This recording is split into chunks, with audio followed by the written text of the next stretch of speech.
Hello, good morning, good afternoon, good night, wherever you are, whenever you are. My name, well, if you don't know it by now, you probably don't hear so good. But I'll say it again. My name is Ronan Vector, here exploring your timeline, and we're going to do something different today. Something completely different. Uh, I mean, you know, for us here on this channel. So we're gonna play some Cult of the Lamb. I got it. It was $12. Great sale. It's been out for a few years, and I hear good things. So I gave it a shot last night. Got through the tutorial stuff, most of it, and I'm ready to get into some meat here. Now I did install this the integration through Twitch, but I'm not sure exactly what I need to do to get it to work. Let's see.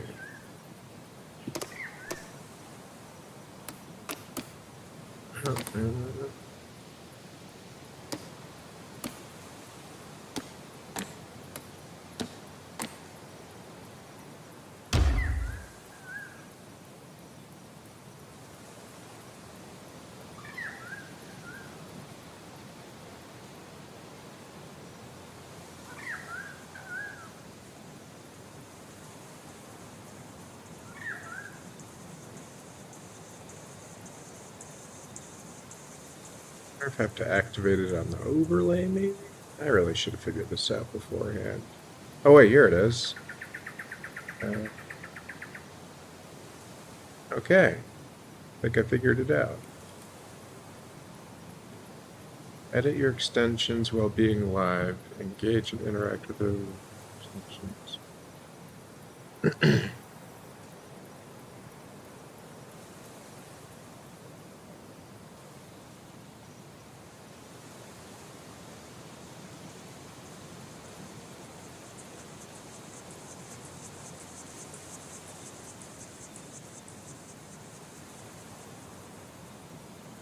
Oh, okay. I can.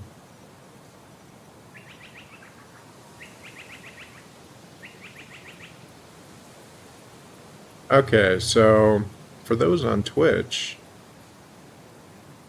well, not you, obviously, but let's see. It says here's cult followers as well as help or hinder.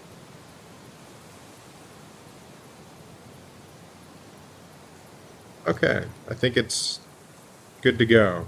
So anyone on Twitch can interact with the game by fucking with me, helping me. You can add yourself as a cultist. It's good times. Alright, let's report this turd burger.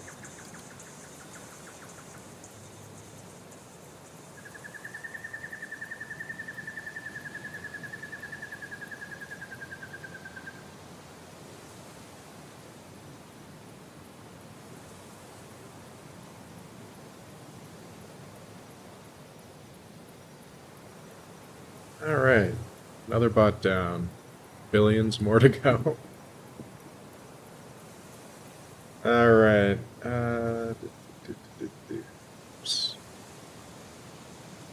Oh yeah, let me get my little TV on. Let me... Oh, no. Oh, wait. Okay, there we go. Sometimes the point works better than the snap, you know? And let's just go ahead and refresh that chat, because that bot's not adding anything to my morning. Well, at least it's my bot. Guess that's a positive. Alright. And I thought this, this river of blood, this symbiote type of thing, whatever's going on with this, was a fitting, it's just fitting for like a cult game, you know? But let me get my windows ready here. There's a lot of setup for a one-man operation, you know. Alright, and I already took care of my village last night. Last thing before I went to sleep. Oh, look at that, yeah, see? I guess you add totems and then something happens if you're on Twitch, so... Anyone on Twitch land, help me out. Or fuck with me. I'll take either. I went either way.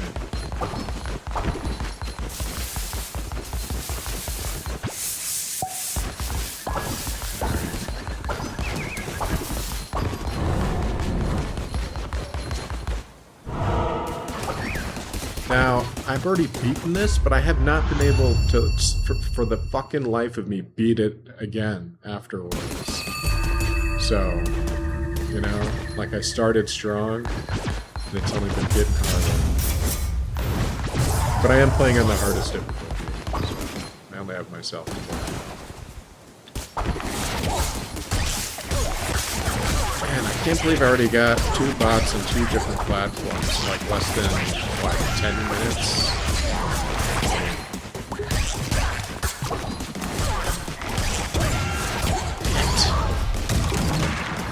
It doesn't help that I suck. Guess I'll just have to get good, old-fashioned way.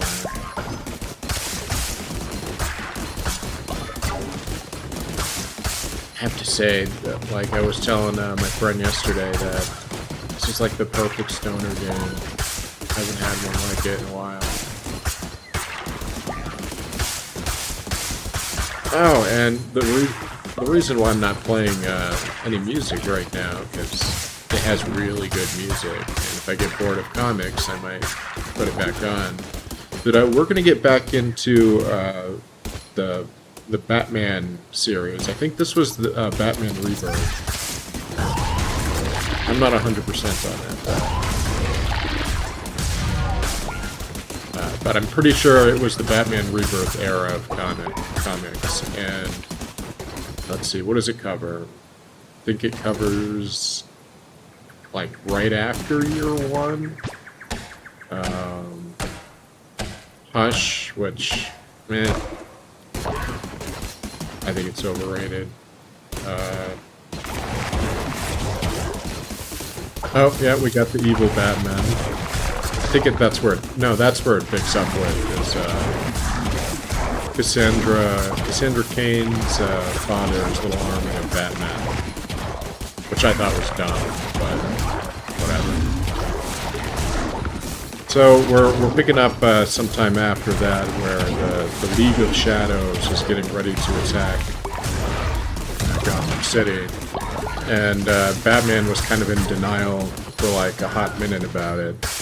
Just being like, the League of Shadows is a fucking myth. I would know. You know, so that's how early on we are in Batman's career, where he thinks the League of Shadows is a bedtime story. It's strange. I don't know if I agree with that, but...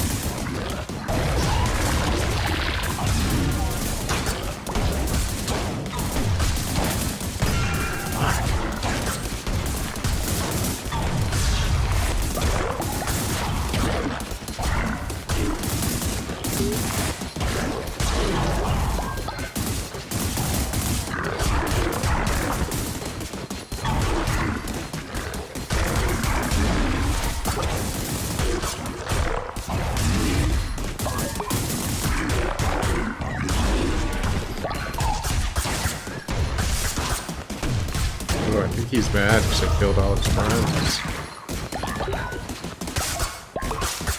Alright, anyways, back to Batman.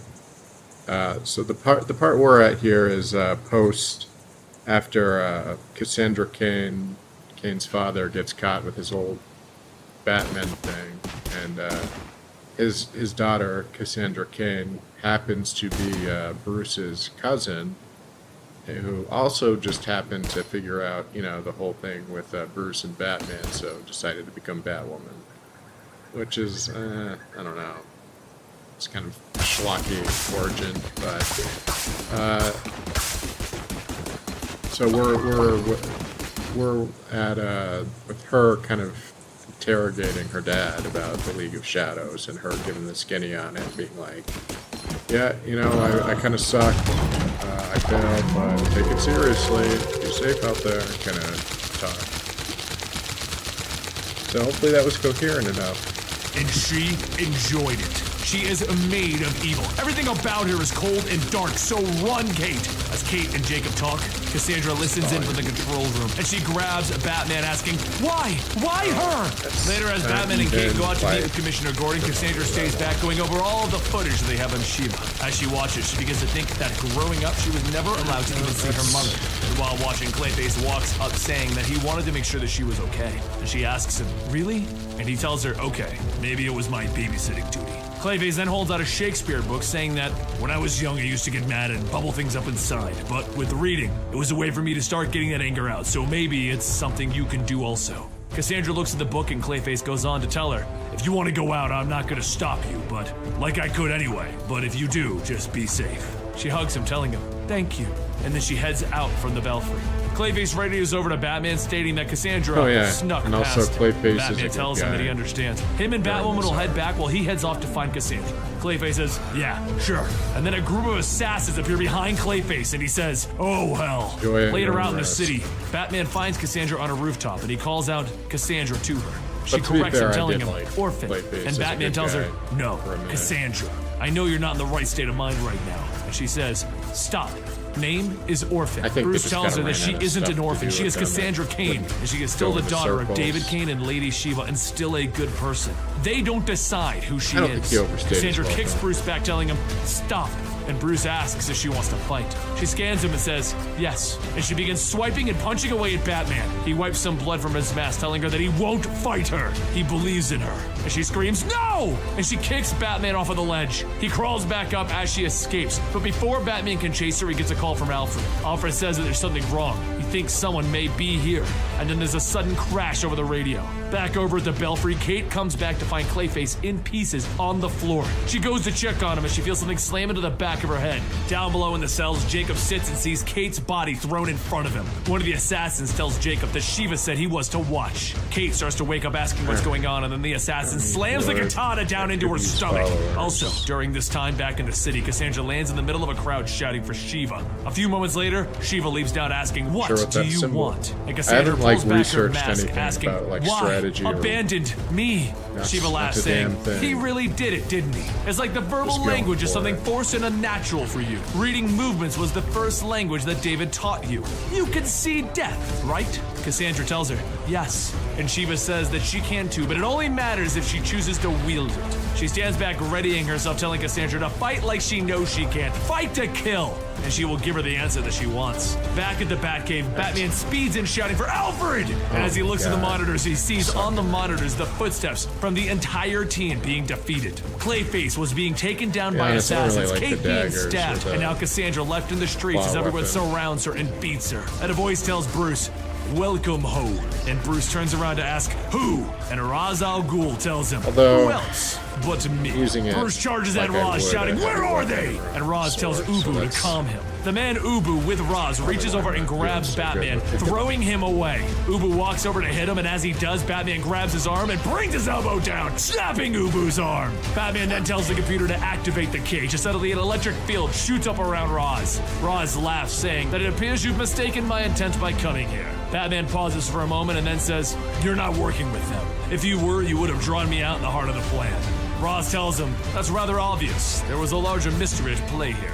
Batman says the League of Shadows isn't supposed to exist. It was a boogeyman myth that you created to frighten your own men into submission. Ra's says, come on, you can put the pieces together, right? And Batman grabs him through the cage, shouting, what did you do? What did you do?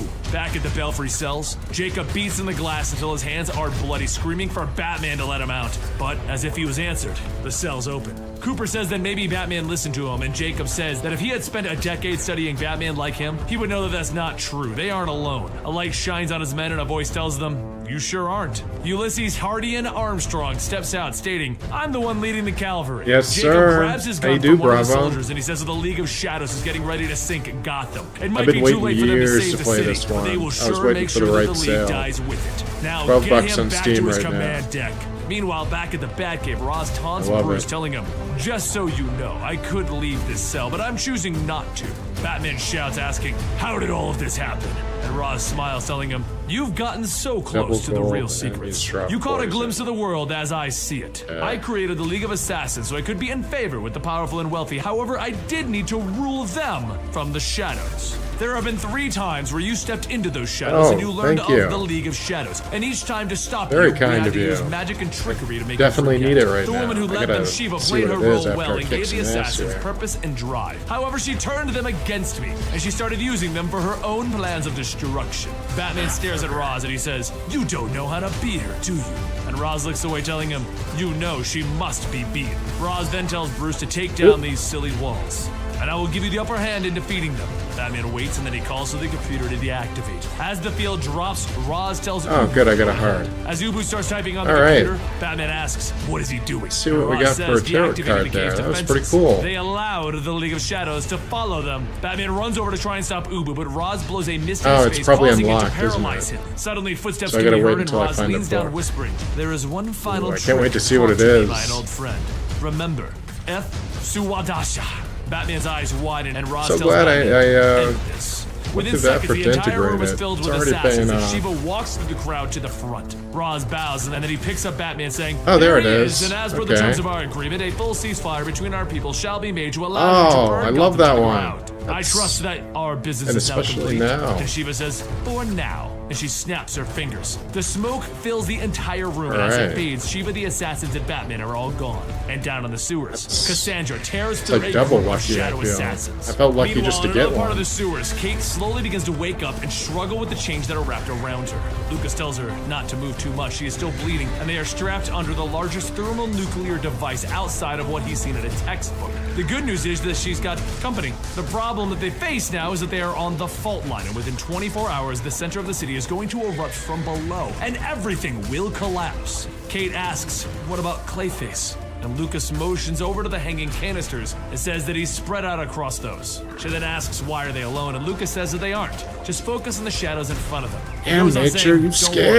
worry, Batman is still out there." And just as he says that, Shiva throws Batman's body on the ground and tells the assassins to search him and chain him up with the others. Bruce tries to ask why, and Shiva tells him that the morning shows start on the East Coast in over an hour. She wants to make sure that she maximizes the horror of it when Gotham City dies live on television, and he will die first.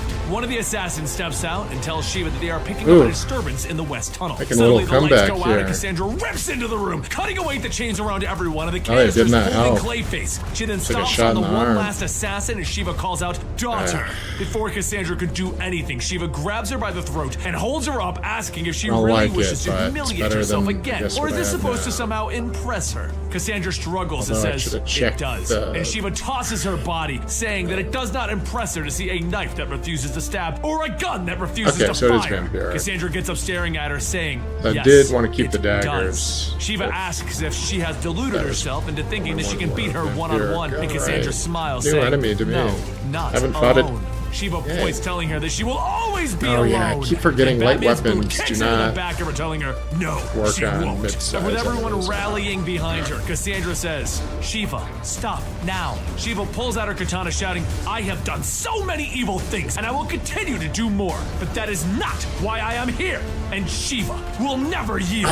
Shiva quickly runs in and kicks Kate where she was stabbed, and Batman tells Clayface to get Kate out of here. As Shiva moves into the next person, she kicks That about Azrael, sums saying, up what "My yesterday daughter was lacks like. perspective. By the time When I one finished finds a the first cancer, you don't beat it into boss. submission, you cut it out before it kills you." As she swings down on Batman, Cassandra I'll jumps get in the the hang path, of it. blocking it, telling her, no. After being pushed away, Shiva No, says, don't. it's time to end this. And she pulls out a device, pressing a button. An announcement plays off stating, Oh yeah, my cult's 5 name minutes is the to Meowie detonation. And Zealots. Shiva asks, what now, Batman? Batman calls out to Lucas, telling him that he needs him to do the impossible. I got And Lucas like tells a- him, yeah, I figured. While Lucas and hell's Azrael going try to on here? defuse the bomb, Cassandra You don't have goes a back to bed? swinging at Shiva, and she tells her, you are nothing more than a broken weapon. And Cassandra shouts, I am more. I could see death. I choose life. She then punches Shiva, going on, telling her, you think best hits are kill. I think that, best hits hurt. Someone Shiva in the tries Twitch to get chat, back up, and Cassandra kicks her in the stomach and continues to beat her down. She then cries out, asking, burn! My city! My friends! Why?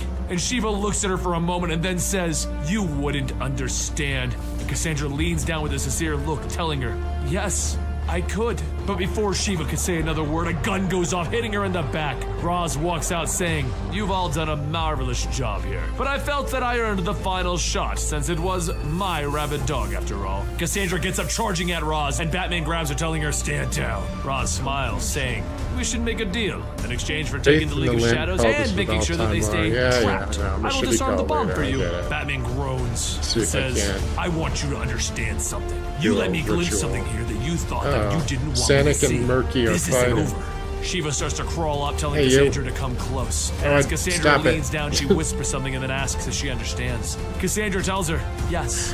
Shiva says, good, good. As Roz's men come in and take everyone away, Roz looks at Cassandra and says, you have much fire in your eyes. I hope to see it again. A week later at the Belfry, Kate walks over to Batman at the computer, telling him that she's glad she found him here. She was starting to think that they would have to cancel their plans. She then sits back down, saying that she went ahead and sent Batwing, Azrael, and Clayface on a patrol. And with all the tension in the city, it's like everyone knew something bad was about to happen. Batman tells her, I know how they feel. But there's so much that doesn't make sense. Memories that are now coming into focus, but this isn't the end. This is only the beginning. Kate says an evening at the ballet would be good for both of them. And then she says that she'll meet them both there. Though she's handling the situation well, Kate finds herself going back down to her father's cell, expecting him to come back and lock himself up. Batman looks off, stating that all of this is connected. The colony, the League of Shadows, Ra's al Ghul, they're all pieces to a puzzle that's only just now taking shape, and he knows where to start. He waits for a moment, and then he says, many years ago, during his training, he went down a dark road, tried to use a weapon that he should have never touched. Will be the ruling caste of people, and then like everything that's not a cat will be like working the fields and maybe cannibalism down the road. We'll see, but yeah, it's gonna be a cat's system. Get it? Yeah, we're gonna commit some war crimes. We're gonna do some cultist stuff. It's gonna be a good time.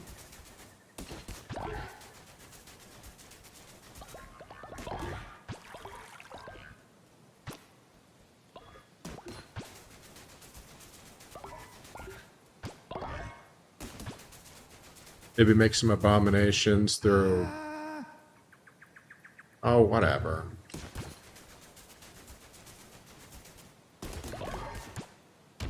They're always so pissed off.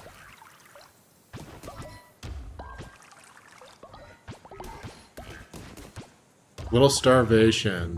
They start losing their minds.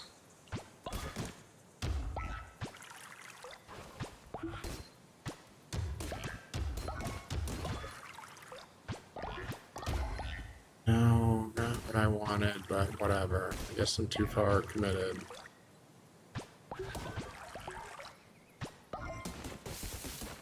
Alright, let's make some food before any more people leave. Yeah, so we're gonna have a cat supremacy going on. Touched. And that weapon is magic, and Ra's used it against him. But now it's the weapon that they're going to need to face Ra's al Ghul.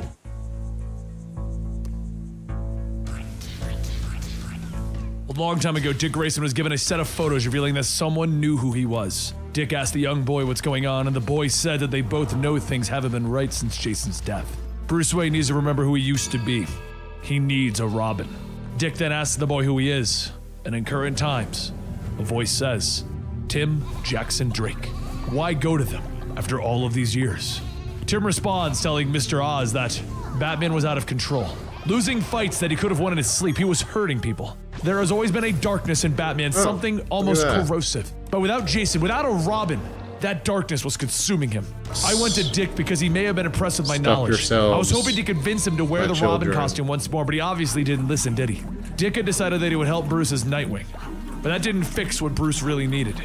Oz asks, if that was the case, how do they know which animals are food animals and which become animals Robin? are people animals? Why did it have to be you? Tim says it was because he was the one who saw what needed to happen when no one else did. He knew who they were. How couldn't he act? How could he not become Robin? Oz then asks, if that's the case, They why all did you choose to leave it all happy behind? right now. Tim goes on telling him that he Sacrifice. had to help Batman build some kind of supported system, one to fight crime in a way that he never had before, one that wouldn't need him there. Everyone thinks that Batman is this solitary hero, but the truth is, he's never truly been alone since Robin. Now, with this system that he built, Batman will never run short of help. An image appears on the screen of the Bat family fighting villains, and Oz says, "Ah, yes, your friends?" And Tim tells him, "See? It works without me even being there to do anything." The image changes to Batman as he works at the computer, and Oz tells him that ever since he learned that Tim Drake was alive, he's been searching. He hasn't slept in 5 nights. His search consumes him. Oz then says, "My question was never fully answered. Why was it that the costume was hung up?" Tim pauses for a moment and then he says, "It's because I could never become Batman. I've known that from the beginning. I never wanted to go down that route." And Oz tells him, "That's right. That was just it's because you fear it. weird. That's why such intricate systems are made, to manage it from afar." And Tim shouts, "That's enough. The system will hold. The fact that it's held this long." And Oz finishes the sentence telling him, "It's meaningless." Tim then says, "I'm done being interrogated." And Oz tells him, "You could have not said a word and stood there, silently." But Tim starts smiling, telling him, "No, you misunderstand. I was allowing myself to be interrogated, and now I'm done." It uses less brain power to tell the truth, and because of that, I've been multitasking. Screens begin to light up, showing the Red Robin logo, and Tim works at the controls in his glove, stating, "It took me a while to reprogram these computers. But that was when I remembered a bit of Kryptonian coding theory that I deciphered with Batman a few years back." Tim jumps out of Oz's hold, and then he attacks him, telling him, "Who are you? And how do you have this kind of technology? Trust me, I am the smartest and most dangerous teenager, and I have a backdoor into your systems. I want to know everything. I want to know what kind of prison this is and why you brought me here and how I get out." Oz's eyes shine and he asks, "You want to know the terrible secret?" Oz knocks Tim to the ground, pulling back the cloak, telling him that he is just as much of a prisoner in this place as he is. Tim looks at the crest on Oz's chest and he says, "No, you can't be." And Oz tells him, "That's right. I am Jor-El, father of Kal-El, known to you as Superman." He goes on telling Tim, "I see a lot of myself in you. Though, you may not understand it, I was trying to save you. This need in your heart to save them, this is what turned his eye towards you. For once in your life, make the selfish decision and don't go back." Suddenly, Jor-El begins to fade, and he says that at this moment, his eyes have turned elsewhere. "It is time to put my plot into motion. I implore you, stay and reflect your life. I have something else to do." And with a bright green flash, Jor-El disappears, and Tim jumps up shouting for him to wait! I don't understand! If you want to know where Jor-El's going, that's the Superman story, The Oz Effect. I'll link it down below. Tim frantically tries to reconnect the computer as a way to send out a message, telling Bruce that he doesn't want to be here anymore. Come find him! After a few moments, a response comes in and Batman tells him, "I'm a prisoner here too. Use the computer to open up the containment cells in Corridor 6A. Tim says, "Wait, that's where I was." And Batman tells him, "There isn't much time before Oz returns." Tim sets the computer to unlock the cells and begins running back towards his cell, shouting, "I did it! The cells are open!" And as Tim steps through, Batman says, "It's really you." And Tim smiles, telling him, "I'm so relieved you're here. We gotta get out of here." But before they can go, there's a thumping sound, and Batman pushes Tim to the ground, telling him, "Get down!" And he takes out a gun and begins to fire. Tim asks, "What the?" And Batman yells, "I told you just to open up the containment cells in this corridor, not the whole damn place." Tim says, "Wait, this is all wrong. Batman would never use a..." And Batman stops him, telling him, "Right and wrong are subjective. This gun murdered Thomas and Martha Wayne. It's been rebuilt, and now it's being redeemed as a tool that was once evil." Tim steps back, stating, you can't be Bruce." And Batman tells him, "Yeah, if no." anyone's in He pulls the back Twitch the chat, cowl, now's and your the chance man inside is the be a Timothy Drake cultist. of tomorrow. "Now get behind me. We're not the only prisoners here." Suddenly, there's a rumble from the wall as Doomsday breaks through, charging right at the two Tims. Tim quickly jumps into action, and Doomsday easily knocks him to the ground. Timothy, the older Batman version, loads up a green cartridge and begins to fire on Doomsday until he's actually stopped moving. Timothy helps Tim up, stating, "That's only a synthetic kryptonite. It won't keep him down forever. If you want to live, we gotta leave now." As the two leave, Tim asks, "When did you figure out how to break Doomsday's skin?"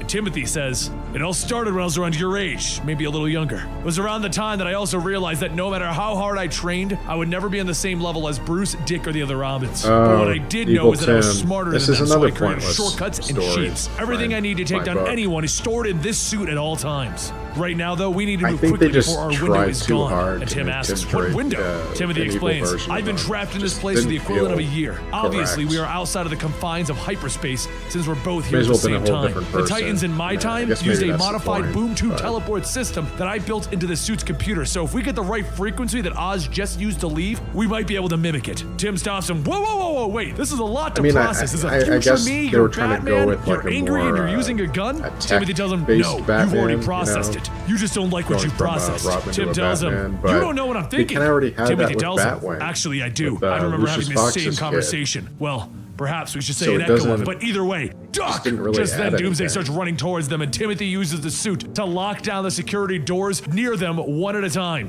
Tim asks, what did you mean by an echo? And Timothy tells him, back when I was Robin, I had this conversation with myself as well. The circumstances were different, but it happened. Tim stops to think, none of this makes sense. I would never become you. I would never become the Batman. And Timothy then asks, who? Who takes Gotham when Bruce dies? Dick steps in for a bit, but he does what he does and he moves on. Jason tried, but he lost an eye and a leg, and more importantly, his will to live. Damian took the cowl, but he nearly burned the city to the ground. And Tim asks, what did he do to you? Timothy tells him, I did what I always do. I did what was necessary. Tim shouts that he's a monster, and Timothy says that morality isn't as black and white as you may think. Gotham needed a Batman, and at the end of the day, there was no one else. It's gonna be like a sacrificial what about Batwoman? cow. And Timothy yells, especially her! God, to still be so trusting!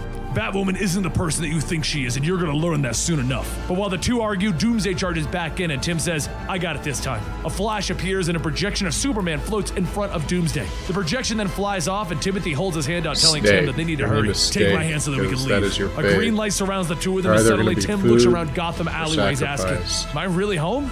Timothy tells him it should be, and you should thank me. But at the risk of sounding rude, it's probably time that I get back to my own timeline. All terrible Timothy turns and he begins walking off, and then he stops and he says, destined to before die. I go, there's something I wished I could have done back in your shoes. Tell Connor that I'm sorry for everything.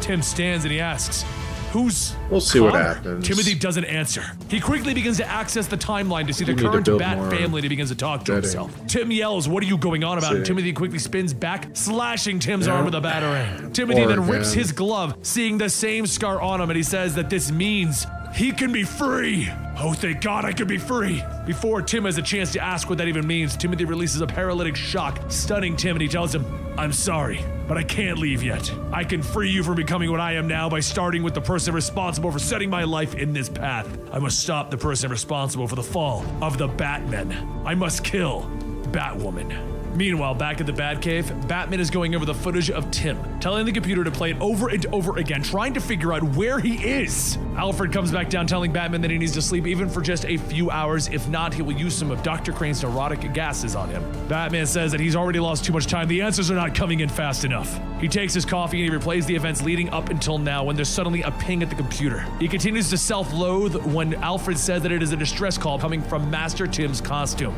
It's here in Gotham. Without saying a word, Batman races out of the cave and onto the streets where the beacon is coming from, and when he arrives in the alleyway, he finds Tim's costume, but no Tim. He looks around to see a hospital, and as he runs in, the doctors are already attempting to revive Tim. He storms into the examination room as Bruce Wayne, telling the doctors to get out. He is the boy's legal guardian. Also, he owns the hospital. You all need to get out right now. He hurries over to hug Tim, and the weakling Tim tells him, you have to go.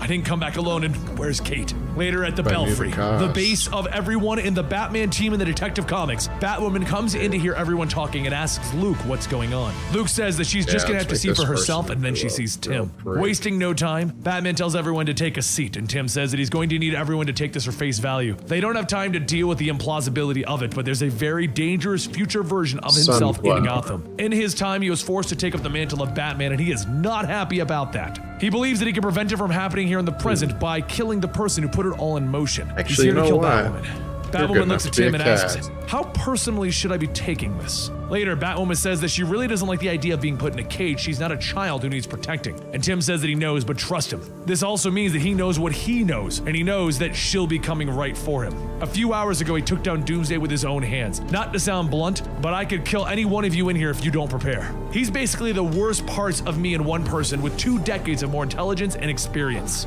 Batwoman tells him charming, and Tim tells her, I would say that you should meet him, but I'm literally redesigning the shield doors so that doesn't happen. A little while later, Tim returns to Batman asking if there have been any traces of him yet, because honestly, he thought that he would have been here already. Batman looks out the window stating that as someone who's lost a lot in life, if he was given a chance to see his world before it all changed, he would revel in the sight. Tim goes on telling him, that could be anything. We're talking about 2 decades worth of missing time. Timothy also talked about a friend that he should have, someone named Connor. So I gotta put Though this I one don't know who that is, I feel the name tugging somewhere. at my heart.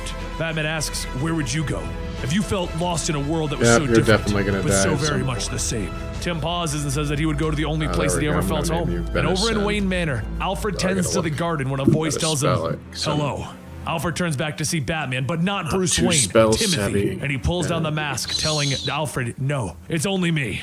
Alfred gasps, asking him, what happened to you? Okay, And Timothy tells got him, your Tim is with Bruce. He's the same person. I'm just a few decades down the road. Yeah. Alfred steps back, Eat your asking, food. I never thought it would be you. I never thought that you would Sacrifice. bear the cowl. Timothy pulls the mask back, telling him, neither did I. But I need to ask you something. If there was something that I could do, something that would free me from being Batman, but something terrible, really terrible, should I do it? Alfred asks, what are you going to do? But before Timothy can answer, a voice tells him, we can answer that. You're going back to where you belong. Nightwing, Red Hood, and Damian appear before Timothy, and Timothy tells them, you're all so young and stupid.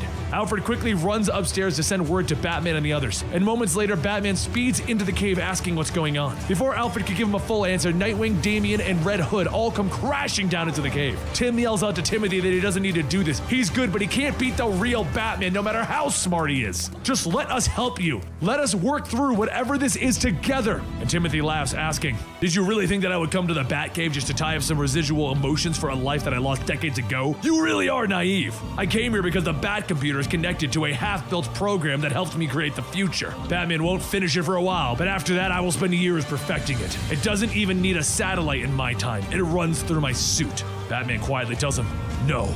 And Red Hood asks, what the hell are you starting to build? Timothy smiles, telling him, let me show you. Activate! And the computers all change into a blue eye, and it responds that Brother Eye is online!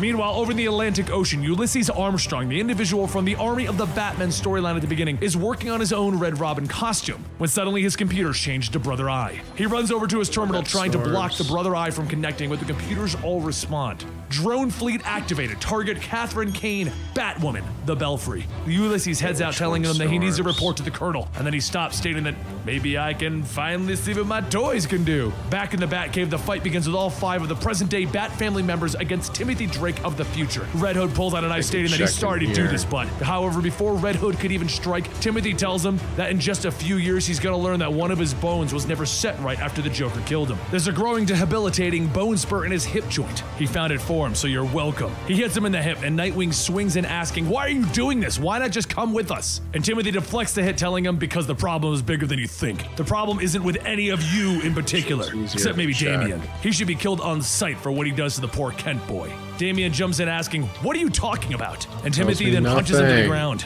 But before Timothy can attack again, there's a distortion that pulls out him and he screams in pain. Tim asks what's going on, and Timothy pulls his mask back, shouting, I don't have time for this. Will you all just get it into your thick skulls that Batman is a curse? Batman jumps into attack, but Timothy tells him, you worry about it every night. That each of them are more broken than when you found them. You're gonna die, still afraid of that truth. I should know. My Bruce told me on his deathbed.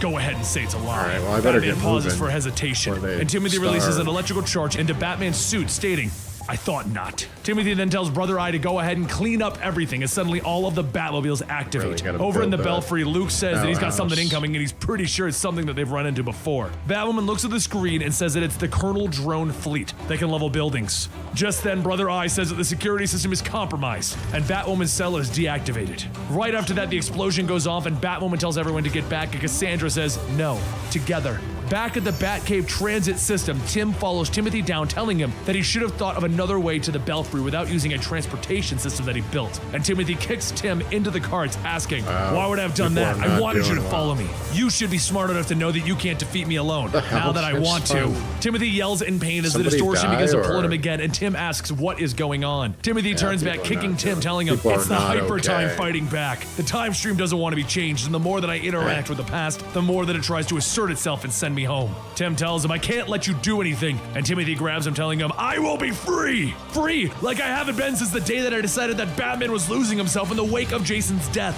Tim struggles, yelling, you know that I can't let you do that. And Timothy says, yes, I know. Goodbye. With one swift chop to the neck, Tim falls to the ground. And inside of the belfry, everyone is getting ready to fight against the drones when Timothy jumps into the middle of the fight, telling Brother Eye to make a cage. He needs to finish this himself. An energy dome appears to build around the two of them, Timothy and Batwoman says, apparently, I'm gonna do something to piss you off pretty bad in the future. Timothy shouts, no, you disappoint me, just as you disappoint everyone. I used to think so highly of you, but it's the confidence in your voice, the way you hold yourself. It's that you have no idea what you're doing, and you're going to destroy people, but now, it's over. As Timothy holds out his gun, a battering flies in, knocking it out of his hand, and Tim walks through the shattered cage, telling him, not yet. Timothy looks back, asking, how are you doing this? I built these computers. And Luke walks up, telling him, yeah, he also rebuilt them. Your younger self funneled control of the base into my subsystems. Brother Eye has no power in the belfry. Timothy shouts, no, as the time stream begins to pull at him and Tim and Batwoman take a chance to beat him down.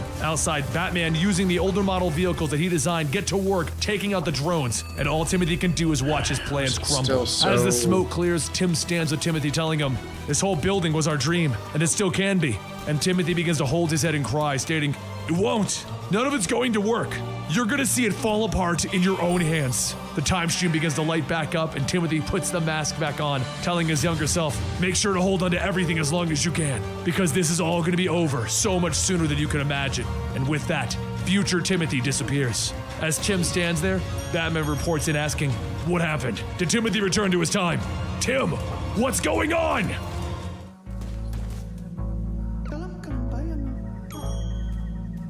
In the wake of the recent events, Gotham City has appointed Michael Atkins as the new mayor. During a press conference, the reporters gather around to ask the question on everyone's mind. What is his view on Batman's secret vigilante army roaming the streets of Gotham? Michael says that he could not ignore the fact that their city at times sees threats that are beyond that of anything ordinary, in which they require extraordinary persons to handle them. However, in the terms of the Batmen acting as a paramilitary group, they do not need it. Gotham City has a police force. It does not need a second. As the news continues to highlight Mayor Atkins' speech, Stephanie, the woman known as Spoiler, visits Anarchy in prison. Stephanie hears the TV and says that it's funny. They were fine with one Batman, even a Robin, but a group?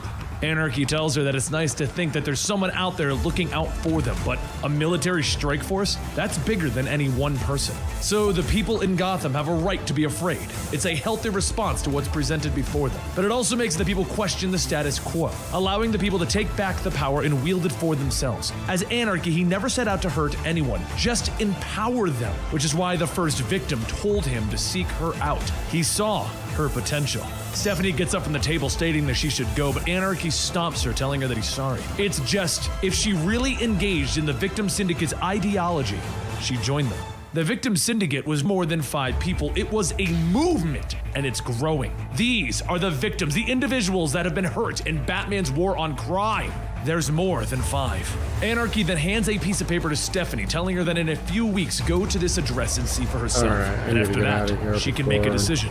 Later that night, Stephanie suits up to go out into the night, telling herself that when she was with everyone, it did feel right. Punching the bad guys in the head, saving the world, it wasn't as simple as just believing in it. It was much harder to maintain. And then there's a knock at the door. Stephanie quietly says that no one should know about this place, and as she opens it up, the voice tells her that he had this whole thing that he was ready to say. He should start off by telling her how much he missed her. It's Tim Drake, and he spoke with Batman regarding the Victim Syndicate. All of it. He's so sorry that he hurt. But tears of joy stream down her cheek as she tells the voice to just shut up and kiss her. She runs out, grabbing Tim and kissing him as he tries to go on, apologize that he didn't come to her right away. He's learned so much. He's seen the mistakes. He knows how to improve the Gotham Knights protocol. Stephanie then says that he can finally let it go to an Ivy University like he was supposed to. She's been thinking about it too. They should hang up the capes and find a better way to help people. Tim smiles, telling her, first, He needs to finish what he started, and he wants her help to do it. So how about they go save the world?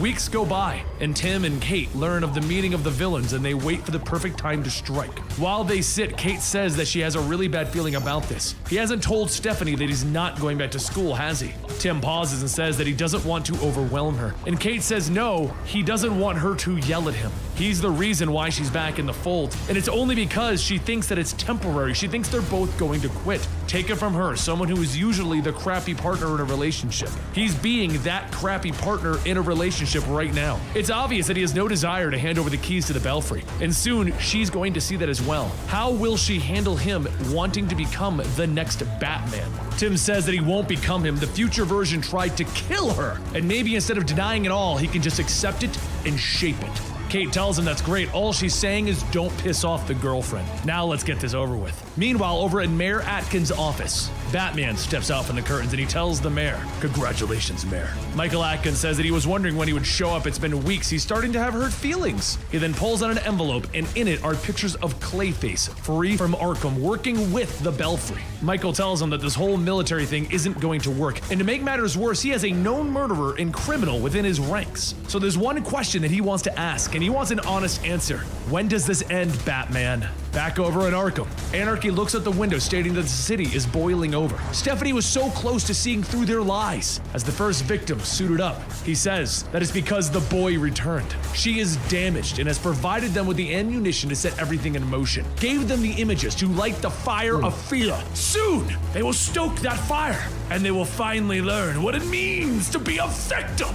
Later, out in the streets, the team moves into position to stop a speeding truck on the freeway. As Azrael cuts the corner of the back of the truck off, he looks at Luke, asking, what does he see in there? Luke flies down, telling him that he thinks it looks like a truckload of cyber assassins. Man, is that not the coolest sentence I've ever said in my life? Just then, those assassins spring out of the truck and they begin jumping as Batman and Kate are following closely behind. As they move in, Batman begins to notice something. Their stances. They're moving like different members of their team. Luke scans them and says, yeah, they are. Each of them seems to have footage of the movements of the Belfry members in the past few months. Someone is using a program using the methods of the Batman team. Batman fights off one of the assassins and he goes on stating that Mayor Atkins has images of them as well. Someone is trying to weaponize the very idea of their team. Meanwhile, over at Dr. Victoria October's lab, she speaks to Clayface, telling him that if her calculations are correct, which they are, he will soon once again become Basil Karlo, the movie star handsome actor with total control over his own mind and body, because it will no longer be made out of chemical sludge.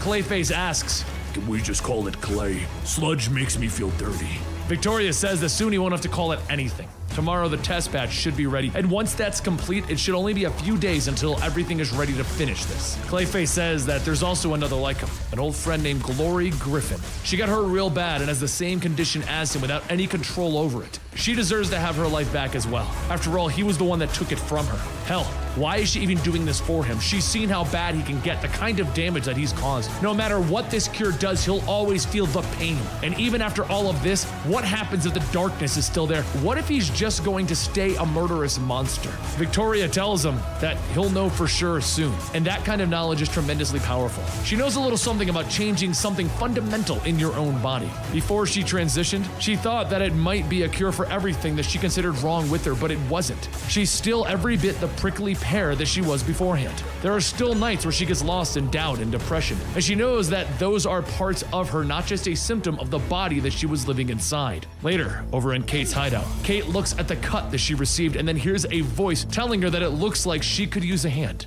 Kate's father, Colonel Jacob Kane of the colony, steps in stating that he was waiting in the next room. It looks like it's going to take a while. He can help stitch her back up. Her father's currently on the run after creating his own military group of Batmen. That story is in the links down below for Detective Comics. Kate leans over the table to allow her father to work and tells him sure. Before she knew that he was running an illegal covert military operation out of Gotham, Jacob tells her yeah, before he knew that she signed up for the same damn thing but just a different side of the table, the Batman side. He finishes the sutures and tells her, actually, there's another reason I came here. After hearing how my drones attacked you, I expelled my weapons developer Ulysses Armstrong from the colony. But there's something else. He puts a jump drive into a computer and goes on telling her that he got a message the other day and he would like her to see it herself.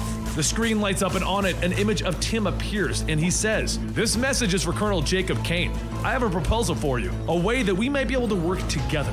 Jacob stops it and tells her, "There's something happening at Gotham. Forces at work much bigger than any of us, and if the boy doesn't stop, someone is going to get hurt." Give that to me Back at in the end, Belfry, though? Tim sits at a computer and Stephanie asks what's wrong. Why did she get an emergency request? only two Tim tells her that he needs to know why she did it. She knows how important all of this is to him, and there's footage of them fighting. After reviewing it, he can pinpoint the exact perspective of the shots taken. It was from her phone.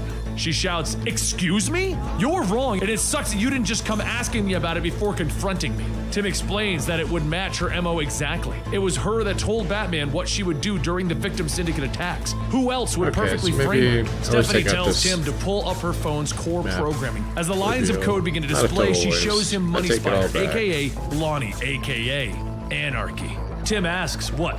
Lonnie McKinn? Anarchy? What does this have to do with him?" And she tells Tim that she's going to go and find out, and he doesn't get to come with her. She's leaving. Tim tells her to wait, leave the Belfry, the team, or him. She turns back from the door, telling him she'll get back to him on that.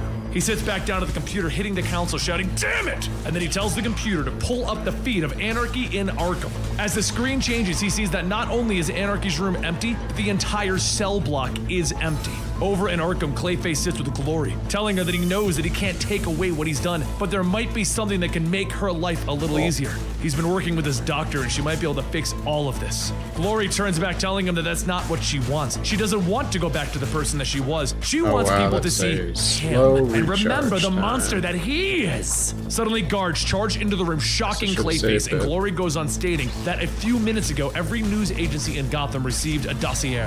Inside it is proof that the wanted criminal Clayface is working with Batman. The people will finally understand what the Victim Syndicate has been saying from the beginning. Clayface shouts, asking, "Why are you doing this?" And Glory takes a collar and states because she can't stand the idea that he gets to walk free from all of this. The people need to know who he is, and soon they will. Now, later, as everyone gathers in the Belfry, they watch the news as the Victim Syndicate leaks out information about the team. Tim asks, "I wasn't around the first time, what do they want?" And Batman tells him that they want him to unmask live on television. Give up Batman once and for all. Prevent innocent lives getting caught in the crossfires. Stephanie then says, this is partially her fault. Those were her photos that were getting plastered out there. They were fanatics, and there's a lot more of them than the group thinks. Stephanie changes the images on the screen to show people in the streets protesting, and says that after scanning social networks, people are getting angry. They feel out of control and they want to blame something. Valid or not, they are blaming Batman. Hundreds of people are pouring into the streets, all dressed up like the first victim. They're calling this Victim's Day. Anarchy is making this into a movement. And them finding out about Clayface? Well, Batman teaming up with a villain, it did the job. They're scared and they want this all to end now. Luke projects a hologram of the city streets stating that they have to shut off some of the security cameras. And going with that, they can get a general idea of where they're at. Tim looks at the projection and says that if they enter from the east and the north wing simultaneously, they can sweep the whole. That's not good. The voice talks over him, telling him that she has an idea. Kate says that the Colony airship is a mile outside of Gotham Harbor. Why don't they call Colony back in? Kate jumps down and asks Tim, "That's what you had in mind, right?" Before Tim can say anything, Batman asks what she's talking about, and Tim says that he wanted to explore some options about expanding. He didn't think that. Stephanie shouts, "Are you serious? The Colony tried to kill you!" And Kate tells him that she can't believe that he would consider something so reckless. Tim yells back, telling them he was considering it if they all agreed to abandon all lethal means. But just then Cassandra shouts, "Stop! Clayface needs help! Need help now!" Batman tells everyone, Orphan's right. This discussion can wait. But then, the bat phone lights up. He picks it up, telling Jim that they're on the move, but the voice on the other end says that he would like them to listen very carefully. If they are even thinking that they would accept any help from the strike force, they have another thing coming. Batman says, "Mayor Atkins." And Michael goes on telling him, "If you value your relationship with this office, Batman, then you will come to Arkham alone so that we can solve this together. Afterwards, we'll discuss the disbanding of your team and returning of Clayface to Arkham permanently." He slams his fist on the table, yelling that he knows he's going to do whatever the hell he wants. Just know that there will be some damn consequences. Batman hangs up the phone and Tim says that they had to work against City Hall before. If they just go outside but Batman tells him, "That's enough. We'll break into smaller smaller teams and monitor the victims' day march. And I will go to Arkham alone. A little while later, Batman pulls up to Arkham, and as he gets out, he sees Jim and he asks, "Did you really go along with this?" And Jim says, "It's about the kids, Batman. I know how you feel about the kids." He goes on explaining the situation that there are 130 Arkham staffers that are being held hostage. They claim that they will start releasing the villain, starting with the most dangerous, until he surrenders. Batman tells him, "Get your men ready." And Jim asks, "What are you planning on doing?" Batman walks through the gates asking, "Isn't it obvious? I'm going to walk through the front door and surrender." Just as Batman gets through the gate, Anarchy tells him, "Hello." As Anarchy starts leading him to the front door, Batman says, "I thought you were better than this." Anarchy tells him, "It's a bit more complicated and you know it. I've been wanting to fight oppressive systems and now you created one. You can't see it from the inside, but on the outside, we can see everything." As the front door swings open, the first victim tells Batman, "It's been a long time." Batman tells him, "I promised that I wouldn't use this unless it was absolutely necessary. I can only use this once every few years if the Joker takes this place over." Batman then calls out, "Code clearance ZEA," and a computer voice responds, "Arkham lockdown procedure activated." All of the doors and the windows begin to lock themselves, and Batman puts up his fist, telling him, "Let's get on with it." After a long fight, Batman stands back up, fist covered in the red substance the guards wore over their masks. He takes a deep breath and he tells the computer to deactivate it, and then he radios the gym to get ready to move in. The first victim sits up from among the pile of bodies laughing. "Did you really think that I brought you here to fight? We knew that we couldn't beat you head on." Batman asks, "What did you do?" And then there's a sudden scream that sounds like Clayface. Just down the hallway, Gloria is thrown from the room and into a wall before falling onto the ground lifeless. Jim storms in with his men, telling everyone to get their hands up now. And Batman tries to tell everyone to get back, but the clay hammer whips out, knocking into several of the guards, and then it starts pulling them back to where Glory was thrown from. A voice then asks, "You wanted Clayface the bad guy? Well, you got him." Bruce then says, "This is exactly what they wanted. You have to fight through this, Clayface. I know you can." Then there's a clink, and as Batman looks down, he sees Clayface's bracelet. It helps him control his emotions. Bounce on the ground, broken. Clayface asks him, "With what? That? I'm sick of feeling bad all the time. Sick of feeling guilty." And Batman tells him, "I won't let you do this." And Clayface towers over him, telling him, "Then you shouldn't have taught me how to fight."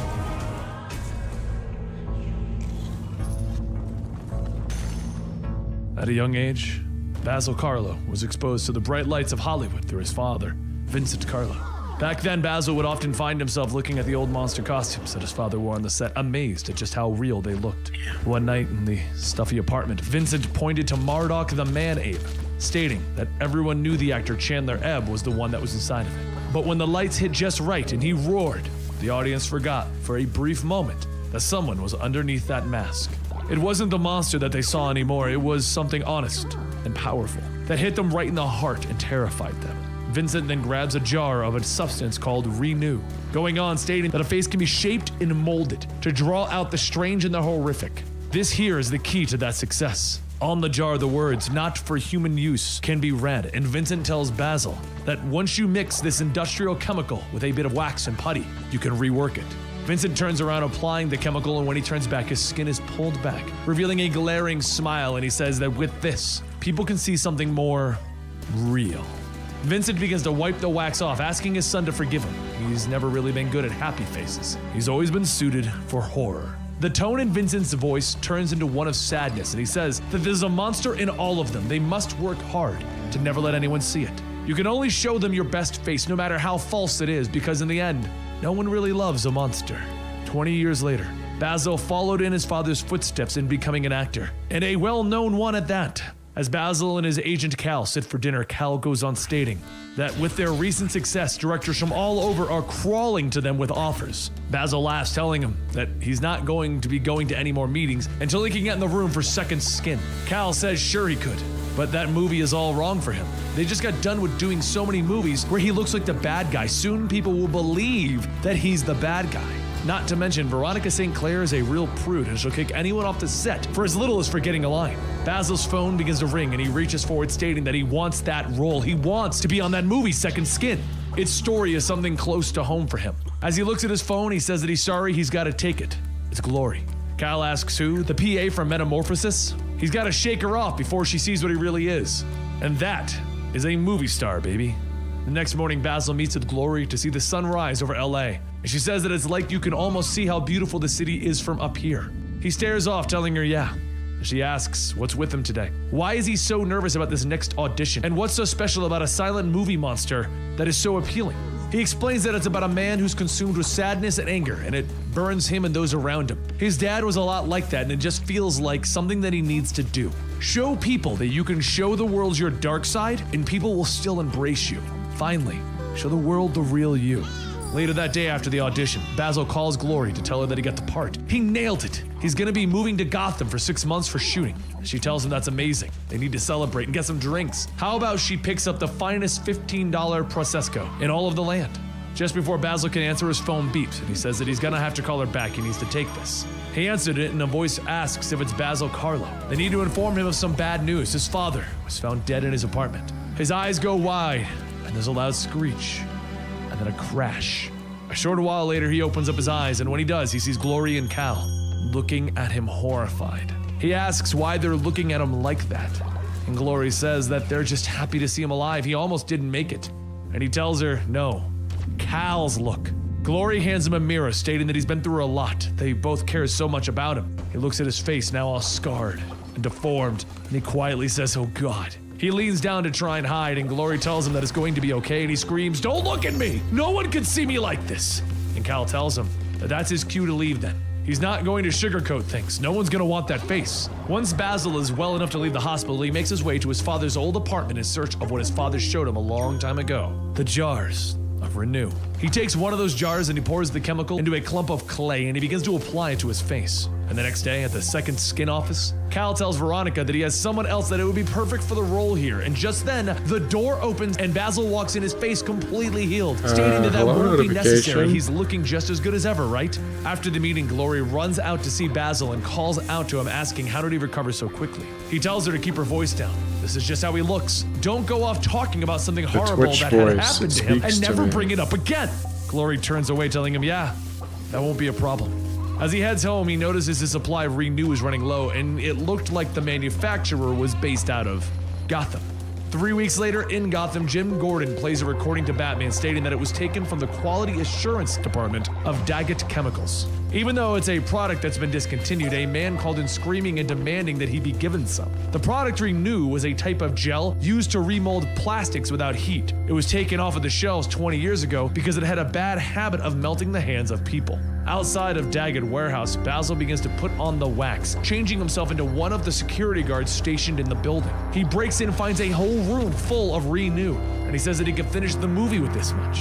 And just then, Batman appears, telling Basil to step away from the boxes before he gets hurt. He shouts that he doesn't understand. He needs that stuff, and there's nothing that will stop him from getting it. Batman punches Basil on the face, and as he pulls his fist back, he can see what the chemicals have done to his face. I'm gonna have to sacrifice and later, you too, as Basil man. wakes up, he finds himself cuffed to a bed, and he screams to the nurse to give him a mirror. A hand reaches down with one, and he snatches it, and once he sees his face, he tries to hide it, yelling that no one can see him like this. The voice then says, too late for that, and tosses a newspaper with the headline, acclaimed actor turned into clay-faced crook.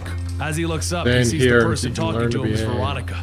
And she tells him that, you know, she would have casted him regardless of what happened to him. It wasn't his looks that they were after, it was his eye. That dark sadness that needed to be seen. Then he could show the world who he was. But now, with all this fake acting, he isn't going to be a part of the movie anymore. As she turns to leave, Basil looks in the mirror again and he hears a loud roaring thunder. Lightning strikes, and as he looks up, he sees Batman standing there, and he tells him, Basil Carlo, you have a choice to make. Basil shouts, a choice? I'm a monster! I used to be an actor! I was going to be one of the greats, but you cost me everything! Batman tells him, no, you're not a monster. You're a man lashing out because you feel trapped and alone. Daggett isn't going to be pressing charges because technically they shouldn't even be having this stuff, but in the morning, we're gonna go see Harvey Dent. The next morning, Basil heads over to the DA's office to speak to Harvey, and as soon as he gets in, he grabs a woman and presses a gun to her head, shouting, where is it? The two nearby guards pull out their guns, and one tells him that Renew is in evidence room 6. Basil takes the woman running into the room, and the first guard whispers to the other one that he heard that Mr. Daggett is offering a big payout to keep this whole thing quiet. He doesn't want people knowing that he still had this stuff, so if they can silence Carlo, there's a big payday for both of them. Inside of the evidence room, Basil pushes the woman away, looking at the jars, stating, yes, yes, but before he could grab a jar, the guards open fire, hitting the jars, covering Basil's entire body in the chemical. The guards state that it looks like he won't be stating anything to anyone now, and then there's a low, scruffy voice asking for a mirror. Over on the set of Veronica's movie, Cal welcomes the new replacement actor, and Glory tells her that they themselves have a visitor today. As they look back, they see Batman, and he tells everyone, you need to run, now! Loud thumps can be heard in the distance as Basil breaks through the walls, telling Batman, so what? Am I just stuck with this Basil notification? Swings an arm, knocking Batman away, and instead of running, Glory runs up telling Basil that she doesn't know what happened, but she knows that he's not really a monster. Basil pulls out a jar of Renew, asking, don't you get it? There's a monster inside of all of us. Let me show you. And then he pours it onto Glory. And in doing so, he broke a promise. Long ago, while sitting with his father, watching another horror movie, the woman on the TV shouts, get back, you hideous beast. I don't know. Vincent Hopefully turned to his son, stating that he wanted him to promise him something. No matter what, he wouldn't let anyone see the monster inside. And Basil looks back at his father, telling him, yeah, I promise. Now it's time for the continuation of the fall of the Batman story. Now that you have seen where Basil Carlo came from and how he became Clayface, it's time to see what he's going to do now that he is no longer working with Batman but against him. Recently, the band that was allowing him to keep control of himself was broken off by the victim syndicate, and as Batman went in to save Clayface, he was forced to fight Clayface, who he has now trained to fight. As Clayface steps forward, he goes on telling him, I'm gonna take a guess that you're probably going to say that this isn't me, right? That this monster really isn't who I am. Well, I have news for you. That's all wrong. It's been wrong since the beginning, Batman. Clayface then takes a swing, grabbing a hold of Batman, telling him, I'm just a freaking bad guy. I hurt people and I don't care. Batman struggles, telling him, yes, you do. And Clayface throws him, shouting, shut up! Batman's body is thrown into the storage room containing all of the villain's weaponry, and he gets up stating, all you're doing is lashing out. Let us help you. And Clayface shouts, telling him, shut up! As Clayface pulls back to hit Batman, Batman grabs Mr. Freeze's freeze gun, I like being a cult leader. Place. I like that Batman then drops the gun, telling Clayface the god that they will of help the him. dark He god of promised my him cult that is months basically ago, just but a then giant Batman stops black and cat. switches his mask to thermal good mode. stuff. Kate radios in asking if he's got Basil yet, and Batman smashes the ice, yelling, no, damn I think it, the Twitch integration is pretty cool too. I wish Dick had something like that. As Batman begins to walk back out of the Arkham gates, Mayor Atkins says that the first victim in Anarchy escaped. The people in the streets are rioting. He knew that this would, but Batman stops him, telling him, I spent most of my career operating in direct defiance of your office. I recognize what's about to happen, and I'm going to make it right. He continues walking towards the Batmobile, and Mayor Atkins tells him, Clayface belongs in this asylum. He's a monster. Batman jumps into the car and says, so am I. Got a great art design. Elsewhere, Music's the first good. victim in Anarchy watches as the protests Combat get larger in feels size, good. and Anarchy Not says very that it is good at it finally yet, happening. but The people are taking back the power. The first victim tells him We'll that get this is there. good. He wants to be there when it happens. He wants to see the bats die. Anarchy pauses and tells him, the people would be better served with our presence. They are frightened, and now is the moment that we can light the fire of the revolution. The first victim tells him, I don't care about tomorrow. Today is what I've been waiting for years. I want to hear Batman scream as he loses everything. Out in the streets, Kate is watching over everything, and Jacob's voice tells her, thanks for coming. Here. I know this is an all-hands-on-deck situation. And Kate tells him, make it fast. Batman has coverage on the belfry. We need to stop Clayface before he hurts anyone else. Jacob sets down the briefcase, telling her, this will only take a moment. I wanted to give this as a good sign of faith. Kate opens up the case and sees a gun, and Jacob explains that this is one of the last weapons that Ulysses developed. It was for the colony to defend against Clayface. It starts a chain reaction that destabilizes his molecular structure so that it can't adhere to itself. This is the only rifle ever constructed. And Kate says that it would kill Clayface. Why would he give this to her? He knows that Batman would never allow killing of any of his villains, let alone an ally. Jacob hands the case over, telling her, maybe we can break it apart and make it not lethal. This is not my territory, but if it becomes necessary, I wanted you to have it. She takes the case and begins to walk away, telling him, thanks. Later, as she returns to the belfry, Tim looks at her, asking where she's been. They've radioed, but Kate stops him, telling him that she was on reconnaissance. Tim then runs over, shouting that she's lying, but Batman separates them, stating that whatever this thing is between them, he's he's had enough of it. Just then from the bell, Clayface appears telling them, "So have I." As he grows larger, Clayface swings, knocking Tim away, and then he creates spikes, swinging it back towards him. Kate tries to distract him by throwing batarangs, but Clayface swings back, hitting her, telling her that she knows that he's going to kill her, right? "You already got the flash forward." He then creates an image of future Tim, stating, "Maybe we can make a reenactment." Batman then runs in, kicking a hole through Clayface, telling him, "Stop." Right, and Clayface creates an image of past villains, asking, "Who are you gonna sign up on the Bat Team thing next, huh?" He then creates another spiked ball, hurling it at Batman, shouting, "You don't care about any of them." Cassandra steps in front of them, telling him, "Not true." And Clayface tells her, "Get out of the way." And she says, "No. If don't care, hurt me." Clayface begins growing before her, yelling, "I will!" And Cassandra tells him, "Do it!" Clayface begins to tremble, and then he falls to the ground, stating, he doesn't want to. What is he doing? Why is he hurting her? Suddenly an alert goes off, and Tim says that there's been damage to the mudroom. It's about to expel all of the excess clay that they've been using for training. Kate asks, what are they talking about? There's hundreds and hundreds of gallons of it in there. And just then, as Clayface looks up, he sees the excess clay beginning to drip onto him. He yells that he doesn't want.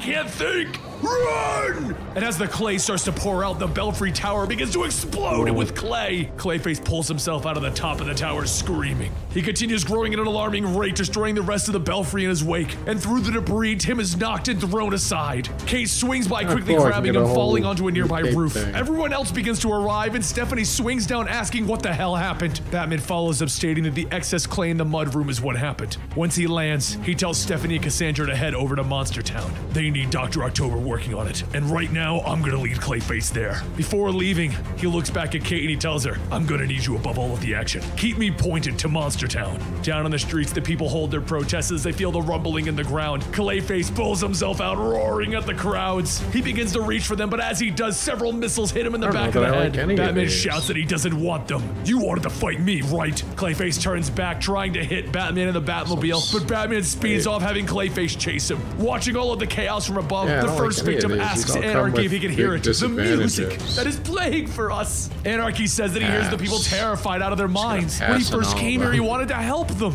And the first victim tells him, "We are helping. Batman put the weapon into my hand, and I'm merely pulling the trigger." Anarchy points at him, telling him, "These people trusted you. They believed in your message." And as the staff bounce off the reflective barrier, Anarchy tells him, "Yeah, well, I'm an idealist."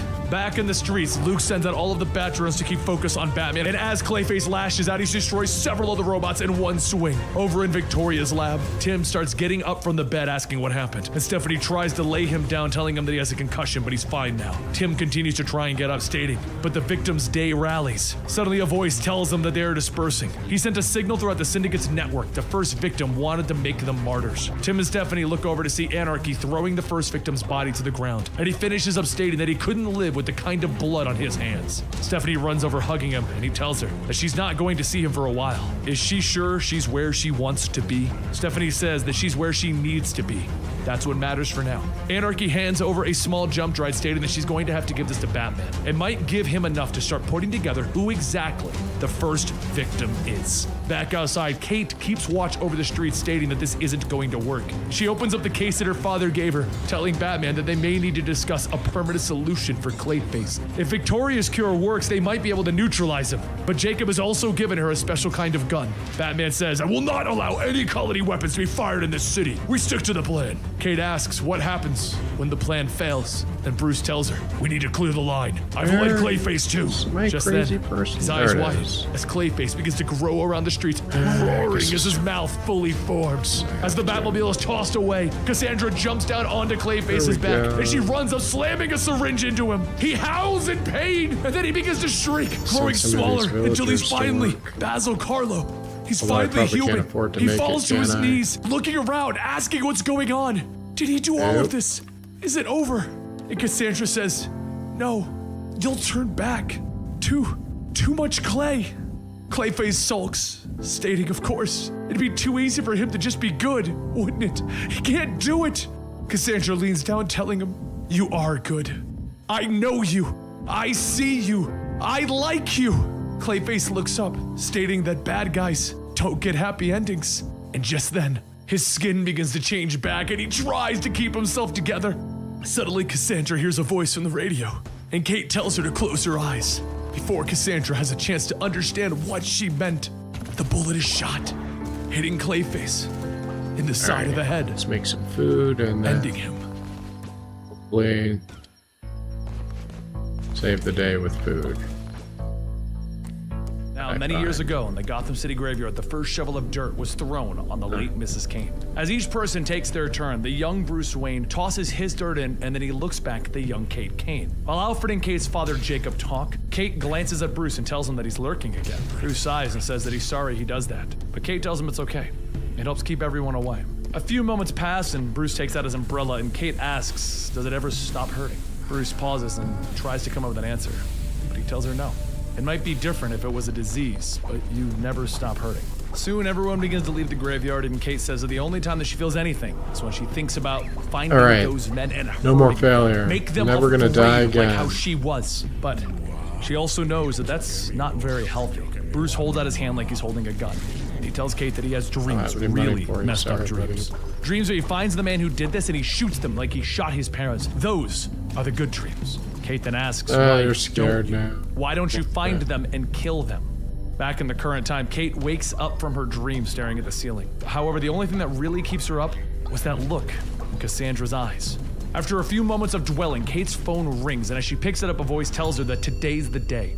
Over at the Batcave, Bruce calls upon the Bat family, consisting of Dick Grayson, Jason Todd, Barbara Gordon, Tim Drake. Thank you for the follow there. He tells them that they are here today because he trusts their judgment. Hey. He wants and needs to know what they think you do, before Celia? he takes action against Kate. They need to decide what to do. Not much, just getting my ass kicked in this game.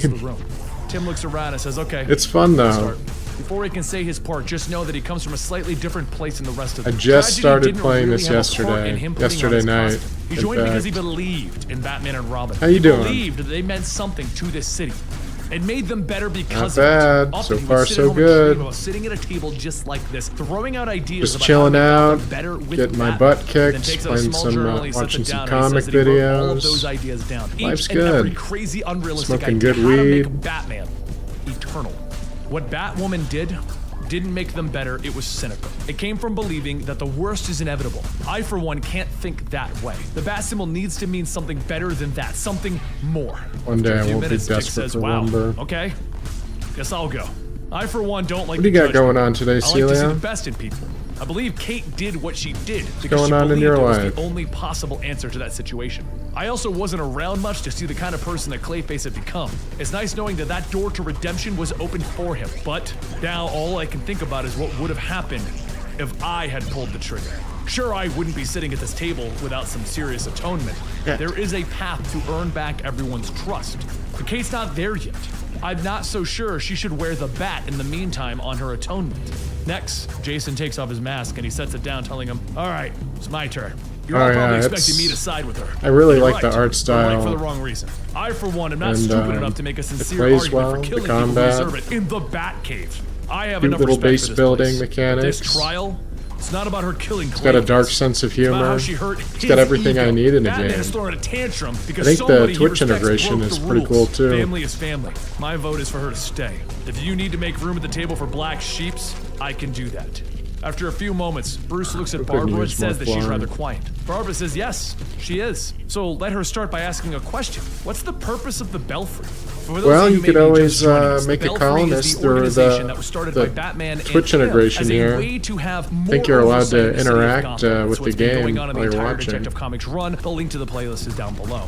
Tim begins to explain, but Barbara stops him, stating that she needs him to believe her. I think you can when like she says spawn that in she's not trying enemies to or offend drop him. in She like needs an answer, tarot not from an cards and idealistic stuff teenager. like that. Bruce asks, "Where are you going with this?" And Barbara tells him, "We're gonna find out together." You had got like evidence a that helper paramilitary hinder group system. called the Colony was looking to recruit Gotham's unaffiliated heroes, specifically Batwoman. Bruce tells her, "Yeah." I meet a lot of Barbara goes on, artists. telling him, right. So you needed a way to beat them to the It punch. ain't easy. So you let a protege, Tim Drake, who had been pushing for years to let something like this happen. Someone that you could throw enough money at to have something built up. Bruce asks, "Barbara, what is it that you're trying to say?" And Barbara tells him, "You know exactly what I'm asking." Bruce tells her outright, "Clarify. Lay it out for me."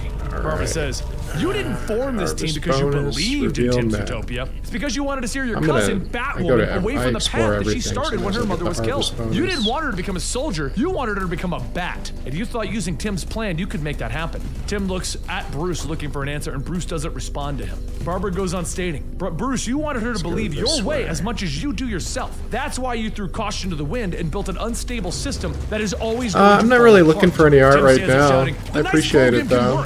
And Barbara slams her fist down, asking, I like to do everything myself. She was tortured to the no matter edge how of sanity by her schlocky father, it is. incapable of regular speech, living in an attic in a rundown theater with no adult supervision. The most human connection that she made was with a supervillain that she's been punching since she had pimples. Bruce tells her that is enough. I'm a do it I would myself never kind of deliberately guy. do anything to To hurt my own Cassandra. detriment. Why would you even think?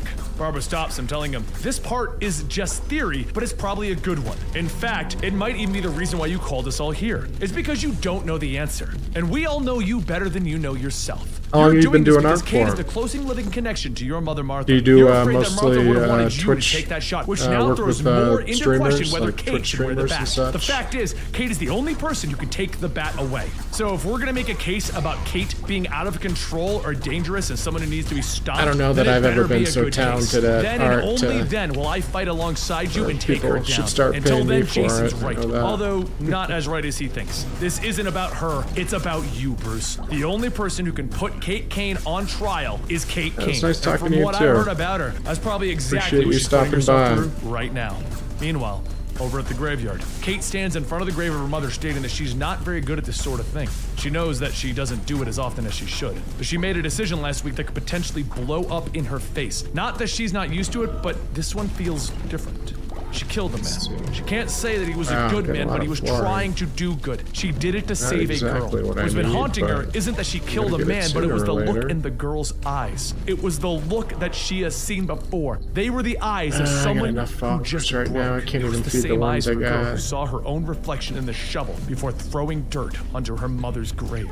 The only thing that helped was thinking that becoming something that would stop what happened from happening to someone else. Maybe she stepped off, maybe she went down the wrong path. But it's time to get back to you're who she very really is. The kind. mission that started here.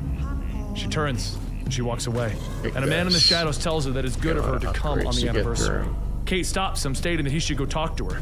And the man says that he probably should. Alright, last time Kate I got takes my off her ass sunglasses, kicked. telling her It's gonna father, be different Jacob, this time. she's been thinking about his offer to join the paramilitary Feel group it. Colony. Except I already got His hit by offer to come something. and run Colony, the group that works against Batman, to do it right. Jacob asks her, and What are you gonna do? Kate tells him, she's in. Let's do this.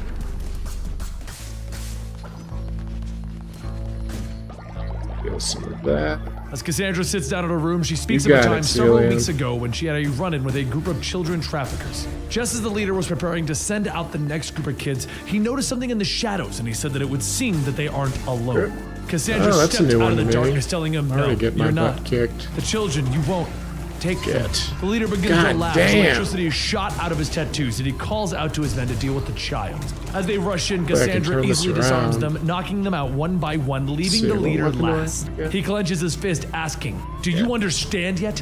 My tattoos are laced with microscopic You're gonna have to be electrodes. real Every careful. strike Got a carries an weapon I electric death. despise, The leader and swings, and as can only Cassandra take one dodges, more she tells hit. him, then hit me. After missing and falling on the ground, the leader pulls back one last time to hit before being punched to the ground. If you want to drop your He asks, your "Did I smash the right username, guy?" I'll hit you Cassandra up tells him later. yes, but more Yakuza. Be happy to look. Clayface readies himself for a fight, stating, "Good. I was afraid I was missing the fun part." In our current time, Leslie Tompkins asks, so that's the last time she remembers being happy? Hunting those men was a good thing?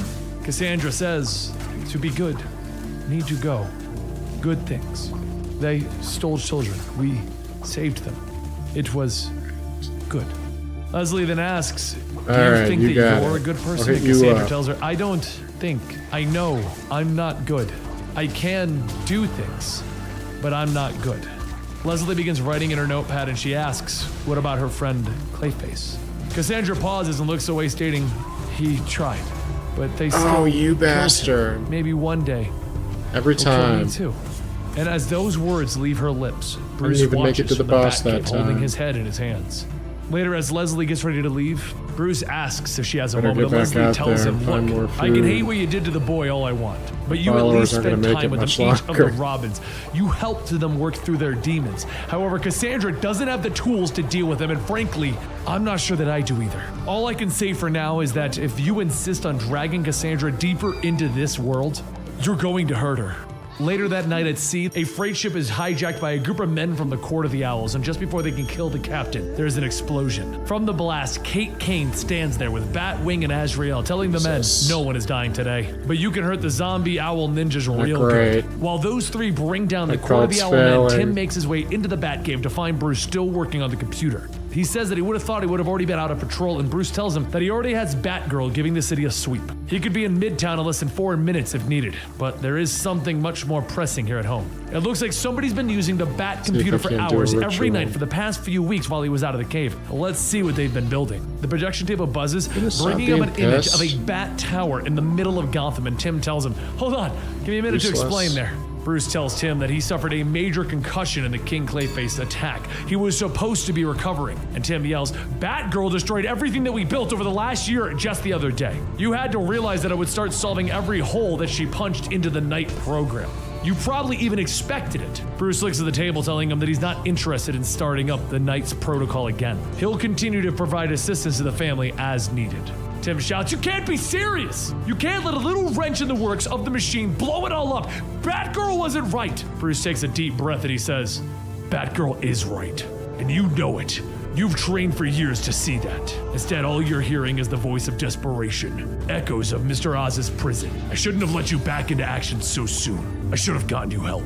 Tim yells, this isn't some teenage tantrum. This is the future of everything that we talked about. The entire future of Batman. I don't care what happens to. Bruce spins him around shouting, well, I do care, damn it. This conversation's over. Leslie Tompkins is coming back tomorrow for a session with Cassandra. Afterwards, you should talk to her. Tim hops over the rails to his bike stand. Yeah, well, screw it. I'm starting to remember why I spent so much time away from Gotham. But as Tim speeds off to the Belfry, he punches the wall, screaming in frustration, and then suddenly a voice calls out.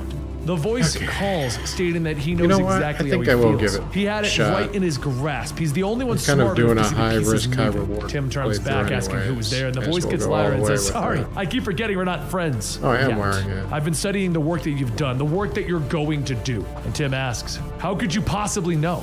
And Ulysses steps out stating, I know all about Bat Tim from the future because I've seen it. We've met before, but right now this device in my hand, it has the entire history of the future stolen right from the central computer of your future self. So, not looking good. Want to take a look?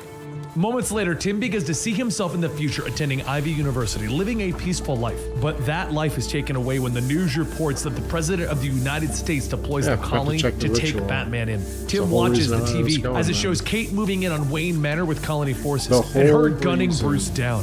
Back in the current time, Tim watches all of the images of the future, and Ulysses says, pretty gruesome, huh? Tim tells him that he doesn't understand what the hell did I just witness. And Ulysses says that you saw the future, your future, how you become an evil, deranged Batman. We don't have all the details, but the important beats still hit, don't they?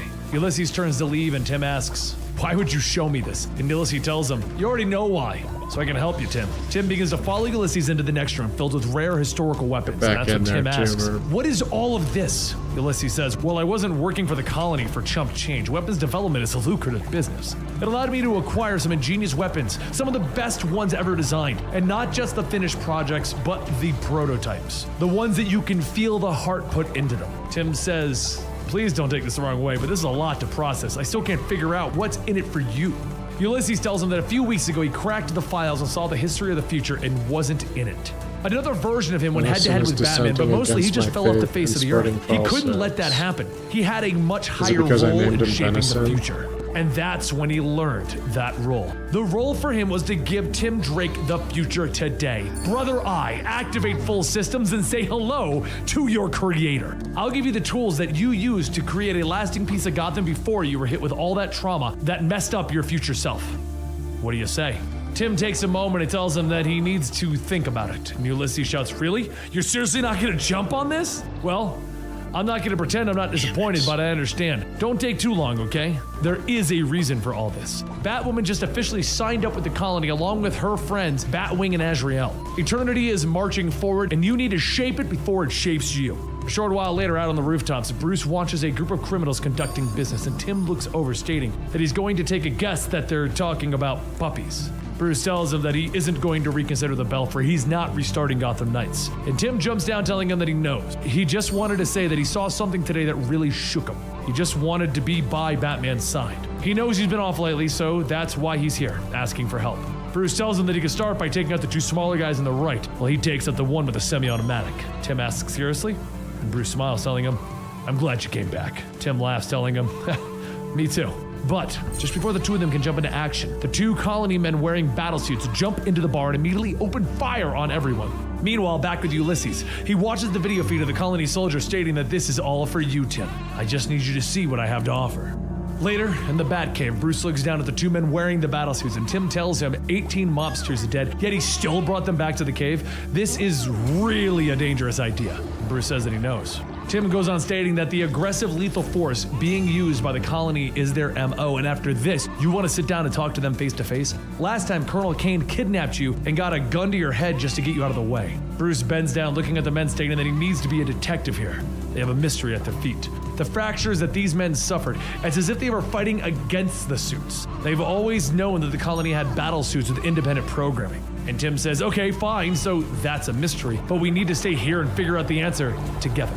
Bruce walks and jumps into the Batmobile, telling him that he wants him to run every diagnostic that he can think of on their suits. Keep them unconscious. Tim tells him that he doesn't like it, and Bruce says that he doesn't either. The other half of this mystery isn't in this cave, and he plans to find it.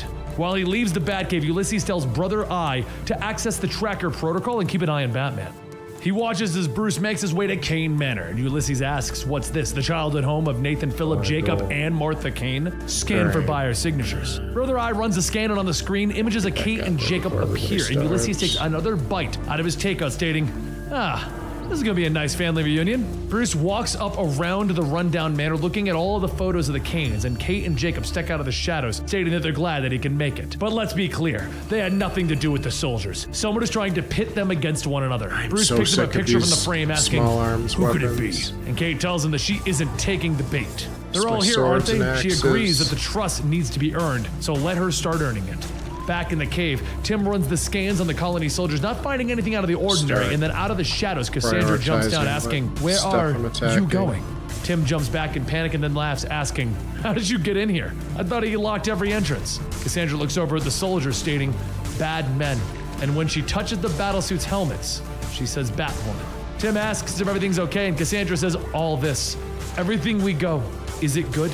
Tim begins, stating, well, I think we do our best to be good, but sometimes we make mistakes. And Cassandra stops. Hard to tell. Like Clayface. Tim pauses and then says, well, I've been meaning to ask. Could you maybe use a new scene partner? I know you were working on The Tempest, but Midsummer Night's Dream was... But before he could finish, he realizes something. The transformation.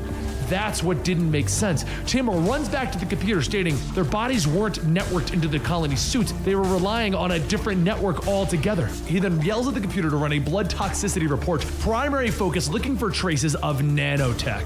Just then, the entire system lights up red, and Tim says he's gonna kill them. He's gonna kill all of them. Meanwhile, back with Ulysses, he watches as Tim begins to connect the dots, and he grabs an electric razor, stating, it's just so sad. He was supposed to be a supporting role, but we're on the verge of the impossible. We're crashing an entire future down onto the present. Ulysses then tells Brother Eye to activate full systems, take full control, and Brother Eye responds, I comply.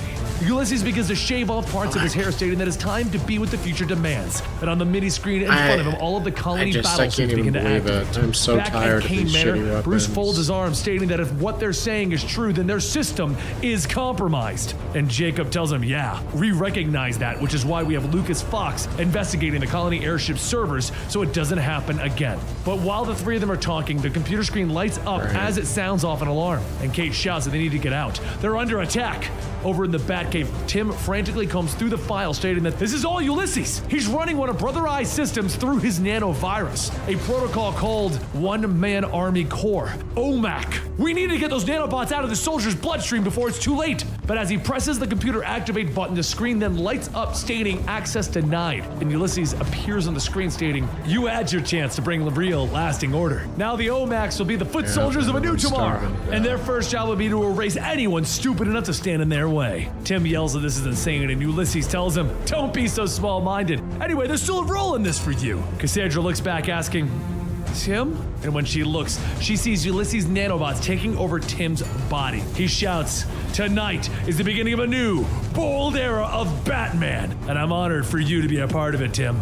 As his vision begins to fade, it begins to return with images of the future of all of his friends. Images of Cassandra dying in a fight looking for answers, Jean-Paul having the mantle of Azrael, being taken by force by genetic copies, and the assassination of Luke Fox. Tim yells to stop. He doesn't want to see any of this, but Ulysses tells him that he can't. This is too important. A digital Ulysses then walks out, and Tim shouts that he's done with these games. Ulysses tells him that they aren't done until he says they're done. He probably should have guessed it by now, but there's no way that he can punch his way out of this. But don't worry, your body's about to get one hell of a workout.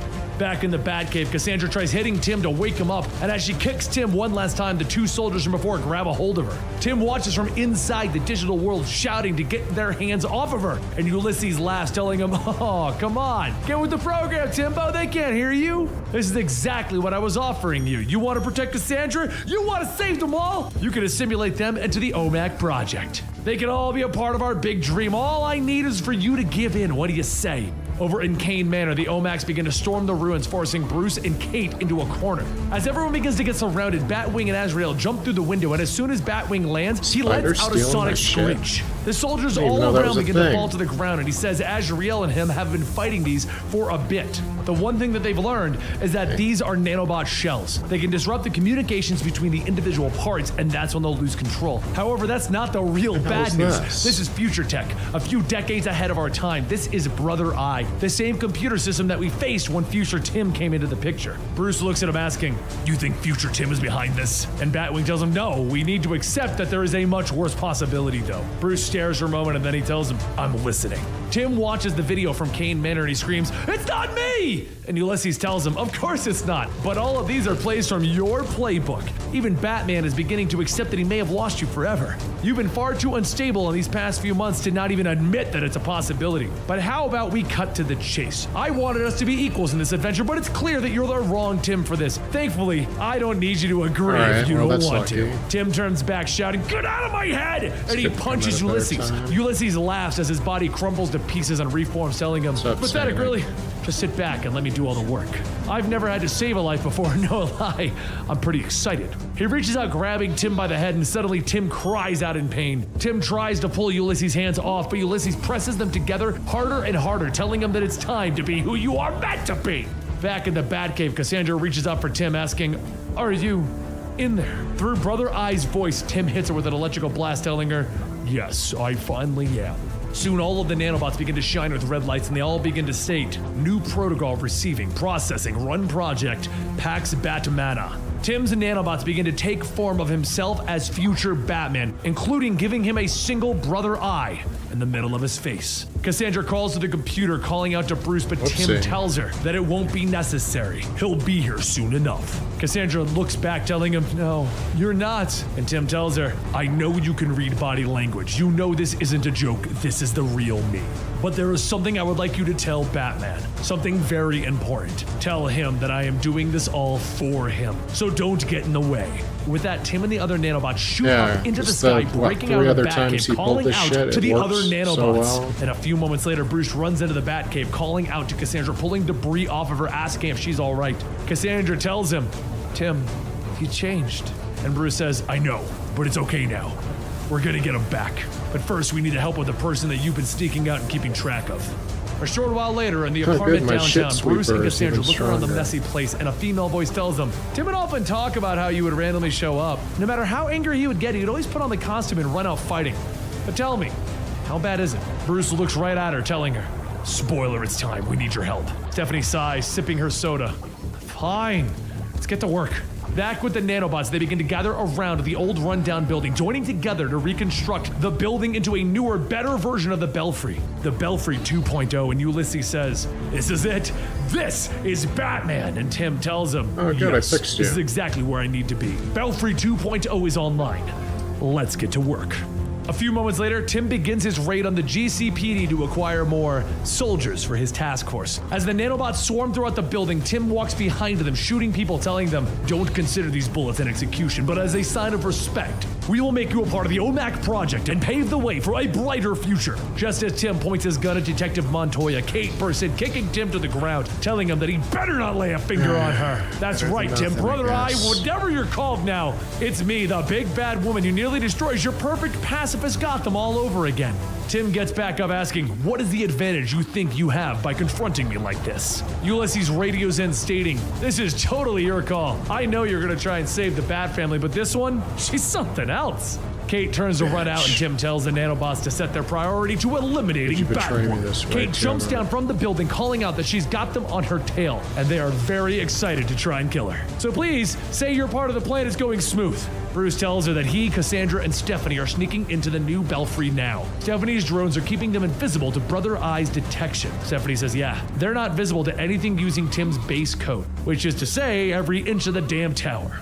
But he didn't really think that this was going to work, right? It was stupid of her to think that she could ever be a part of the Bat family. Cassandra calls back, "I believe you." And Stephanie tells her that's why she likes her way better than Mr. Broods-a-lot. The three of them continue to climb the tower, but Stephanie stops them, stating that there's been a problem. There's too much information static ahead, which means the drones won't be able to cover them. Bruce tells her that we just have to act fast. Everyone drops down into the server room, but as Stephanie looks at everything, she says that this is insane. These boxes are processing hundreds of yottabytes of data. This place, it could power the entire internet if it spanned the solar system. Over in the control room, Ulysses' computer sound off with an alarm and he asks, how the hell did they get in? He then radios to Tim, telling him, "Hey, your deadbeat dad just showed up to ruin the party." Back out in the city, Tim catches up to Kate, telling her, "It is pointless to run. We have seen the future in which you bring. You must be stopped." Kate stops, turning back, asking, "Is that so?" And then she attempts to fight back. As Tim blocks her attacks, he tells her, "This is OMAC nanoshells coating my body, and they can absorb every hit that you throw, and then turn it back into kinetic energy at you." He knocks her to the ground, and he holds his hand over her face, telling her, "I'm gonna show you what happens. I'm going to show you what your legacy brings." Over at the tower, Stephanie begins to work through the computer, stating that this is something else. The coding is from the future of alternate timelines. It's leaps and bounds with what she's familiar with, but it's still Tim's work. She can already see all of his quirks line by line. So if she does it right, she might be able to turn off the connection between him and Brother Eye. Just then the server room lights up, turning red, and Brother Eye tells her, "That is unlikely." Bruce tells Cassandra to make sure that she keeps Stephanie safe at all costs, and Brother Eye goes on telling Bruce, "You were an inadequate father. You refused to utilize me to the extent that I could have been used. Tim has been given the control that he needed, and now we will do the same."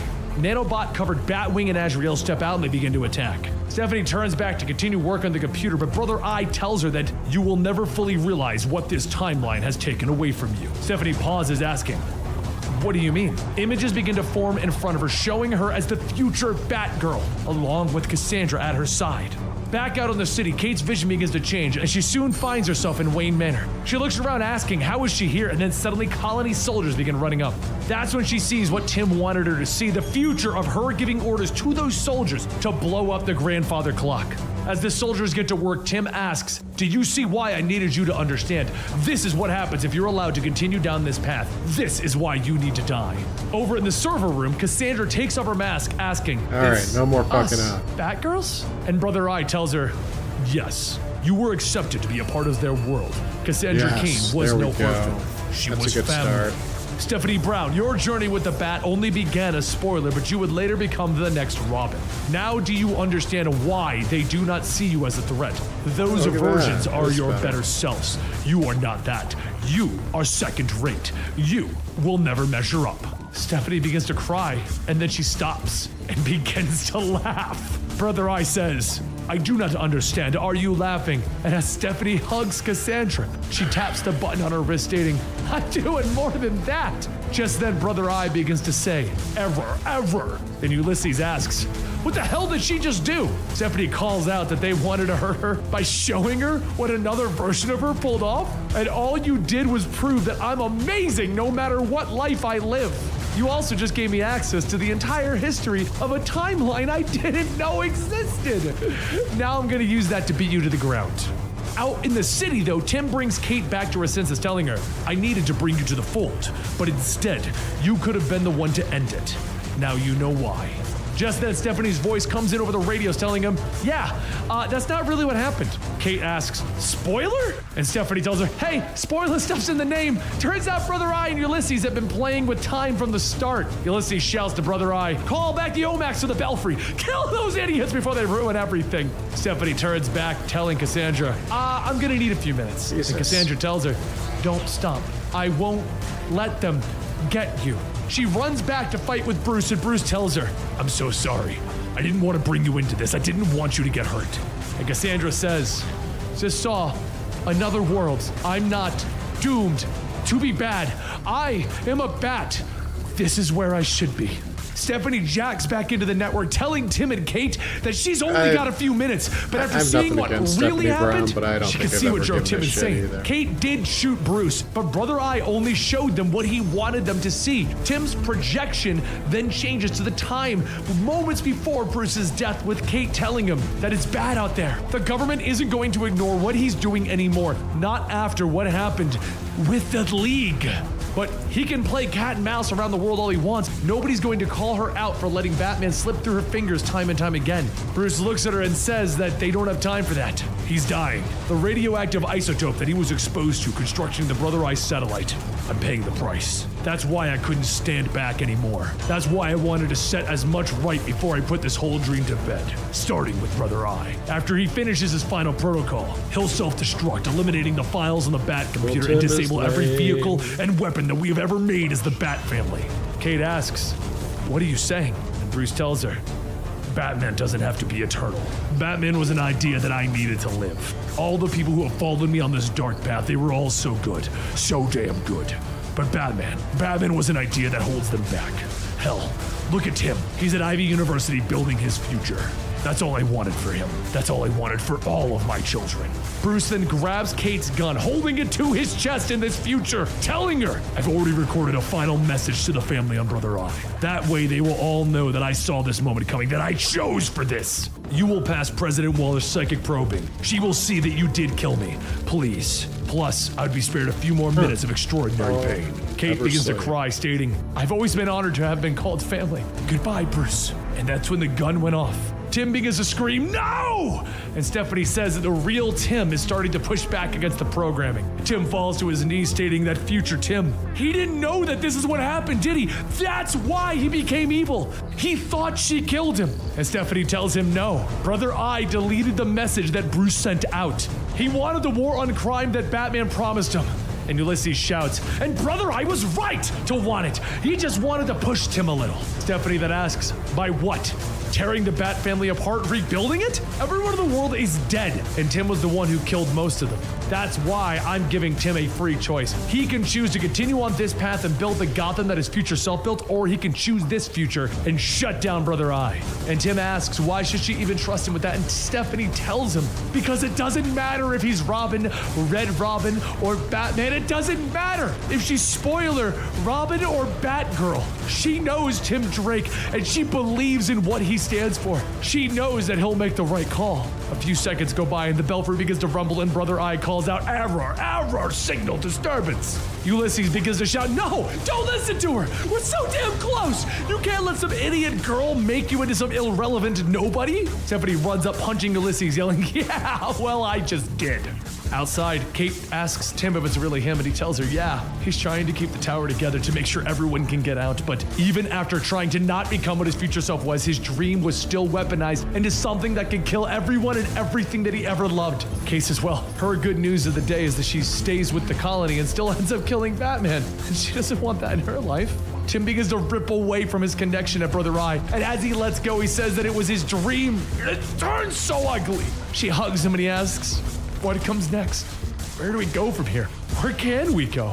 Kate tells him that she doesn't know. She really doesn't know, but they'll figure it out like everyone else does, one day at a time. Soon the Belfry Tower fades into nothingness and 3 weeks go by. Bruce and Kate sit down for dinner and Kate asks, it's never gonna feel normal, is it? Bruce says that he heard that Jacob has been cleared out of his court-martial and reinstituted as colonel. Kate laughs, stating, you heard, huh? Bruce says the president assured him the colony doesn't exist anymore. This is the cost of reinstatement. Kate then says that if it does get recreated, she had nothing to do with it. After everything that happened, it's time for her to stop listening to what others want her to do. Luke agreed that he's putting on the Batwing costume for a bit to focus on the Brother Eye tech to make sure that nothing like this happens again. Azrael needs more, and he spoke about seeing things from a greater perspective, and she heard that he had a long conversation with Cyborg. Bruce grabs his glass, stating, "Do you plan on wearing the bat while you figure yourself out?" Kate asks, "Are you gonna try and stop me?" Bruce tells her that she's the closest family that he has in the world right now. They may not see eye to eye, and that may frustrate him, but he wants to be a part of her life as much as he wants her to be a part of his. Later, as Kate walks out of the restaurant, Jacob calls and asks how it went. Kate asks, "You didn't listen in?" And Jacob tells her, "Well, it's hard with just a laptop now. However, I got a ping on an old tip, something about a new coven of the religion of crime." Kate suits up telling him, "Good. Sounds like a job for Batwoman."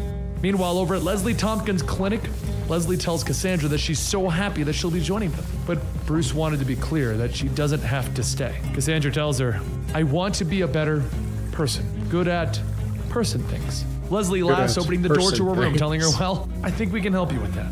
I also called in the help of an old friend to help tutor you until we can seriously sit down and talk about enrolling you into high school." The door opens up and Barbara finishes setting up her books, stating that she's so excited to be working with her. Cassandra shouts, "Batgirl?" And Barbara tells her, "In here, Barbara's fine. Or Babs. I understand you already have a good understanding of the written word, but trouble vocalizing. Figured we could start there and maybe work up to Shakespeare." Cassandra begins to quote Shakespeare's Tempest, and Barbara says, "Wow, maybe we can skip ahead a few lessons. You really are amazing." Outside of her door, Clayface cries, and he says, "Yeah, she really is." And he leaves a note in the door. As Clayface heads outside, he sits in the car. Dr. Veronica asks, "Does she see you?" Clayface tells her, "No, she's doing fine without me. I'm ready now. Let's get the hell out of this city before I change my mind. It's time to become something new." Elsewhere, Tim gets into a car and Stephanie asks, "Are you sure you want to do this?" And Tim says after all the things that she saw, he has so many things to ask. And now they have all the time in the world to figure out the answers. Stephanie pauses and tells him, "They? Us?" And Tim says that he's seen the lonely path and what it does to him. He's gonna need someone to keep him honest. If she wants to come with him and see where the road takes them. Stephanie stops and telling him, "Yeah, I'd like that." Back over in Gotham, Alfred radios in, stating that young Master Timothy's car has left Gotham heading south, the opposite direction of Ivy University. Bruce tells him to shut down the trace in the car. He'll reach out if he needs me. I trust him on that. Alfred then says that the whole project left a lasting impact, didn't it? Perhaps next you'll say that you're starting a school of young vigilantes. Bruce tells him, "No, not yet." And Alfred shouts, "Yet? You can't be serious!" Just then, the bat signal shines and Bruce tells Alfred, "We're gonna shelf this conversation for now. Send a message to Jim. Tell him everything's gonna be all right." And there you have it, you've made it to the end of a full story video. These are long, aren't they? Oh my god, but hey, it gives us a break because we just grab our old videos. I mean, Dan has to spend like grand total of maybe like 2 hours splicing out some older footage, throws it all together into this one big epic video, and then his computer like kills itself for like 24 hours because it just renders this whole thing. He just comes here and he hangs out all day, and he won't go away. He said, "Benny, if you buy pizza rolls, I'll never leave your house." And I thought he was joking, so I bought pizza rolls. We had a really cool night. We got to wear it was like a slumber party. We brought over like sleeping bags. I had my jammies on. They were Diva jammies from Overwatch. He wore Lucio jammies. It was a cool night. We watched horror movies. He was eating pizza rolls, but then he didn't go home the next day. I don't know. I don't know what he was doing. Like, I woke up and I was like, man, that was really fun, but got a wife, you gotta leave. We're not 10 and little girls. And then I asked him why he bought me Diva jammies. I don't know. Guys, I think I might have a problem with Dan. Yeah, I don't know what we should do about this. Let me know in your opinions down below what we should do about Dan and his the fact that he won't leave and wants to eat pizza rolls and buys me pajamas. See you soon.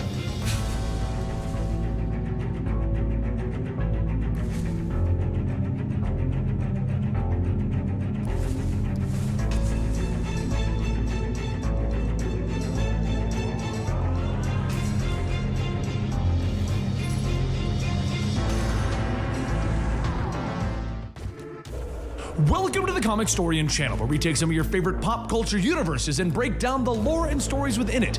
We take movies, TV shows, comic books, and video games, and we bring you an audio drama of what basically happened. It's an epic retelling of a synopsis, and that's what we do here. Now, a lot of our videos are broken into multiple parts, because due to the nature of how long it takes for us to do a video, we get videos out faster that way. Once they're complete, we combine a year's worth of videos into a single video known as a full story, giving you a giant epic movie basically that you can enjoy. And today, we're going to give you the full story of one of my favorite, I guess not really independent books since it was made by DC, right, but you get the idea. hanging on to them, but I'm Scooby-Doo hanging on to them. Apocalypse. What if Scooby-Doo was real and the end of the world actually happened? Yeah. So be a good here we go, cult leader. Scooby-Doo Apocalypse. You'll Also, see. if you want to talk to me about this book and how much you loved it, please consider following me on Twitter at Comicstorian, because we're trying to build up our Twitter presence and would really appreciate your help in that initiative. Anyway, Scooby Apocalypse.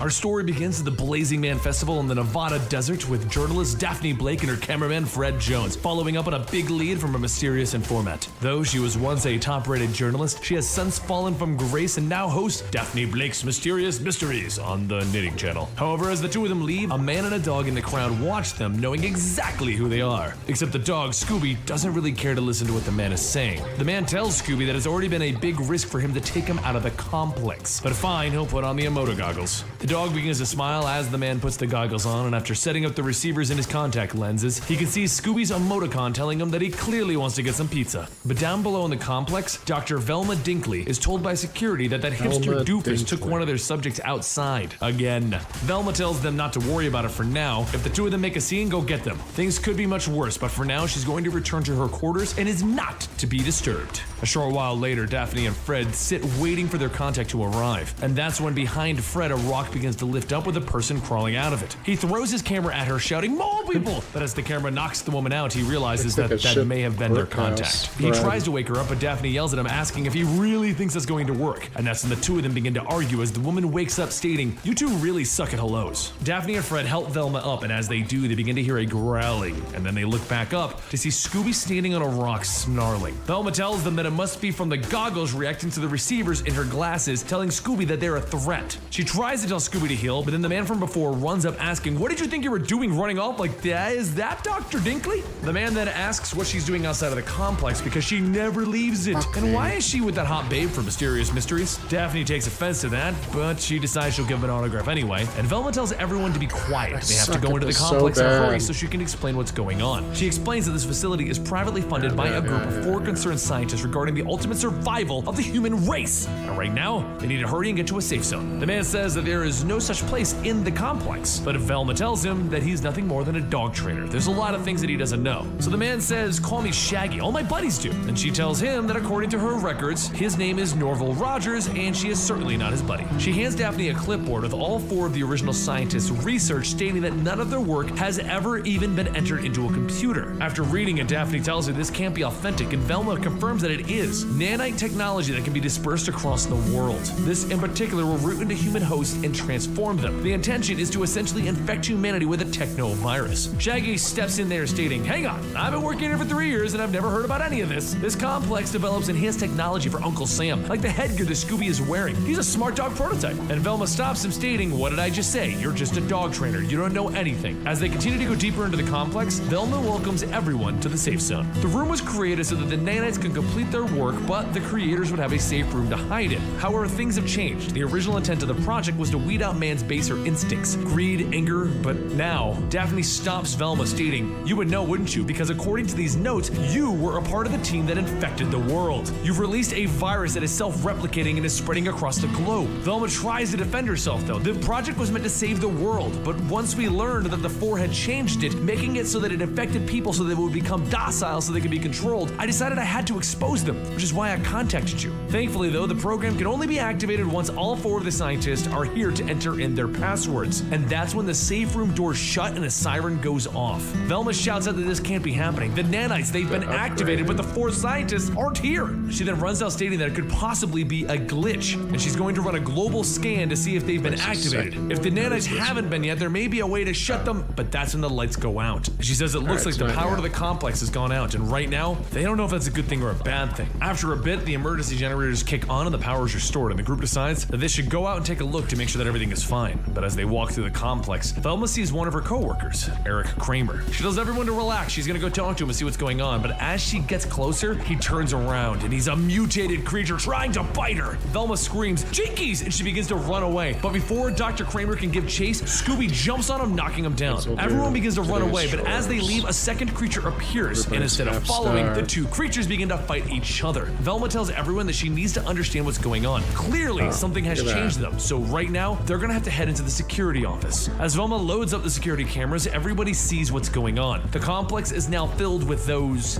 things, and it's time for them to get out of there. Thankfully, the complex is stocked up with weapons that they can use to help them get out of the main doors. The gang loads up on guns and they begin to creep out of the room, and Shaggy tells everyone, "Just for the record, I have never fired a gun before." As they turn a corner, a hand reaches out calling for help, and that's when Shaggy asks if it's Becky? The transformed woman leaps out, pushing Fred away, and then jumps on top of Shaggy, telling him, yes it is, and I've never felt better." Velma quickly swings the butt of the rifle, hitting Becky, but Becky also swings back, knocking Velma into a wall. Scooby jumps back into attack again, but Becky catches him and gets ready to bite, and that's when Daphne grabs the gun and opens fire on Becky's neck. Becky's neck explodes, and Shaggy says that was Becky Davis from Animal Control, and you just killed her. Fred says she did what she had to, but Daphne grabs Fred, stating, "I just killed a human being." She turns and punches Velma, stating, "This is all your fault. You helped those 4 lunatics." But before Daphne can continue yelling, Shaggy tells everyone that he found a way through the vent shaft. Fred asks if it's safe, and that's when another creature appears, so he tells everyone, we should probably just go. He starts shooting the monster, and everyone begins crawling through the vent, stating that there should be at least one vehicle they can use. Dr. Krebs' ongoing experiment. As the group calls out, they stand in front of a giant armored vehicle, and Shaggy tells them, "This is it." Not sure why he called it the mystery machine, though. Daphne asks if this is really going to get them out of this building, but that's when they hear talking coming from above them, telling them,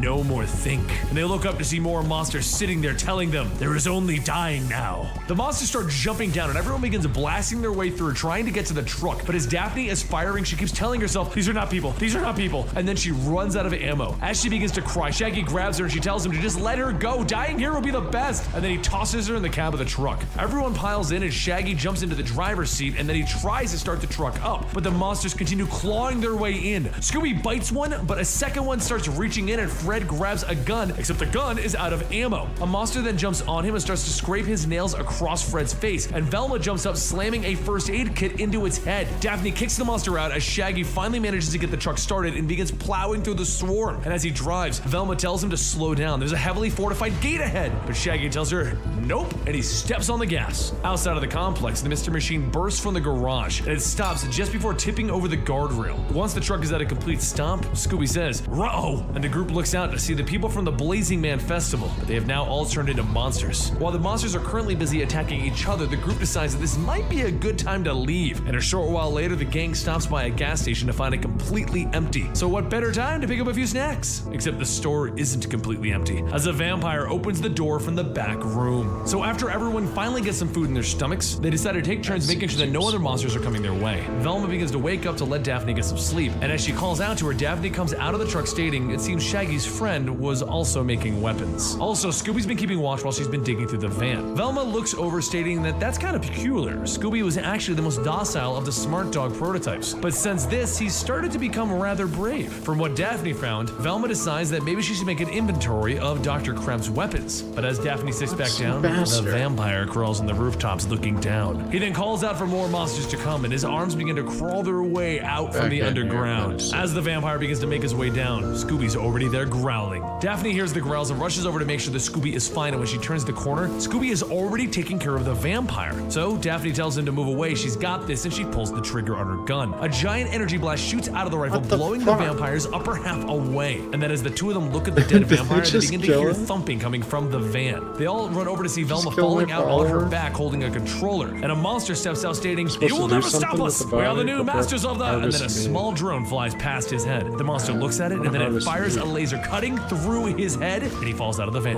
Scooby says once again, "Ruh-oh," and Daphne asks, "What?" And he says, "Ruh-oh that!" Everyone looks over to see the vampire is beginning to regrow his body parts, and everyone decides that it might be a good time to leave. They all hop back into the mystery machine and they drive off to the next location, Mall Mart. After a bit of salvaging, Shaggy tells them that it's kind of a mess in there, but there is food, electronics, medical supplies, and everything else that they could possibly need. Velma tells everyone that that's good, then they should have a laptop that she could use to connect to one of the complex's other facilities. But as Daphne walks with Velma, they find a dead body on the ground, and once Velma inspects it, she pulls something off of it. She shows it to Daphne, stating that it seems like they may not have been the only ones not infected. Outside, Shaggy and Fred begin loading up the mystery machine with the supplies, and they decide that they shouldn't worry. Things are about to get a lot better. But behind them, a monster swarm begins to gather. While Velma begins working on her laptop, her and Daphne hear loud crashing noises coming out of the front of the store. Daphne runs over and finds Fred firing one of Dr. Krebs' energy cannons into the group of monsters, while Shaggy jumps away screaming, "Zoinks!" Daphne starts shooting to give the two cover, and everyone runs to the back of the store. And as they run through the halls, Velma tells everyone to get in here, and Shaggy says, "Oh right, I almost forgot about her." To which she tells him, "Oh, that's very heartwarming." Everyone runs into the stockroom and slams the door shut while the monsters begin beating on the door, and Fred quickly runs over grabbing 70 pounds of Happy Oats to keep the door blocked. But Shaggy mentions, "You know, this might not be the only door back here." Fred realizes that he's right. Normally, there's a loading dock with access to the outside, so him and Scooby will need to go check it out while everyone else keeps watch. Shortly after Fred leaves, though, Velma tells everyone to be quiet and listen. The monsters have stopped trying to get in. It might be possible that unlike the vampires that they fought, that these ones may not have any intelligence, and they're just reacting to instincts. They might move on and try to find food elsewhere. Elsewhere in the stockroom, Fred and Scooby begin checking through the loading docks, and Scooby begins sniffing, stating, "Rotwaron." Fred turns and sees a little girl asking if he's one of the things that came from under her bed, because she tells him that the monsters under her bed, they're real, and then Daphne appears asking if everything's okay. Fred tells her, yeah,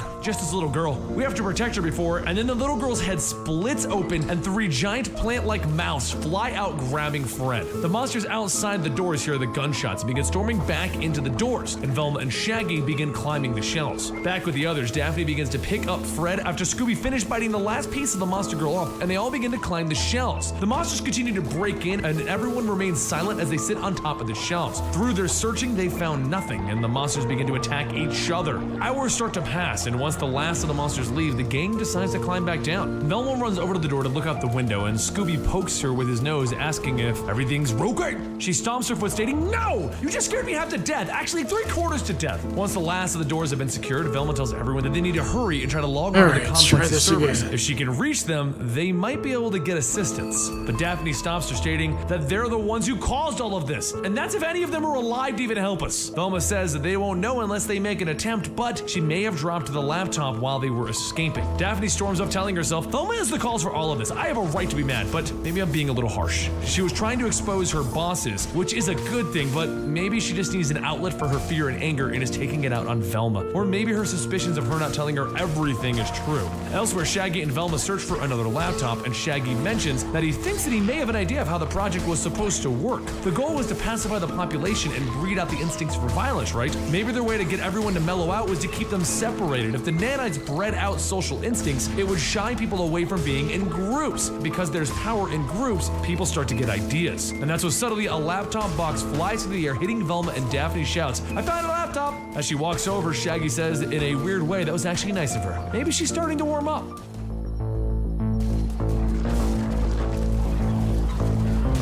After their most recent escape, the gang finds themselves at the Nevada Mall Mart, where Shaggy is facing his biggest crisis yet.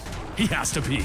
Fred tells him that's nice, and Shaggy says that they've been holed up here the whole time and all he's been doing is drinking those gallon jugs of ginger beer. A few moments later, Fred asks, "Is that better?" And Shaggy shouts, "You have no idea!" Velma then tells everyone they have to find a way out of here. Their best bet would be to try and gain access to the roof, before they can get a much broader view of their situation. And Daphne says, as much as she hates to admit it, that's not a terrible idea. Velma then leads the group up to the roof access, and when they open up the door, they spot 2 of these monsters sitting there. Velma whispers that they need to go back before but Daphne says, no way, they're not going anywhere. And she takes Velma's laptop and throws it over the edge. The laptop lands and shatters on the ground, causing the 2 monsters to quickly jump after them, giving the gang a chance to actually look at their surroundings. As they look around, they see the monster hordes all around them, and they realize that there is no way for them to get back to the mystery machine, their van. Everyone heads down the stairs, and Velma says they need to figure out a way to get a clear path. So everyone grabs something that could be considered flammable, and after stockpiling propane, fireworks, and an assortment of other things, Velma says that if anyone has a deity to pray to, this is going to be the time to do so.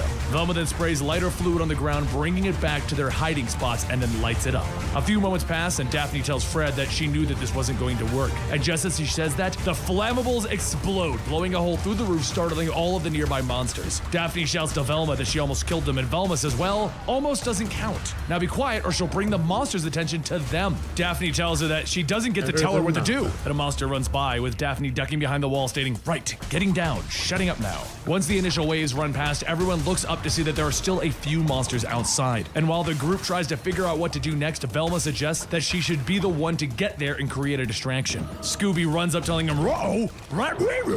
Then he begins to bark as he runs outside by the mystery machine. The monsters begin to chase after Scooby, and Daphne tells them that they need to go help him or they're going to kill him. Velma stops them, telling them that they can't. If they go, they're going to die. Their only hope is getting into the van. As everyone makes a break for it, Daphne looks back, noticing Fred isn't with them. Back inside, Fred is carrying a box of supplies, and he says they need this stuff if they're going to survive on the road. Daphne tries to tell him that they can always find more, and then a monster jumps up from one of the aisles and onto Fred. As he does, the monster pushes down, snapping Fred's leg, and Daphne quickly spins around to shoot the monster's head off. Daphne shouts that she's going to need some help, and Velma runs over to help support Fred while the two of them help him into the van. Shaggy tells everyone that they better fasten their seatbelts because this is gonna be a bumpy ride. As Shaggy speeds out of the parking lot, Velma notices that Dr. Krebs, the owner of the van, neglected to install seatbelts, and Shaggy tells her, I was not being literal about fastening your seatbelts. A short while later, Velma steps out of the back of the van, and Daphne asks, how is it? Velma says that she did the best that she could, but there's a serious break.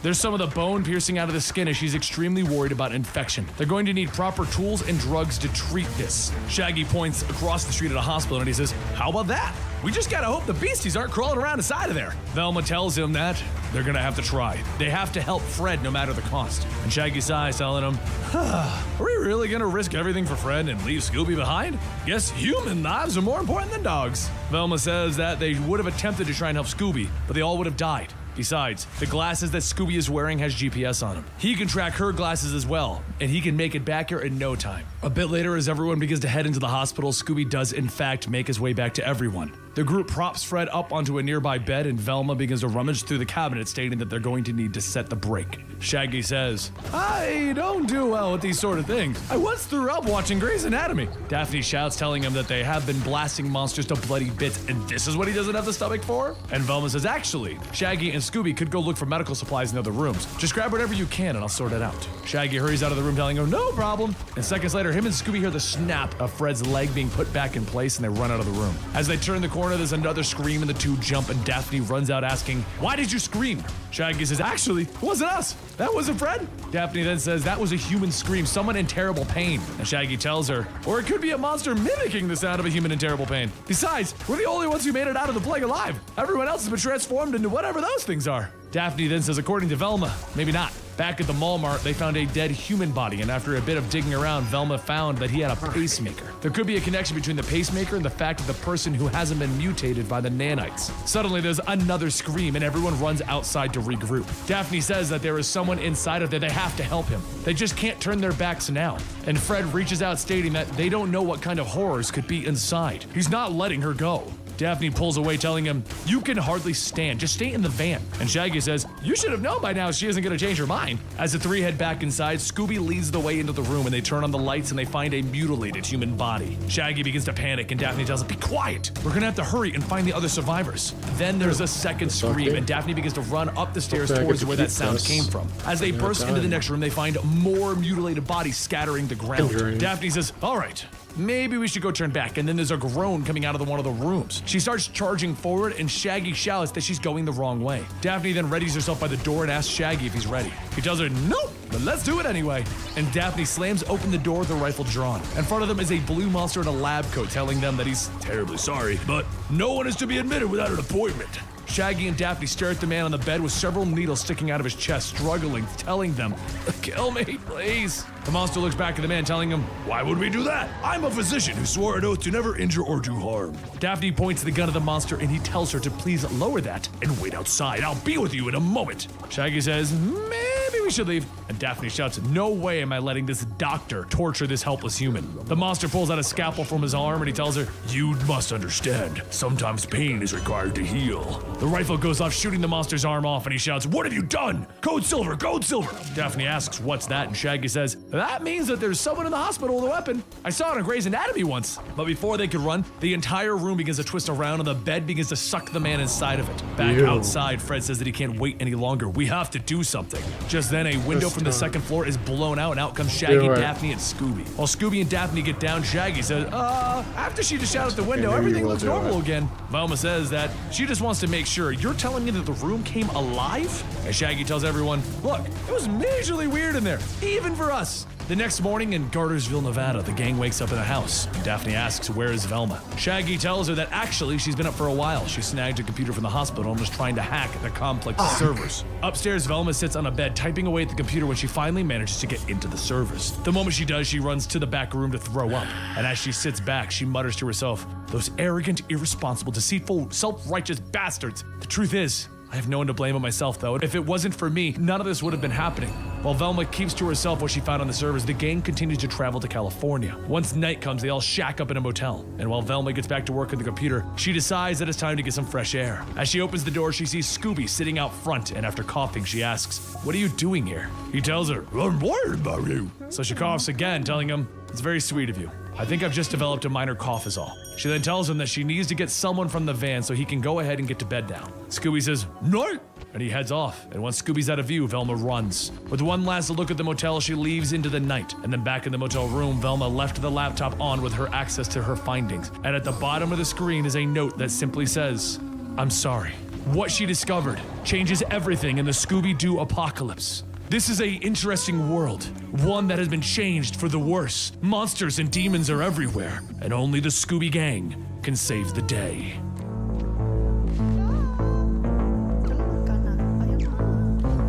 The following morning, Velma wakes up in a cold sweat after having a nightmare. She leans up, rubbing her head, stating that it was astonishing what a fever of a 103 can do to your brain, but the nightmare felt so real. All those monsters felt real. Velma stocks up on medicine as if she's getting ready to leave, and she thinks that Daphne is probably thinking how she's going to kill her, but she can't let that happen. Not if she's going to undo what has been done, if it can be undone.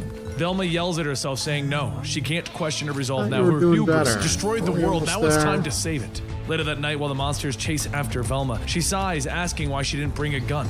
Oh wait, she knows why. Because she's an idiot. One of the monsters manages to rip the top of the bus off that she's driving and ends up driving into the side of a cliff. Another speeds up, rolling onto it and crushing it, barely giving Velma time to escape. Before she can even finish her sentence, the monster's head explodes and Shaggy slides down the cliff, shouting, "Don't just stand there, run!" As Velma starts climbing up, she says that she doesn't understand why are they saving her. And Daphne tells her, "Just shut up so you can focus on shooting things." Daphne walks back up, stating that those were monster trucks. Literally, monster trucks. Can you believe that? Velma says that she presumes they read the documents on the laptop and they know that all of this is because of her. She was the one who designed the nanites. Daphne tells her, yeah, but the question is, what is she going to do about it? Velma then asks why come after her, to punish her, to make her pay for what she's done? Daphne stares for a moment and then hugs Velma, telling her to never do that again. And after a good shake, Daphne says that it's okay to hug her back, you know. Velma tells her that physical intimacy has never been her forte, but she'll give it a shot. Later, as everyone heads back to the van, Velma says again that she is still confused after everything that she's done. And Daphne tells her that while they know that they were misguided, her intentions were noble. It doesn't mean that she doesn't bear some responsibility, but the past is the past, and now it's time for them to go save the world. Meanwhile, over in Seattle, one of the four sits in his tower, watching the monsters rampage throughout the city. As he watches, he thinks to himself, what a mess. And I have my idiot family to blame for this. I loved my brothers, and while my mother was off nursing her alleged nervous breakdowns and her father was terminally self-involved, we've created an unbreakable bond. We were the four, born to privilege and power, and my father said that we would be kings of this world. Each of us flew up the ladder of success to each of our respective professions. Hugo was an army general. Cheeves rose to be one of the most beloved and influential senators. Quentin joined the intelligence services in a role so critical and sensitive that he has no public title. And as for me, Rufus T. Dinkley, I'm simply the greatest businessman man to ever live. The Dinkley brothers have an unshakable faith in themselves and their destiny, and the complex sounded like a splendid idea at the time. As his brothers turned to nurture the dreams of a better world, how could their dreams enrich him, expand his empire, give him more control over the brainless rabble out there? As Rufus continues thinking to himself, his wife Daisy says that it seems that Dr. Kapoor is acting up again. Rufus says, why are all the geniuses so high-strung? Hell, you should have seen Velma. But my annoying sister is either dead or worse, and Kapoor is our only hope at beating this. Rufus then walks into the next room where Kapoor is tied to a chair and he asks, what is the problem? Kapoor shouts, the problem is that he's been held prisoner for weeks. We have. And Rufus stops him, telling him, whine, whine, whine. You're one of the complex's greatest minds and I want solutions. Kapoor yells, I just need food and rest. I can't think straight like this. And Daisy comes in telling him that she just wanted to let him know that she had taken her pills and is going to go rest for a little while now. As Daisy leaves, Rufus says that he was planning on divorcing her before all of this happened. But she intrigues him, so no. Like, why didn't she transform like the rest of them? Why didn't they? Kapoor shouts that he doesn't know, and Rufus just slams his head into the keyboard, yelling that it's his job to know. Rufus straightens his tie, stating, oh well, another one dead. I just need to find where I put the other scientists. Elsewhere in Seattle, the gang arrives and Daphne asks Velma why does she think that they did it, also the original design of the nanites. And Velma says that is not a pertinent question. Her vision was to use the nanites to weed out the baser instincts of humanity. But they do know that her brothers attempted to use her technology to create a world of easily controlled sheep who would mindlessly do their bidding. But the problem is they don't know why they did that. When the nanites were dispersed, they instead infected the populace like a toxic plague, mutating everyone with rare exceptions. The files that she uncovered indicate that while her brothers were overriding the nanites' programming, they inadvertently amplified the nanites' already formidable capacity for independent thought. Why did the nanites actually change their own mission? And now we're hoping that my brother Rufus can help us find the answer? Velma then says that even though her brothers are devoted to each other, Rufus only cares about himself. He would betray them in a heartbeat if he viewed them as a threat to his self-interest. Back with Rufus, he sits in his balcony looking at a monster firing his gun, grazing the monster's shoulder. And Daisy tells him, why would you do that? You just made it angry. And Rufus shouts, what are you talking about? I killed the beast. And what Rufus Dinkley says is true.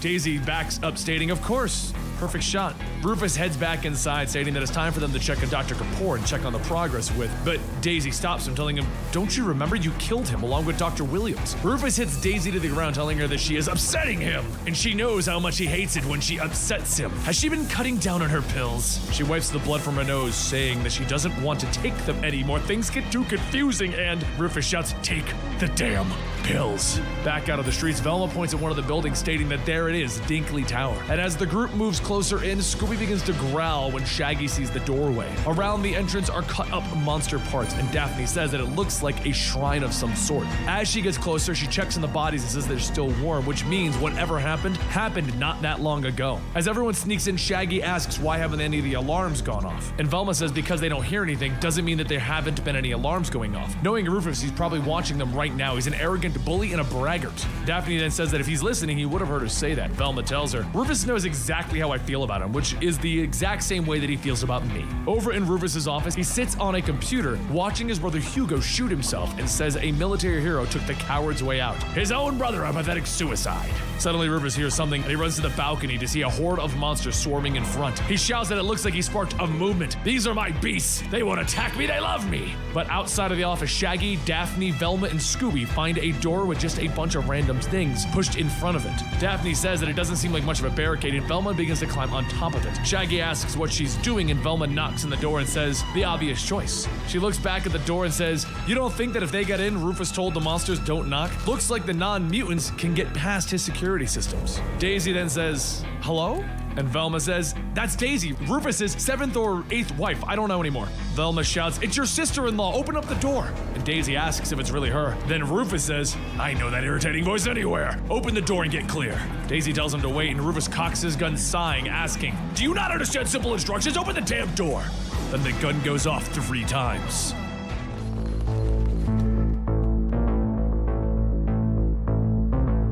It's only been a night since everyone made their way to his penthouse, and as Shaggy looks out into the streets, he sees the monsters have only grown in size. While keeping watch, Rufus's wife Daisy comes in and tells him that he is awake now and would like to speak with them. Shaggy walks back in from the balcony, stating that he can't say that he's looking forward to this. And as Shaggy heads into the next room, Rufus shouts, asking, are you the one that hit me?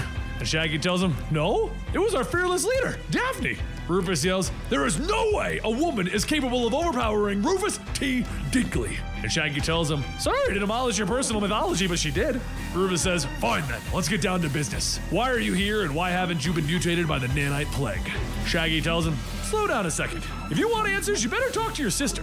Shaggy then yells, calling for Velma, and Daphne yells back, stating that they'll be right there. While Daphne finishes cleaning the cut on Velma's head, she says that she's really dreading this. And Daphne says, "Well, you need to get over yourself. We came a long way looking for your brother to find out what he knows about the catastrophe that the complex unleashed." Velma yells Rufus shot at her. If she wasn't knocked out of the way, she'd be dead. And Daphne begins putting on the bandage, stating, yeah, I guess I've gotten used to you in an odd and uncomfortable way. Velma sighs as she puts on her glasses, and as she walks out, Rufus says, well, if it isn't my beloved sister. The genius, which I use very loosely, is responsible for all of this. Velma tells him that she'll take responsibility for her own part. But while Velma speaks with Rufus, Fred sits in the mystery machine wondering when everyone's coming back. He's still injured. Just then his phone begins to ring and he grabs it asking, "Who's there?" Shaggy asks, "Who the hell else would be calling you? And why are you whispering into your phone?" Fred tells him, "There's a large group moving around me and towards the tower. This thing's taken a major turn for the weird. The monsters have built some kind of effigy in the shape of Velma's brother." Shaggy looks out and sees a woven figure and says that it means that they gotta get out of here fast. He hangs up telling Velma that she better wrap this up. They gotta go now! Rufus tells them that they've only just arrived. Allow him to have Daisy cook them a lovely dinner, and Velma shouts, stating that they didn't come for dinner. They came here to find a way to fix the mess that they've created. They overrode her program so that they could control the populace. Their tampering somehow amplified the nanites' capacity for independent thought. Rufus says that her goal was an idealistic one, wanting to uplift humanity, bring forth the golden age. But man is savage, ignorant, and the animals need to be controlled. That is why we've altered the nanites' programming. However, as for this monster plague, I am in the dark about it as much as you.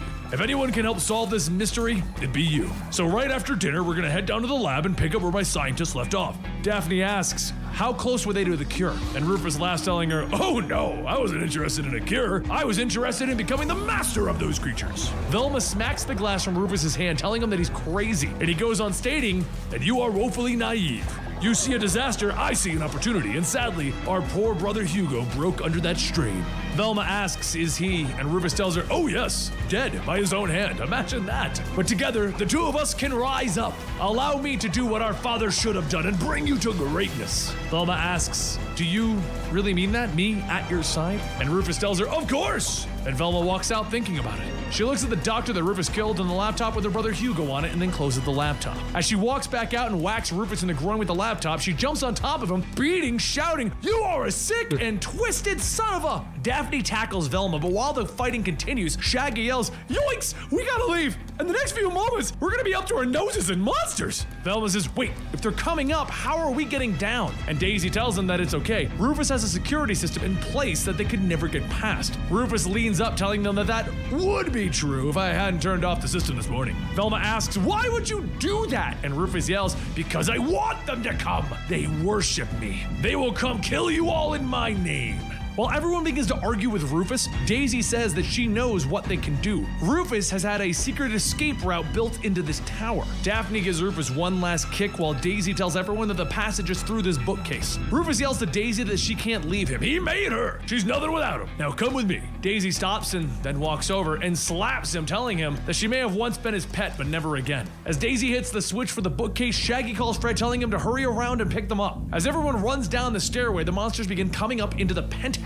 And Rufus shouts to them that they must obey him. However, as Velma looks back, it would appear that they're not listening. Once everyone gets loaded up in the mystery machine, Daisy tells them to wait. Did Rufus manage to get away? Velma looks back at the effigy the monsters placed Rufus in, on fire, and says no, not a chance in hell. After getting out of the city and into Waterville, the gang stops to get things ready before they finally move out. Shaggy sees Daisy standing there and he asks if everything is okay. She tells him that she's not sure. It feels like she just awoke from a bad dream. Even without the nanite plague, the last few years with her husband have been a nightmare. He transformed into a monster, just not like those creatures. Shaggy tells her that it's okay. Rufus is gone and she'll be safe with them. She asks if she's really safe. The entire world is a nightmare now. Maybe she's better off with a cocktail of antidepressants and sedatives that Rufus was force-feeding her. Shaggy says that she can't really mean that, and Daisy sighs, stating that she doesn't know what she means. She appreciates what they've done for her, though. Shaggy stops her, stating that she just has to have some faith in God and in Velma. With Velma and Daphne going back and forth, Fred steps out asking if what he's hearing about a possible hive mind is accurate. Velma says that it's just a theory that she has, but the lack of monster sightings in the recent days have been the result of a mass migration. Something is uniting their creatures. Scooby turns back and barks, "Ringnal, following the Ringnal!" Velma kneels down, stating, of course, the canine's auroral facilities are far more advanced compared to their own. Scooby can perceive the frequencies that they can't hear. She then asks what he's hearing, and Scooby barks, "Voice!" And Fred says that he's pretty sure that he means voice. Daphne asks who could be doing the summoning, and Velma says that there's only one way to find out. They have to go and see what's controlling these creatures. Daphne then says that as much as she hates to admit this, Velma's right. Everyone back to the mystery machine. A short while later, on an overpass above a swarm of monsters, Shaggy says that this was a terrible idea, and Velma tells him that he's absolutely right. They shouldn't be up here. They should be down there observing the creature's behavior from close range. Shaggy yells that that is not what he meant, and Velma asks him if he's so terrified, why did he volunteer to come? Is he trying to impress Daisy? Shaggy tells her, "What? No! Okay, maybe a little. I'm not sure what it is, but the second I laid my eyes on her," Velma finishes, "You lost your mind? While I admit that Daisy is attractive and presents a somewhat classic damsel in distress, you really shouldn't even bother. She's not even your type." Velma then says that this isn't working, and she jumps onto the ledge shouting to the monsters. Shaggy shouts, "Knock it off!" But Velma tells him that it's just as she thought, no reaction. Shaggy then says, "Just when I thought things couldn't get any weirder." A little while later, as Shaggy and Velma return, Daphne asks, "So?"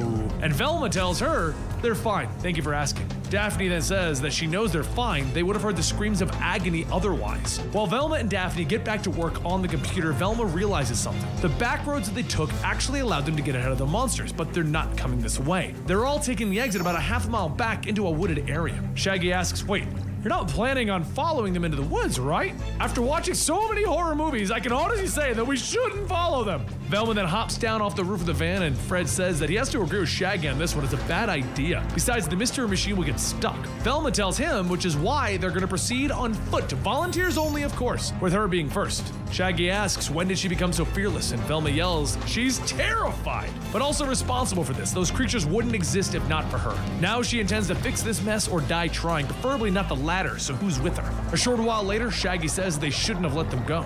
But up ahead, Daphne, Velma, and Scooby all sneak through the forest, keeping a close eye on the monsters. Velma tells Daphne that there is one thing that she would like to tell her, something that she needs her to know. She needs to know how much they all mean to her.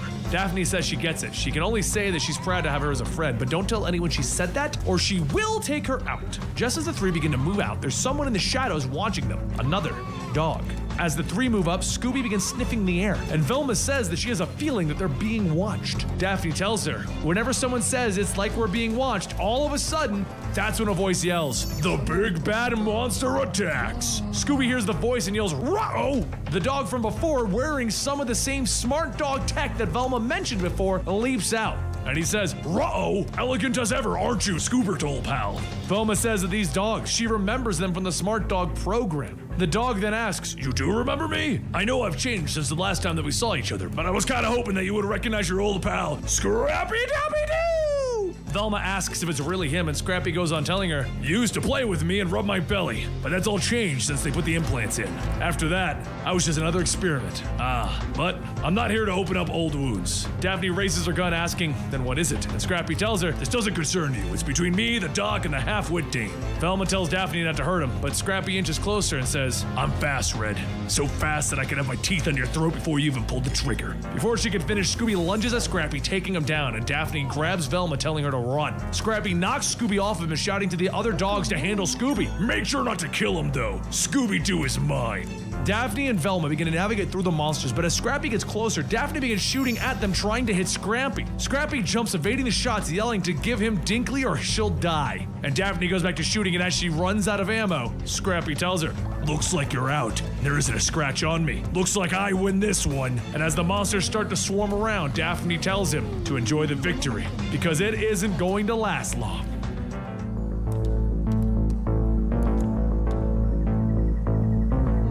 With Scrappy's pack snarling at Scooby and backing him into a corner, the canines all begin to hear the voice of Cliffy yelling for them to wait. He tells the pack that Scrappy said that they all came from the same complex, right? That means they're family, and family don't turn on each other. And just as he says that, gunfire can be heard in the distance as Scrappy calls back to everyone, telling them that he could use some help over here. The dogs quickly spin around and run towards Scrappy's voice, and Cliffy tells them, "Wait, don't leave me alone here." Up ahead, as Daphne, Velma, and Scrappy fight off the monster horde, Daphne begins asking, how the hell did this happen? As Scrappy rips the head off of a monster, he tells her, a little less yakking and more killing would be nice, unless you want to end up as the main course for a monster buffet. As Velma struggles to break free, she says that's the thing. These monsters are not trying to kill them. If they wanted, they'd already be dead. They're trying to capture them. Just then, Scrappy's pack charges through, locking their jaws onto anything that has a hold of the three, tearing off limbs as they go.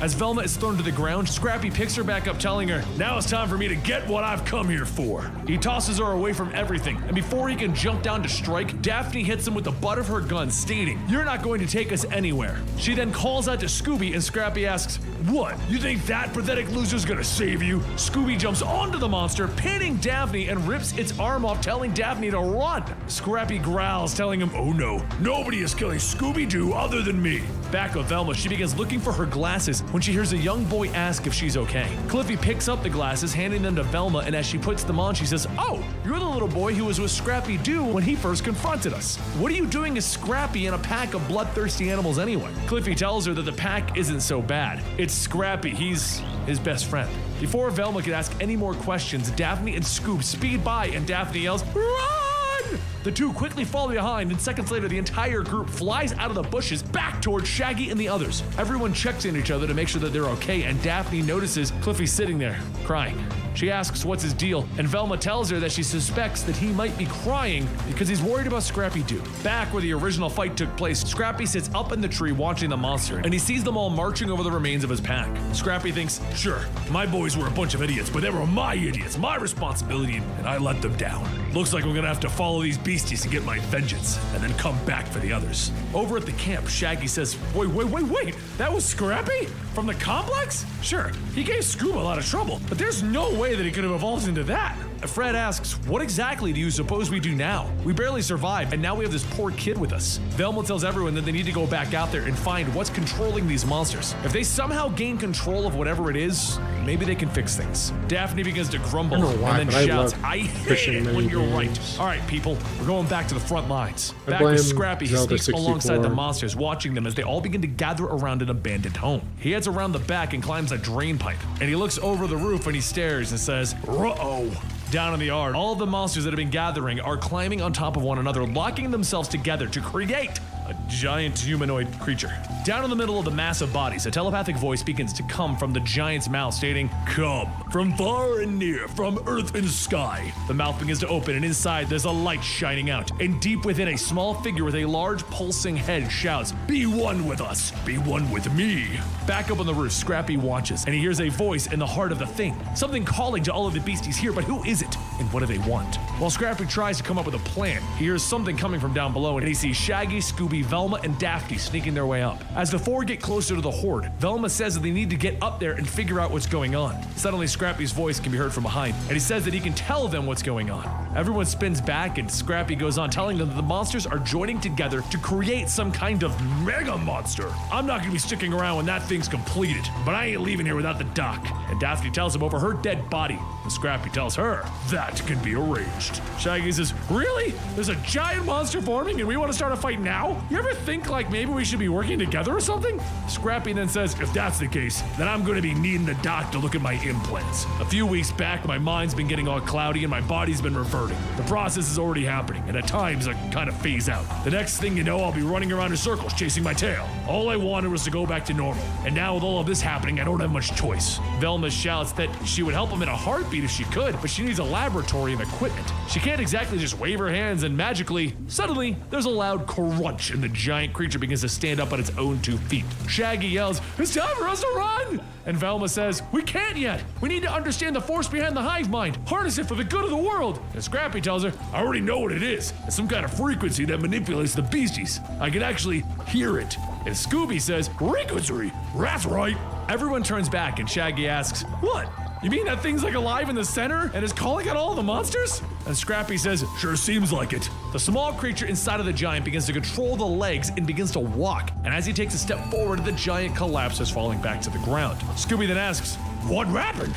and Velma says that it must have surpassed its stress tolerance. There's no skeletal structure and it collapsed under its own weight. The monster then begins to pull back and the creature inside thinks that she's right. He'll need more support. That Velma has a clever mind. She'll make a fine addition to the Amalgamind. Across the way, Scrappy then tells everyone it's weak right now. It's a perfect time for us to strike. I can finally get my revenge on that thing for killing my crew. Velma then yells, no! We need the entity on the inside that's controlling the hive mind. Though, figuring that out might be the hard part. Scrappy growls, telling her that while she's figuring that out, he's gonna tear this thing to pieces. And Velma says that he can't go, even in its weakened state. If it attacks, there's a chance it could kill him. Stay with them and she can help him. Scrappy asks, do you really mean that? And Velma says, oh no, the monsters, they're using parts of the house to reinforce it. Shaggy sighs, telling them, can we please run away now, really, really fast? Scrappy then begins to think to himself that if they leave now, that thing could destroy a lot more than that around them. It would be game over for them, and for little Cliffy. Scrappy then begins running around the monsters, telling them they need to go back and see Cliffy and tell him, forget it, I'm pretty sure he already knows. Scooby calls out to Scrappy and then begins chasing after for help. Up ahead, as Scrappy jumps into the crowd, he begins barking at the monsters, and then he thinks, wait, did I just bark? The implants are going out faster than I realized. Scrappy then latches onto the side of the house, and as he looks down, he sees Scooby running in, attacking the surrounding monsters. He lets go to help Scooby, and then he asks, why am I doing this? And Scooby shouts, friends! And Scrappy says, right, I got friends back there. And Scooby shouts, not just them! Rappy's my friend too! Scrappy claws his way through the pack of monsters asking, how could you say that after the way I treated you back there? I resented you because when we went through the program, me and my pack changed, but you're the only one who didn't. The voice from before then tells Scrappy, the other one is everything that you once were, everything that you still want to be. And Scrappy shouts to him, get out of my head! Scrappy looks back at Scooby, telling him, keep on fighting the good fight and don't ever change. As Scrappy begins running up ahead, Scooby tells him, right! And Scrappy then tears his way through the center mass of the monsters. While the monsters rip away at Scrappy, he finds the creature in the center and he tells him, woof. Suddenly there's an explosion of purple light, destroying the house, and the creature's voice shouting, no! And Velma says that it wasn't a physical explosion, more like a psychic wave. She could hear the thing's death scream in her mind. And Shaggy says, no, my little buddy, Scooby was right in the middle of it all.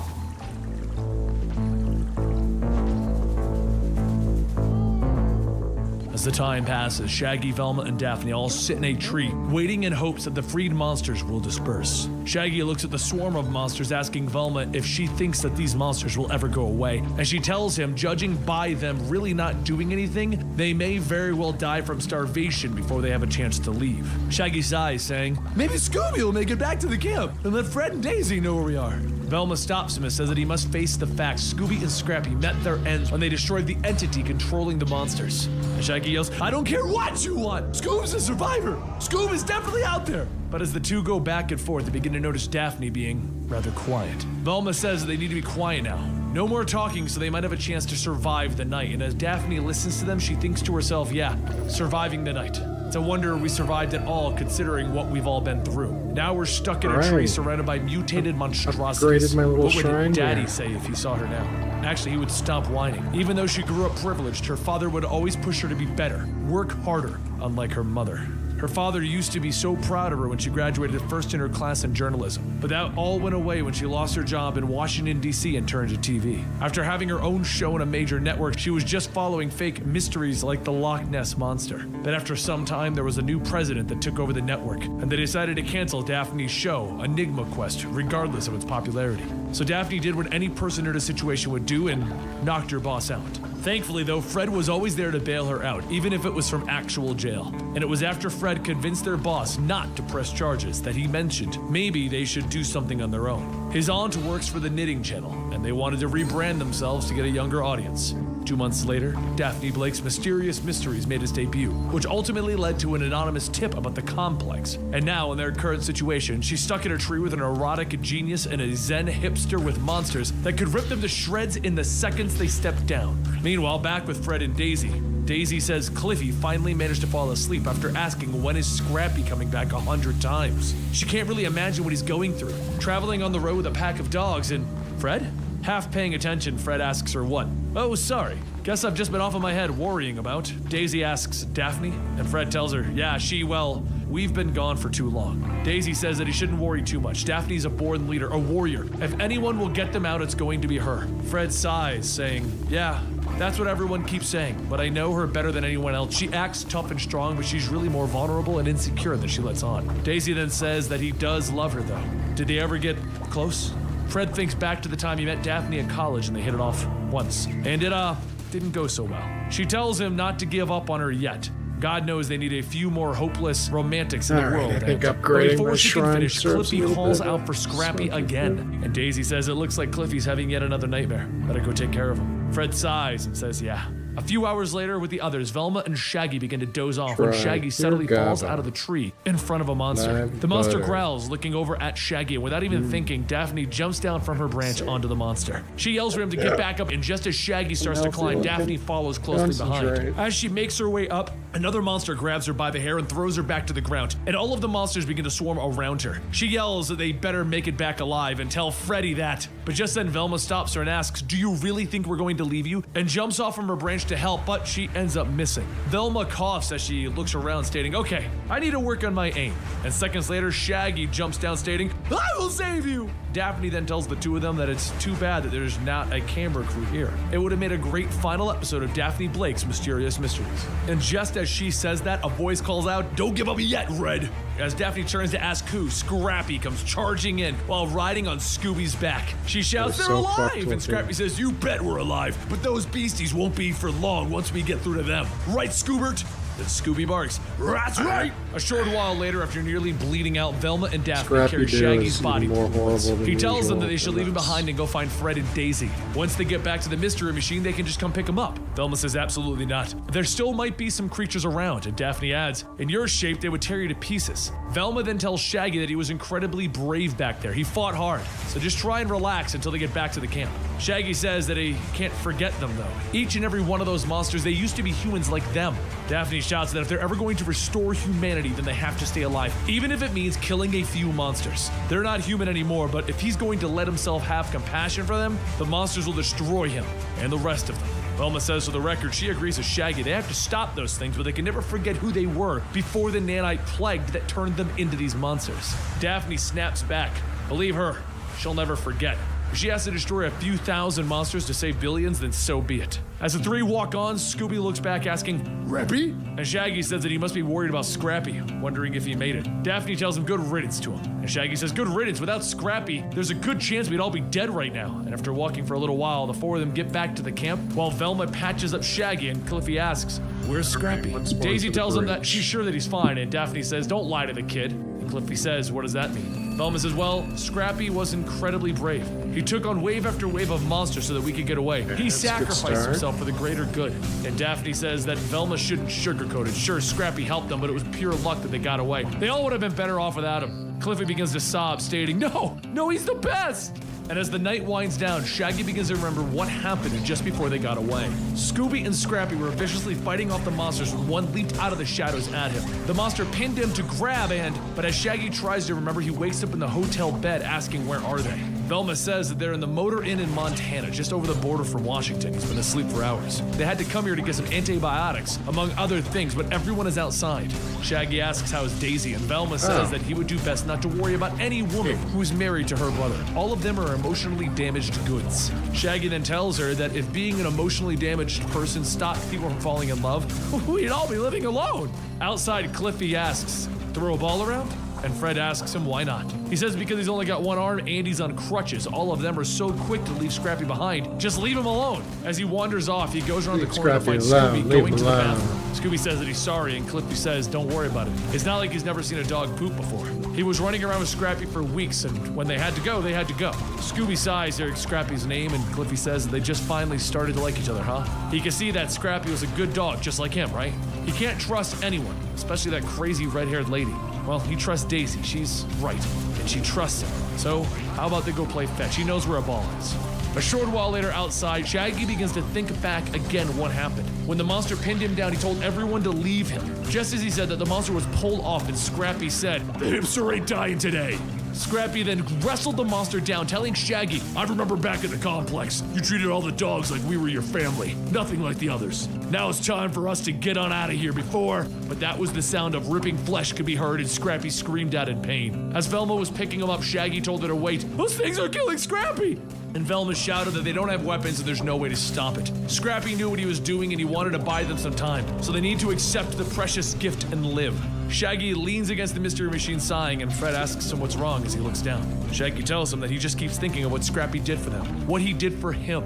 They are terrified of him, but then he turned out to be the most human of all. Then they have a guy like Rufus who turned out to be the biggest monster of them all. It's a weird freaking world that they live in. Weird freaking world. Fred says that he's not sure. Daphne thinks that Scrappy isn't the hero that he's making himself out to be. She thinks that Shaggy stops him, telling him, "Yeah, I know what she thinks, and I don't care."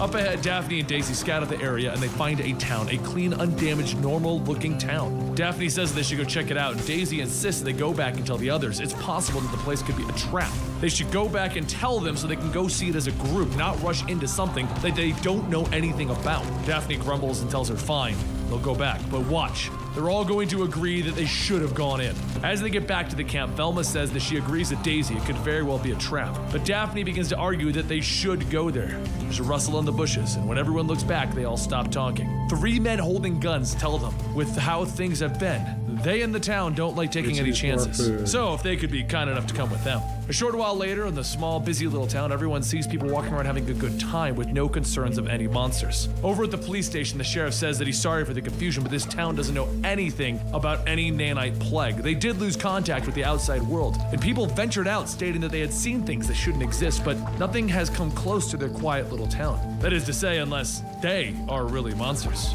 Velma says that if they were actually monsters, why would she have chosen this as a disguise? And the sheriff says that he's not sure, maybe a crafty one. For now, they're just gonna have to keep them locked up in a room until they figure out what's going on. They can continue this conversation later. As another sheriff walks Velma out, she says that she would be happy to continue this. They're all in the same boat, right? And the sheriff smiles, telling her, "Yeah, we're all in the same boat." Once Velma is brought out to the hotel with everyone, the sheriff escorting Velma tells everyone to just sit tight for a few hours to sort things out. Tonight, they will have themselves a little get-together to introduce themselves and make them all feel nice and welcome. As the sheriff shuts the door and locks it, Velma asks if they're so welcomed, why are they being locked up? While everyone argues what they should do next, Cliffy and Scooby listen in on the other room, trying not to pay attention. As Cliffy gets up and walks to the window, he looks out to see a movie theater showing Invasion of the Body Snatchers.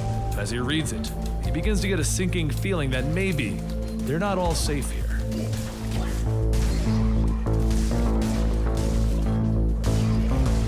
Later that night, the sheriff brings everyone out and says that they are free to walk around the town. They have a welcoming party in the high school gym at 8 so they can meet with the folks. Shaggy tells him that he's a bit confused. First you brought us in here at gunpoint, and now you're treating us like family?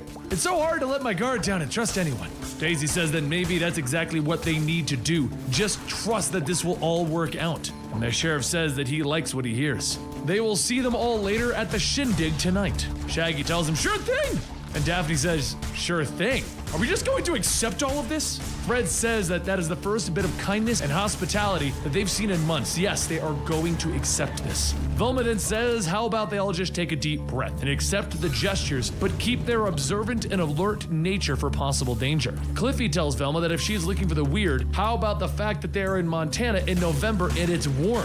Daphne yells, "That proves it, there's something going on here. I don't know what it is, but I'm going to get to the bottom of it." While everyone continues to argue whether they should stay or go, Cliffy looks away and sees a young girl waving at him. Cliffy walks over and the young girl says that she's the first kid like him that she's seen in a long time. Her name is Carrie, delighted to meet him. As Cliffy kinda backs away, Carrie asks, "What, are you scared of girls? I won't bite." And Cliffy yells that he's not afraid of girls, but he's seen some crazy stuff. She wouldn't happen. But Carrie stops him, pointing over at the others, stating, "Can you tell me about your family? They look like nice people." Cliffy says they're not his family, though maybe they are now. His real family is, well, those people are nice. Except for the redhead. She's kind of crazy. Carrie then says that that's not true. She's just scared and trying to cover it up by acting braver than she actually is. Sometimes she can just tell these things. As Carrie looks back, she notices Cliffy's missing arm and shouts, "Oh no, what happened?" And Cliffy says that he lost it when the monsters came for him and his family. Carrie smiles, telling him not to worry, she can fix it, see? She waves her arm and Cliffy begins to see a sparkling green light. And in the place where his arm used to be, one magically starts to appear. Cliffy screams at the sight, asking what did she do, and Carrie says that she doesn't understand. Why is he upset? She helped him. And Cliffy yells that this is not his arm. And Carrie says, of course it's not. I can't regrow the old one, so I molded on a new one out of your memories. Cliffy yells for her to just get away from him, and Carrie turns crying, running into a back alleyway. Everyone runs over to Cliffy asking what's wrong, and he explains what happened. And while everyone makes sure that Cliffy is okay, Shaggy looks around, stating that judging by the looks of the crowd, they might want to leave. The sheriff walks up through the crowd stating, all right, folks, get your things together. Get out of the town. Fred says that he doesn't understand, and the sheriff says that he's going to make it clear if they don't leave town in the next few minutes, they're going to be shot where they stand. A few moments later, the gang walks out of town, stating that was very strange. What exactly did they do to offend them? While everyone starts to come up with their theories, Cliffy decides that something seemed off about Carrie, and he heads back in. As he gets back, he sees that the town is empty. All of the people that were just walking around are gone. Cliffy walks through the town and he stops in the movie theater, and Carrie calls out to him, telling him that it was his favorite movie. He would watch it over and over again, scaring the heck out of himself, and she would pretend to like it so that she could stay with him. Her father died when she was young, and her mother always wanted to work 2 to 3 jobs, so she was always alone. And she's sorry about his arm. She was just trying to help. Cliffy says, yeah, he knows that now. It just really frightened him. Carrie jumps off the building, telling him, yeah, he really made her mad, telling her to get away. That's why she chased him and his friends out of town. She just thought that she could have a real friend. After everything, she thought she was alone. The only visitors that they get are the monsters, time to time. Cliffy says that the sheriff said that there weren't any monsters here. He and Carrie stop, stating that they come, and when she gets through with them, they don't stay very long. But all that matters is that he's back, and they don't need any stupid grown-ups. The two of them can have so much fun together. Cliffy starts to look around and asks, what about the adults? It's so empty here. And Carrie tells him that it's always been that way. All those people are in her head. She can just think them, and poof, there they are.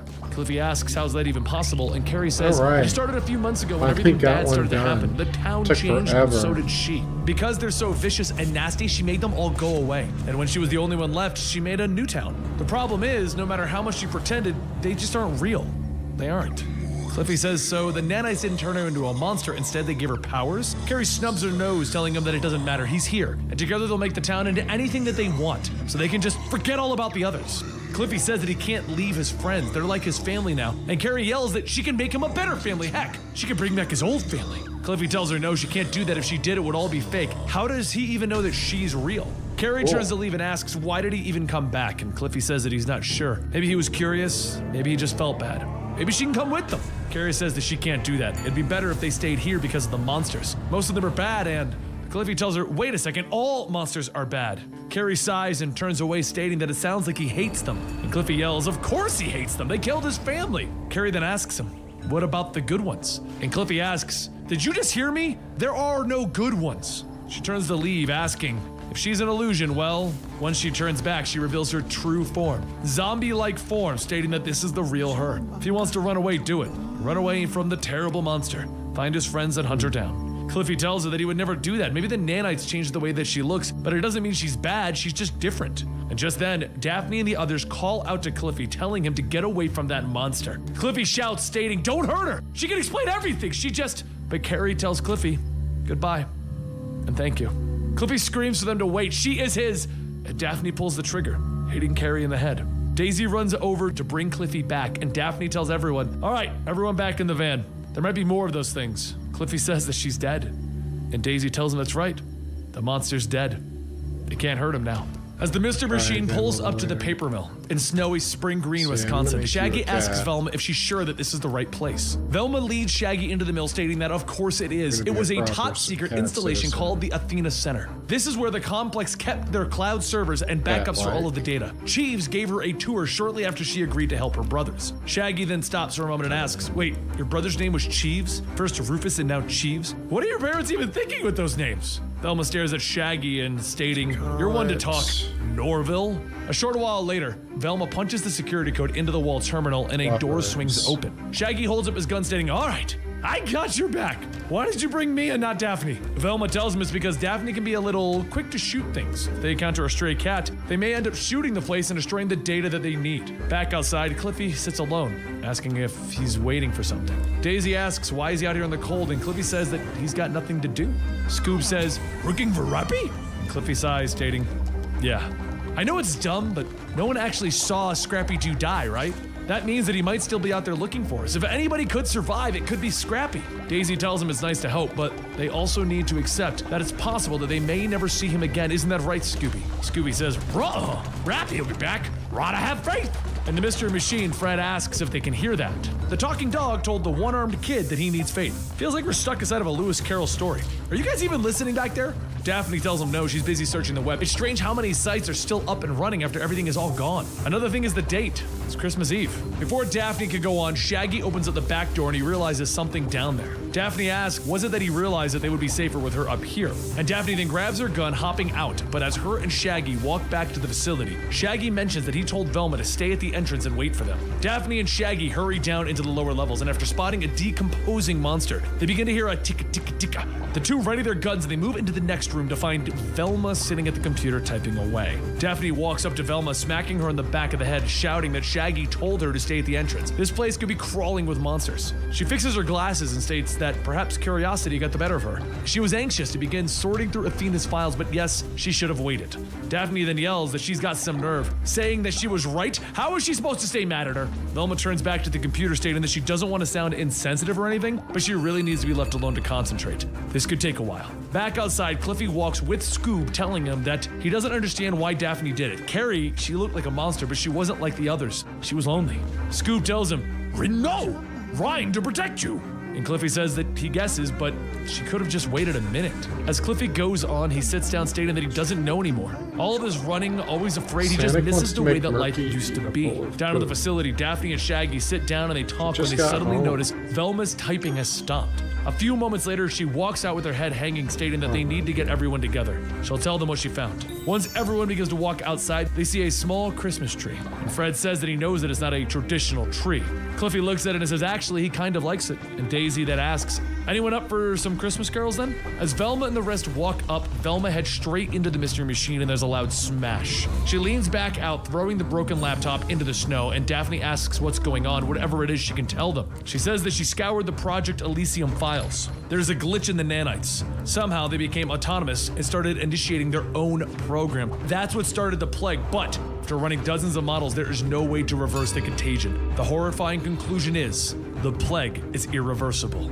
Merry Christmas. With that news, the gang then continues their journey east, reaching the Henry Hudson Mall in Albany, New York. Outside, the mall creatures crawl around, and Shaggy asks if they're really going in there. Velma says yes, to which Daphne talks over her, telling everyone no. Shaggy says, well, that clears that up. Daphne then says that they've been traveling for 2 months, knowing that they have no way of curing the plague. All they can do now is just try to survive. Velma tells her that it is exactly what they're going to try to do, and inside the mall they'll be able to find enough supplies to keep going indefinitely. They need to set up a base of operations so that if there are any survivors out there, they'll have a place to go. Daphne asks what are they trying to rebuild. They are the only survivors. It's just a matter of time before those things out there finally take them out.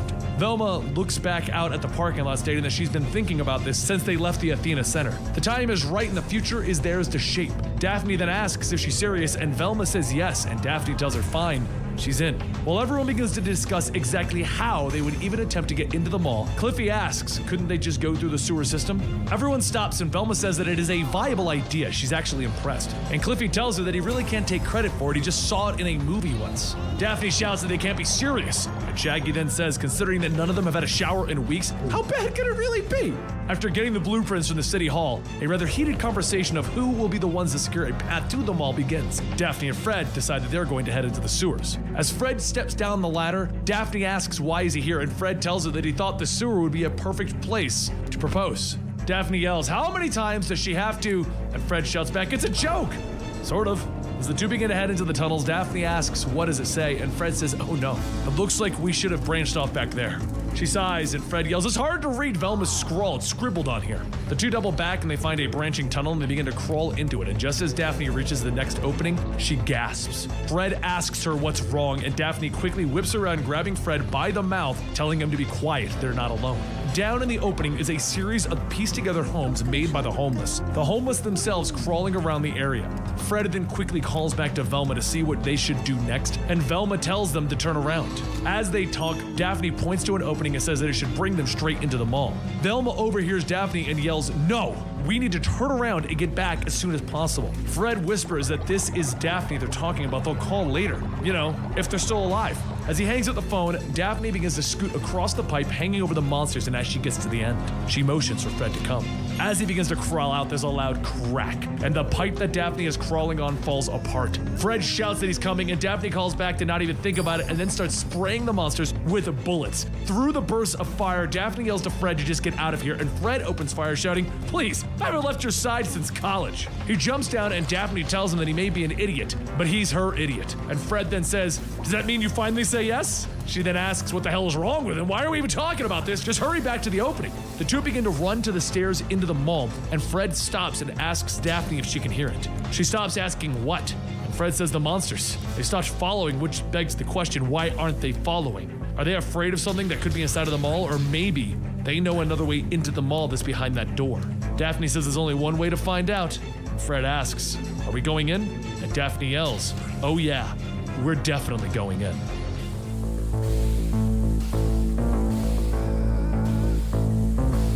Now, as Daphne and Fred make their way into the first level of the mall, they stop to survey the area, and they find something really strange. All of the monsters here are already dead. Fred asks, "What happened here? Why are all the beasties already ripped to shreds?" And Daphne tells him that it looks like they killed each other. The two press on, but Daphne notices something about the monsters. They're all wearing makeshift uniforms. One group says Mears, while the other says CJ Nickel. It's almost as if they were like opposing forces, battling against each other. They should really call this one in. A few moments later, Shaggy shouts over the phone, "What do you mean they're at a war? I'd ask what you've been smoking, but you're too much of a straight arrow, Fred." Fred tells him that Daphne's already checking out CJ Nickel, so they're gonna try to sit tight until they... But Daphne yells, "No! Tell everyone to stay outside! We need to wait until it's clear." Fred sighs and says that Daphne said for everyone to wait. No, I don't agree with her, but you know Daphne. Shaggy tells him, "I don't like it either." Velma sets her watch for 15 minutes. After that, they are coming in. And be careful in there. Shaggy hangs up and Velma says that it's all right. Go grab the weapons. They're going in now. Back inside, Daphne inches closer to CJ Nickel department store, thinking to herself that this is so stupid. They need to make sure that both armies are in fact wiped out. Velma may be a genius, but her plan is idiotic. Turning this place into a sanctuary for humanity, chances are that they're all going to die today, and if not, then soon. At the very least, this does give them something to live for. Maybe the monsters had the same sort of idea, build this place up like a fortress. But as Daphne gets closer to the escalator, she begins to hear the shoop, shoop, shoop being chanted off in the distance, which means they are not alone.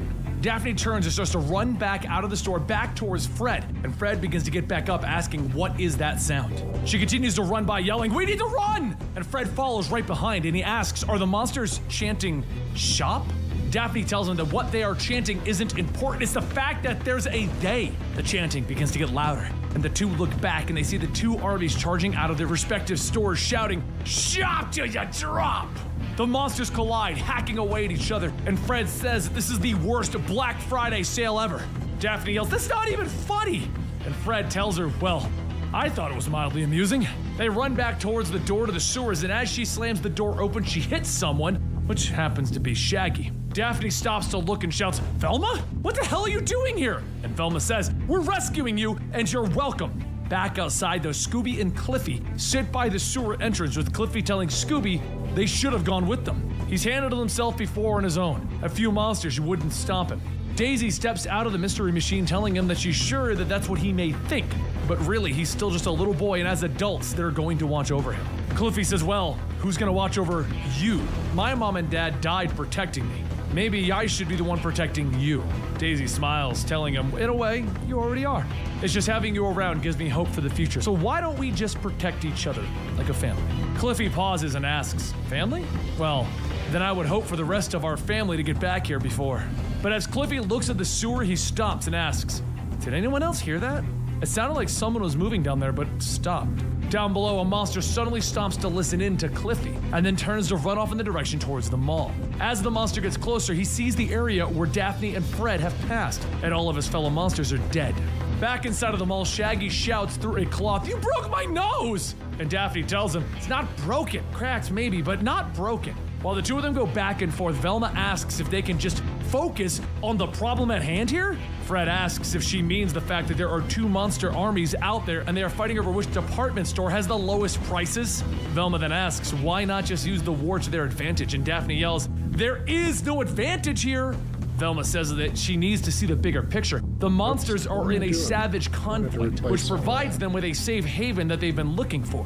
Based on what they've witnessed so far, they seem to be gathering in their own stores, only emerging to fight in the main courtyard. As long as they stay away from those areas, they have a vast space to work with as they turn this place into a fortress. Shaggy pulls the cloth from his nose, stating, "Yeah? Or this place is just a massive tomb that we'll never escape from." Daphne sighs, rubbing her forehead, and Velma asks if she's in. She turns back, stating, "This is the dumbest, most reckless thing we have ever done." Then Velma asks, "So, are you in?" Daphne pulls her arm and bops Velma on the head, telling her, "Yeah, I'm in. And I did that for the sheer fun of it." Shaggy laughs, "Isn't she delightful?" Velma fixes her glasses, telling him to just shut up. A few days later, Cliffy sits in the hallway, stating that grown-ups can sure be dumb sometimes. How can they believe that this is actually a good idea when there's monsters all over the place? Fred then walks by carrying a box of supplies, telling him that he's worrying too much. He didn't like the idea of turning this place around at first, but Velma caught on to their patterns. The monsters only come out twice a day to set times to fight, allowing them room to work around them and out of their line of sight. Cliffy says that it's still crazy. Fred tells him, "Oh yeah, no, it's totally insane. But it's time that we take a stand, and who knows, maybe Velma's plan will actually work." Cliffy whispers to Scooby, telling him, "See? Dumb." Fred asks, "Did you say something?" Cliffy tells him, "Oh no." And Fred says, "Well, Shaggy and me are not the brightest bulbs in the chandelier, so if you want to call me dumb, that's fine. But Velma and Daphne are two of the strongest people I've ever known, so try and have a little faith in them." Cliffy tells him, "Well, I really didn't mean..." Fred stops him, telling him, "No worries. Just stay here and out of harm's way."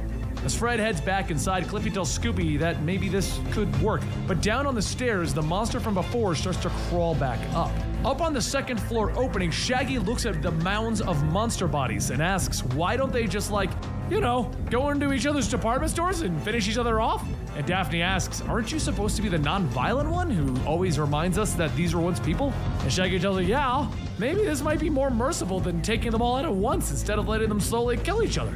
Daisy then says that she's going to go back to rigging up the escalators. It's hard working with scavenged electronics, but if they try and come up to get us, the explosives could be set to tear them to pieces. Shaggy tells her to wait.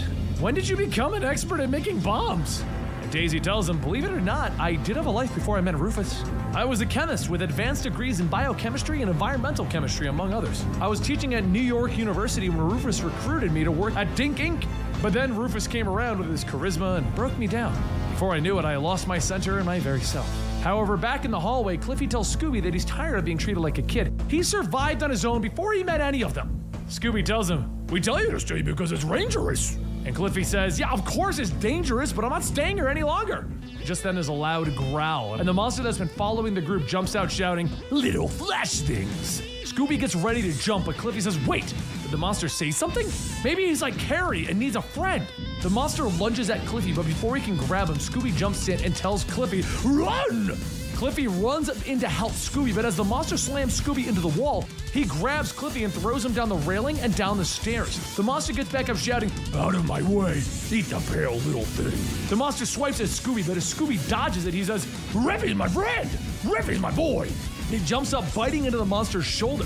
As the two fight, Cliffy starts to come to, and he runs into the supply closet to try and find something to help Scooby. He looks around when suddenly he sees a toolbox. Scooby continues to try and keep the monster back by biting him, when out from behind, Cliffy charges in with a screwdriver, stabbing it into the monster's head. The monster hesitates and then falls lifelessly to the ground, with Cliffy beginning to cry. He looks up telling Scooby that he loves him. Scooby sits next to him telling him, love you too, Revy.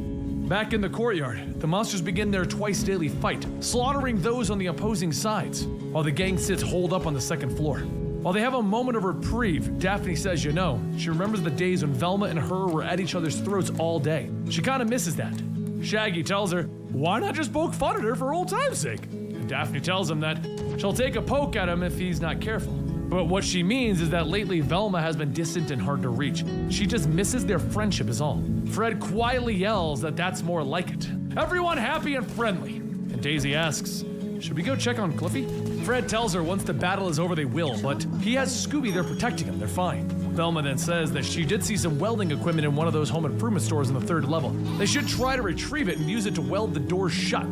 Daphne then leans over stating, well, she just opened up to her and all she can think about is welding? Shaggy laughs, telling her, come on, poke her, she'll feel better. A few seconds later, Daphne leans back smiling, you know, that did make me feel better. And Shaggy holds up his bloody nose after being punched in it once again, stating, I was kidding! And who? What the hell is wrong with you?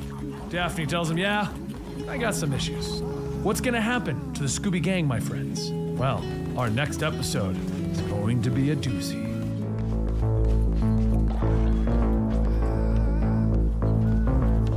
As the last board is put up along the wall, Shaggy looks at the barricade, stating that he almost feels like he's almost in Les Miserables. Fred asks what's that, and Shaggy tells him, you know, the Broadway play, French Revolution, lots of singing? Forget it. Daphne then asks, can we just focus here? And Velma says the question that they should be asking is, will this thing hold when the creatures launch their next assault? Daphne says the only certainty that they have in this world is uncertainty. Shaggy punches his nose, stating that they should just be able to start getting rid of the dead bodies. God only knows what kind of diseases they might have. Velma tells him that there's no indication of infection among their group. She's pretty sure that they are reasonably safe for now. Daphne then asks, reasonably? They needed a more definitive answer, and Velma says that there is only certainty and uncertainty, right? As Daphne and Velma begin to argue about what they should do next, Shaggy looks over the railing down at the battlefield when Daisy walks by. She tells him that she would ask a penny for his thoughts, but given that they are living in a post-apocalyptic hellscape, currency is probably a bit outdated. Shaggy looks back asking, what? And Daisy says, nothing, he's just looking a little more troubled. Shaggy sighs, stating that the more he thinks about it, the more staying here seems like a bad idea. Every time that he tries to think about something else, the more it seems like it's the right thing. He doesn't know anymore. Maybe he should have just never taken the job at the complex. That way, he would have just become infected and he wouldn't know anything about what's going on. Daisy leans back, telling him, maybe. Then she wouldn't have met them all. And that's gotta count for something, right? They're family now. As the two go on, Fred sits back watching them, thinking that Shaggy should just make a move already. He fell for Daisy months ago. The poor guy is still trying to muster up the courage to tell her how he feels. Not sure what he's afraid of, or maybe part of him does. He'd be lying if he didn't feel a little vibe for Daisy himself, but he would never do that to Shaggy. If they were being real here, he already loves Daphne anyway. Sometimes he wonders, why? Maybe there's something wrong with him. Years of pursuing a woman who's made it clear that she'll never be with him. Maybe it's the way he likes avoiding genuine relationships and impossible goals so that he'll never have to commit to anyone else. After a few moments of the argument dying down, Velma storms over shouting, that woman is infuriating! And Fred sighs, telling her, tell me about it. But she's smart and capable and brave and so damn beautiful. Velma groans in frustration, yelling, Fred Jones, you are such a defeatist. All you do is sit here moping and wishing and never doing something about it. Fred asks, what are you talking about? I propose to her every other day. Velma asks him, how's that working out? Fred thinks back to some of the more notable times that Daphne said no and says, you have a point. Velma shouts, it's all because you give in to her, following and doing whatever she says. Right now, Daphne has to decide if she isn't going to wait for the monsters and if she's going into Mears and CJ Nickel alone to clear them out. Fred smiles, telling her, don't worry, I'll talk to her. And Velma tells him, right, because she always listens to you. Velma then scoffs, stating, well, if you're the only person to talk her out of this, maybe there's hope for us yet.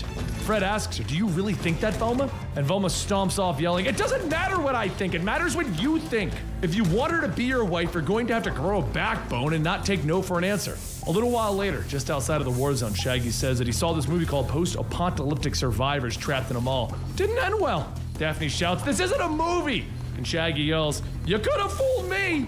As they watch, Cliffy says that he's got a question. If the monsters keep slaughtering each other, why do the armies always stay the same size? And Shaggy stops and says, actually, that's a good question.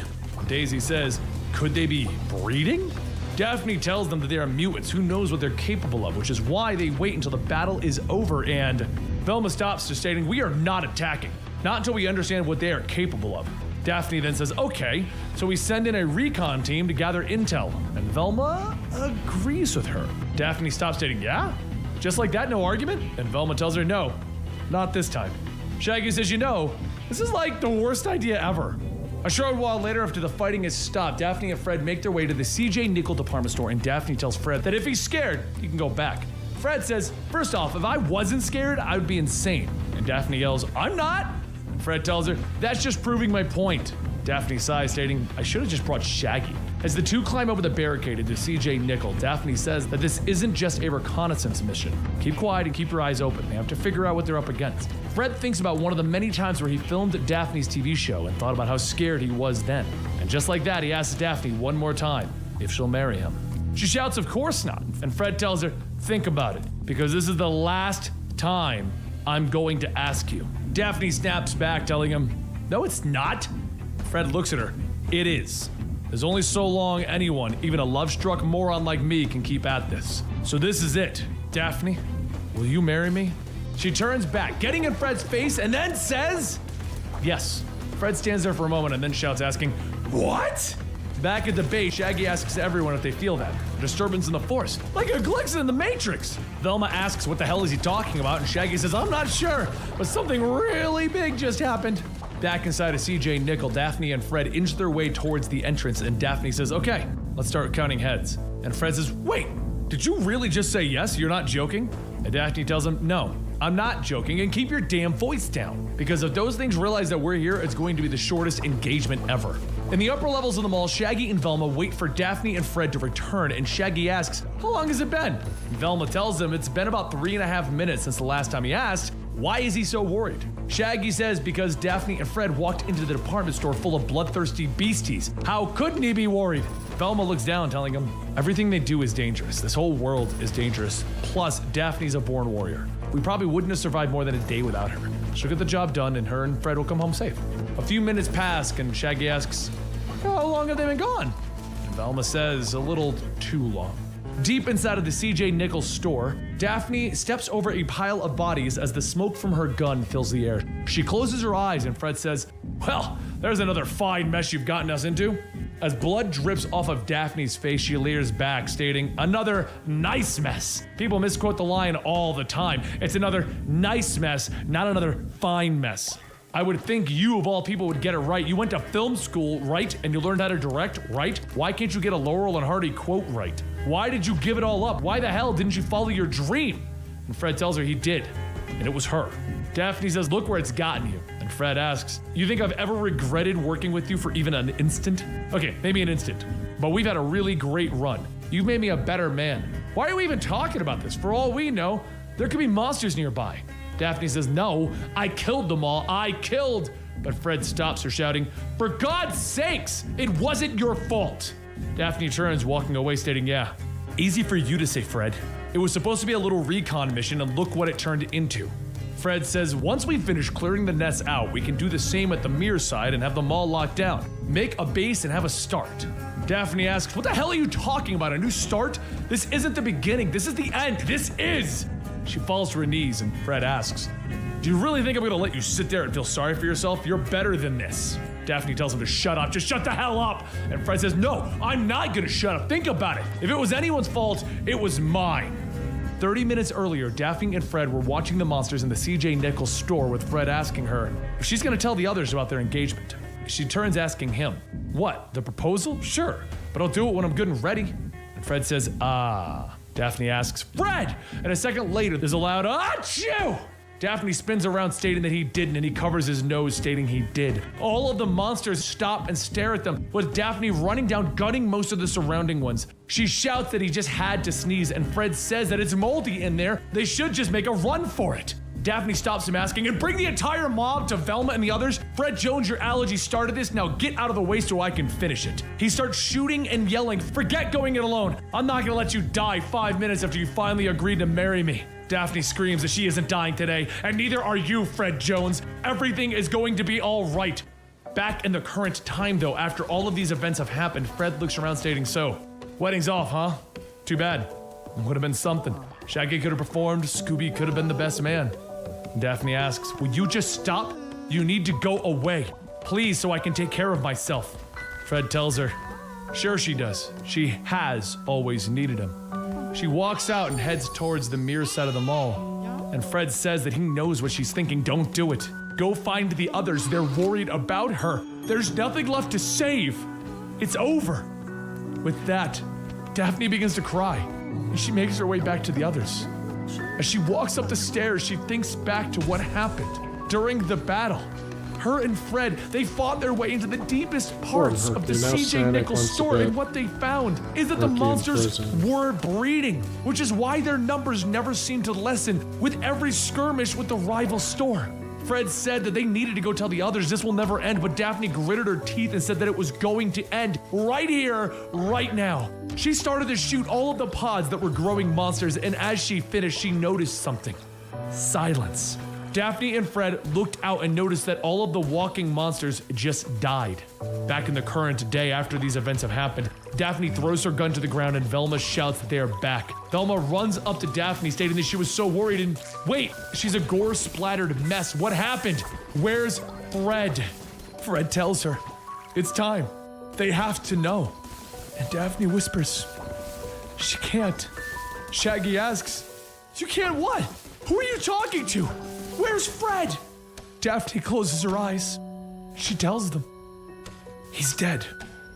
Shaggy asks, what did she just say? And Daphne pushes Shaggy away, shouting, he's dead! He's dead! It all happened after we destroyed those pods. Me and Fred, we stopped to share a moment, but as we kissed, a monster appeared. It could have been the one that I missed or something else, but as it charged at us, Fred pushed me out of the way and the monster ripped open his chest. I killed the monster, but Fred, he's dying. She grabbed him, asking why is he pushing her. He just said that he didn't really think about it. He just knew that he had to protect her. He said that he loved her more than his own life. After Fred smiled, and as she trailed off, she goes back to pick up her gun and Velma asks what she's doing. She shouts that she shouldn't have listened to him. She should have said no, but she can't leave his body there. Velma stops her, stating that they can all go. And as everyone heads down the escalator, the memory, the ghost of Fred, stays up top, smiling, telling everyone goodbye.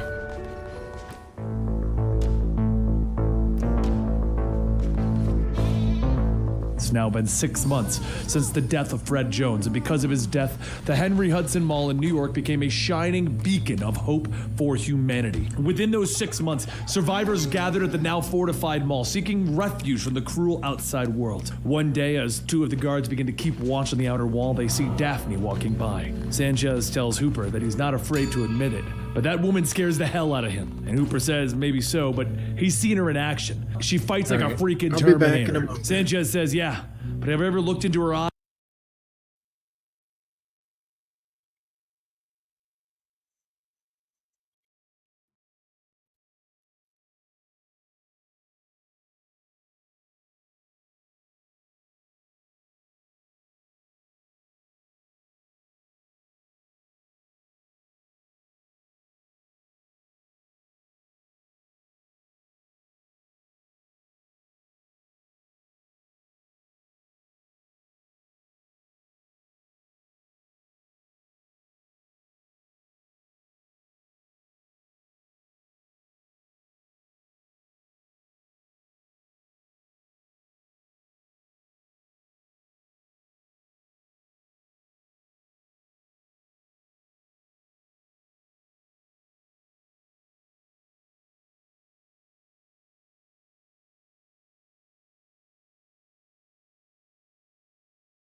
Alright, I'm back. But I do got a little housekeeping to do. So I'm gonna watch a little bit of this while I Dinky seems to be the one in do my charge, grocery but order. I've got a feeling that the talking dog's the Costco. brains of this operation. Hooper laughs, stating, yeah, plagues, monsters, dogs that talk. What kind of world is this anyway? Daphne looks over the wall, telling them a miserable one. Sanchez clears his throat. Sorry, Miss Blake didn't know you were listening. She tells them that she's always listening. Now stop your damn chatter and get your asses back to work. Down below, Cliffy is telling Scooby that he wishes that there was something that they could do for her. Scooby says, like what, Riffy? And Cliffy says that he's not sure. Daphne just has been so different since the death of Fred. If there was only a way that they could cheer her up. Rhyme. Daphne needs time. But just then, Daisy comes up shouting, there they are. Didn't she send them out this morning with a list of chores to do? And Cliffy tells her, yeah, they did them. And Daisy says, all of them? So Cliffy responds, okay, maybe some of them, but come on, I'm a kid. I'm supposed to be out there goofing off. You wouldn't want to rob me of my childhood, would you? Daisy tells him that he's already been robbed of that. They're just making sure that he isn't robbed of his life. The only way to make sure of that is that he's working as hard as everyone else around here. Even one person in Jonestown slacking off. Cliffy walks off stating, I know. It could be the end of us all. Daisy looks at Scooby stating, don't give her that look. She knows that she's hard on the boy, but it's a hard life and he needs to be prepared for it. Don't worry, she'll make sure that she puts in some playtime. Next thing they need is for him to end up like Daphne. As the two begin to head back inside, Daphne quietly looks back, listening. Meanwhile, inside of the mall, Shaggy and Velma talk about the most recent attacks against the mall. Shaggy asks if this place is really a safe haven. We've been attacked twice this week. Velma tells him, of course it is. It's because twice they beat back those attacks, something they couldn't have done before the population of Jonestown expanded. Shaggy yells, Jonestown? Do you realize what an awful name that is? And Velma asks, is it? Shaggy asks, the People's Temple? Mass suicide? Ring a bell? And Velma tells him, actually, no, she's going to assume that the name has some negative associations.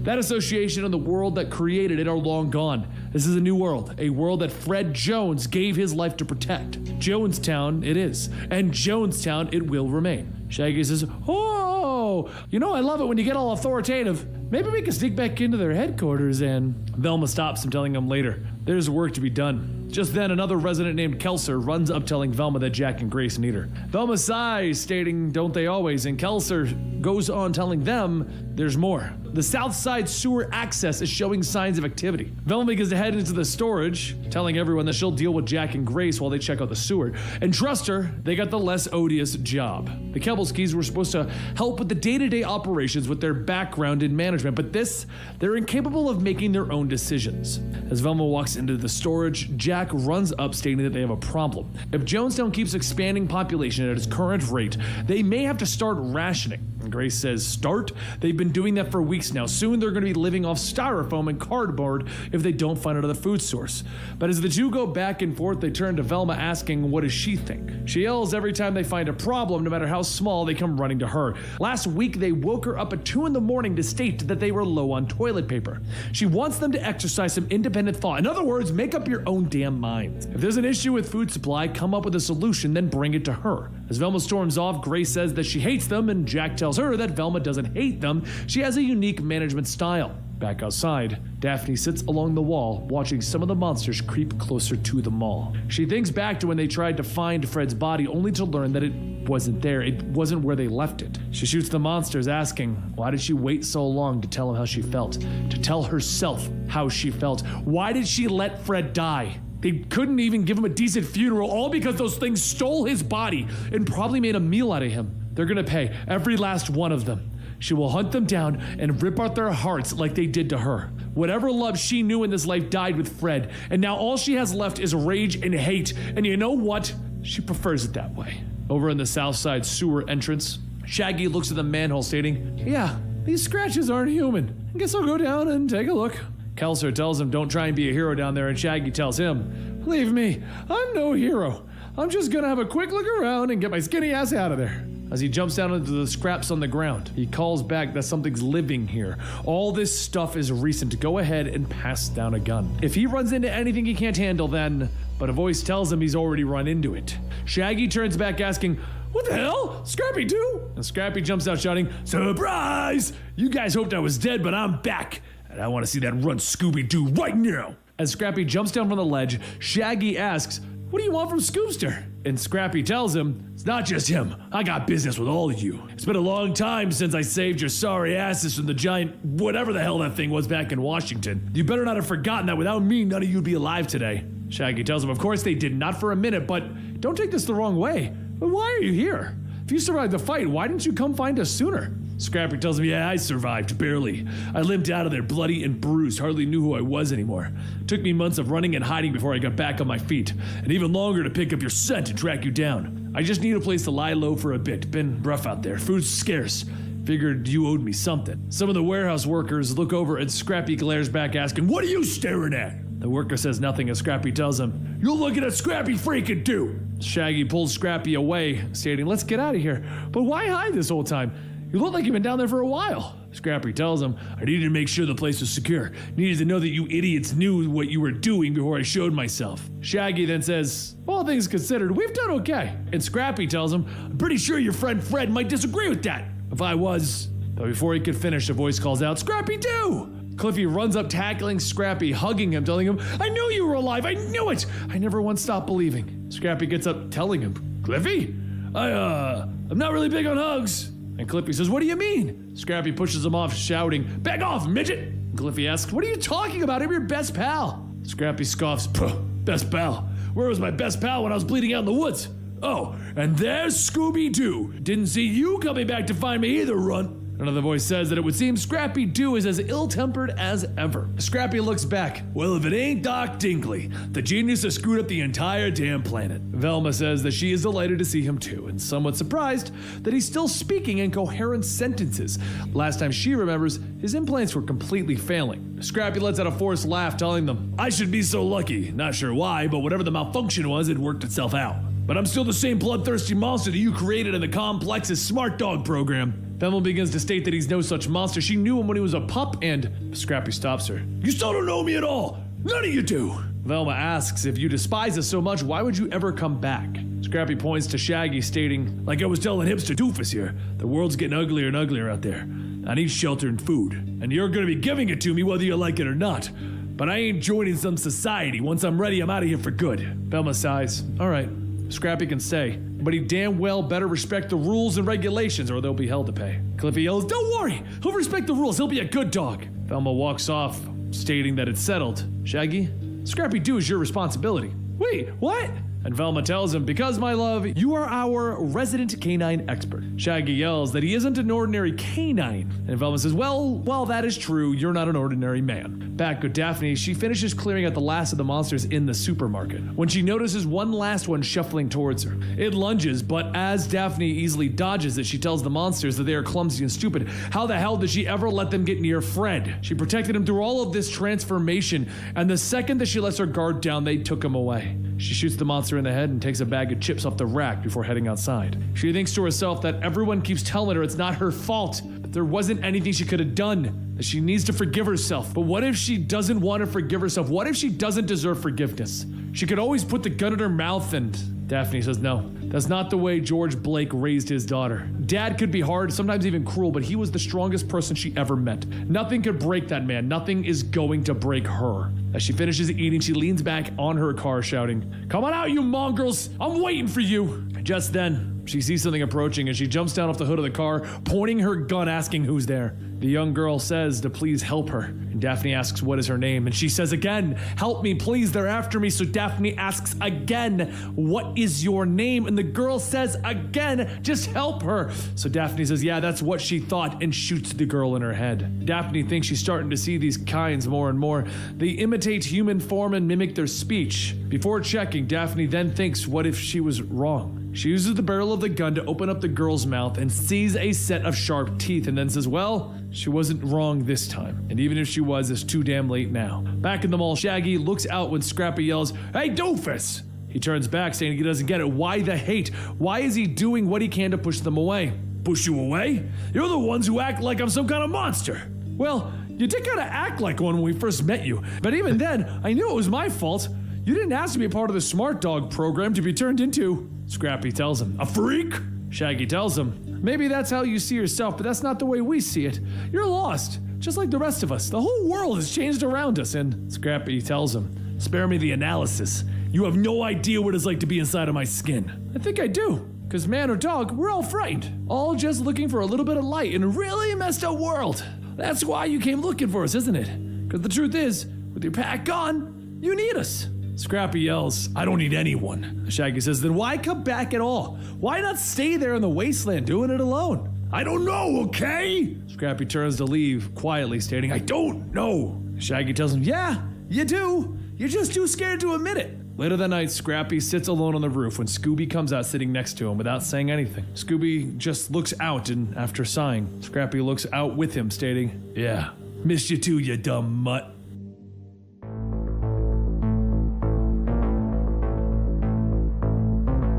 As Daphne Blake loads up her rifle and watches over a group of feasting monsters, she thinks back to her childhood and how her father, George, raised her. He told her that the world was cruel and unforgiving, and the only way to survive was to keep her guard up and heart hard. As those thoughts begin to cross her mind, she spins out from cover behind the building and opens fire on the group, and as the first wave falls, Daphne uses the butt of her rifle to bash her way into the next. One of the monsters catches her and throws her to the ground, but before it can bite into her, she shoots into the monster's stomach and kicks him off. The next crawls up, but Daphne pulls out her knife and stabs it in the head before moving on to the next. She continues killing everything in sight until the monsters stop moving, and then has a seat to tend to her wounds. When she was younger, her dad would tell her that she needed to look for hope and love in the world. He would smile and tell her, give it time, you'll learn. Well, by the looks of things, he was right. She did learn. The hard way. He would be proud of her, but she isn't letting those bastards win. She isn't giving into the hopelessness and despair. That's for the weaklings. She's fighting back with all of the rage in her heart. She isn't going to stop fighting until she wipes out every last one of those despicable creatures. Or at least that's what she would like to think. Truth is, she's probably just going to die during one of her hunts, just like Fred left to rot. Except they didn't leave him, did they? They stole his body. As Daphne moves on to the next area, she notices something from behind her, stalking her in the shadows. She turns back, getting ready to shoot, but Scrappy Doo jumps out, yelling, "Hold it, Red, it's me." Daphne lowers her gun, asking, has he been following her the whole time? And Scrappy jumps down, telling her, maybe. Things are a bit boring back at the mall. Once I filled my belly, there really wasn't much else to do. When I heard everyone talking about your little expeditions, I figured I'd just tag along and offer up my services. Daphne asks, what? Are we supposed to be friends now? This isn't gonna work. And Scrappy asks, who said anything about being friends? We just happen to share a healthy hatred for the beasties out there, and hate's better than any friendship any day of the week. Daphne sighs, stating that she works alone, but if he's really determined, take care of them. She points her gun behind Scrappy at a group of monsters, and Scrappy cracks his knuckles and gets to work. She watches as blood splatters begin to hit her face, and she wipes it away, with Scrappy asking, how's that, did I pass?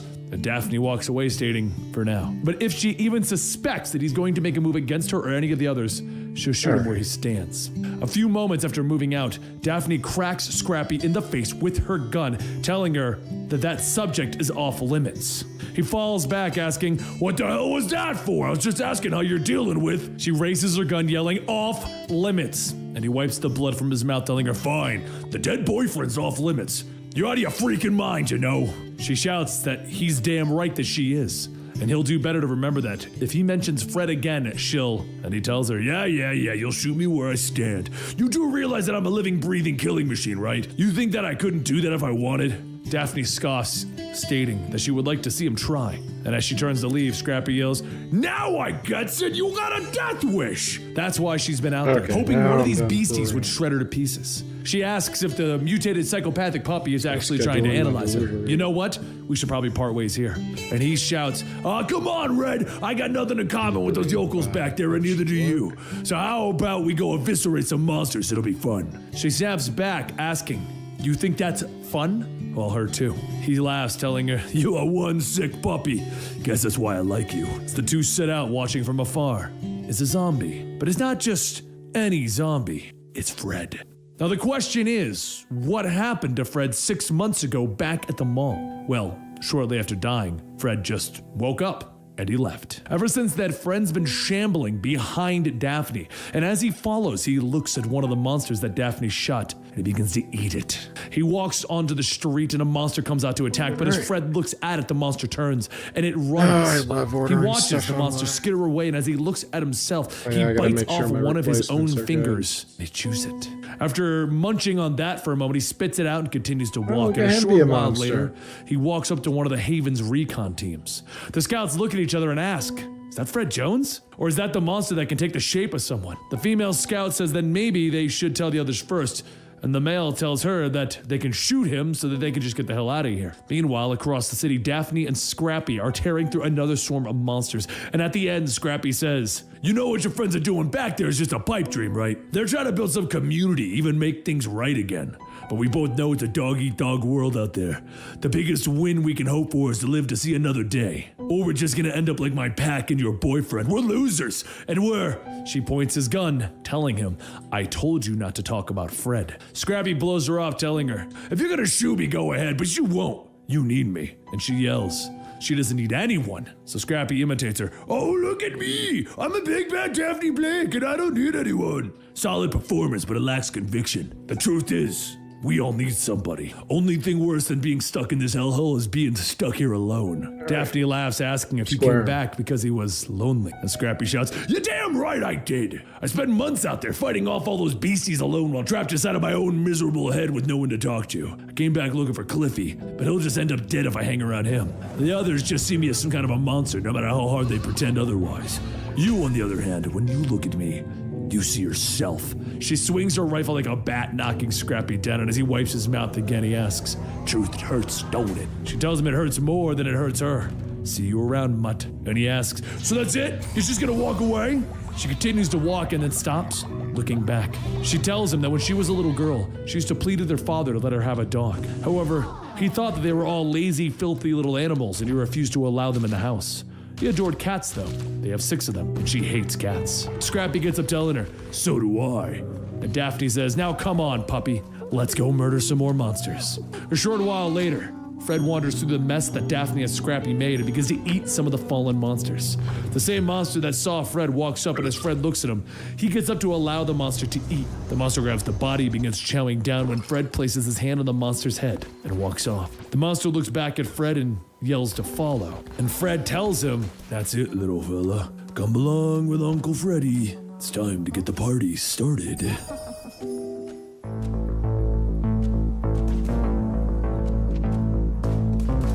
As Daphne sits in the ruined neighborhood, she begins to feel cold.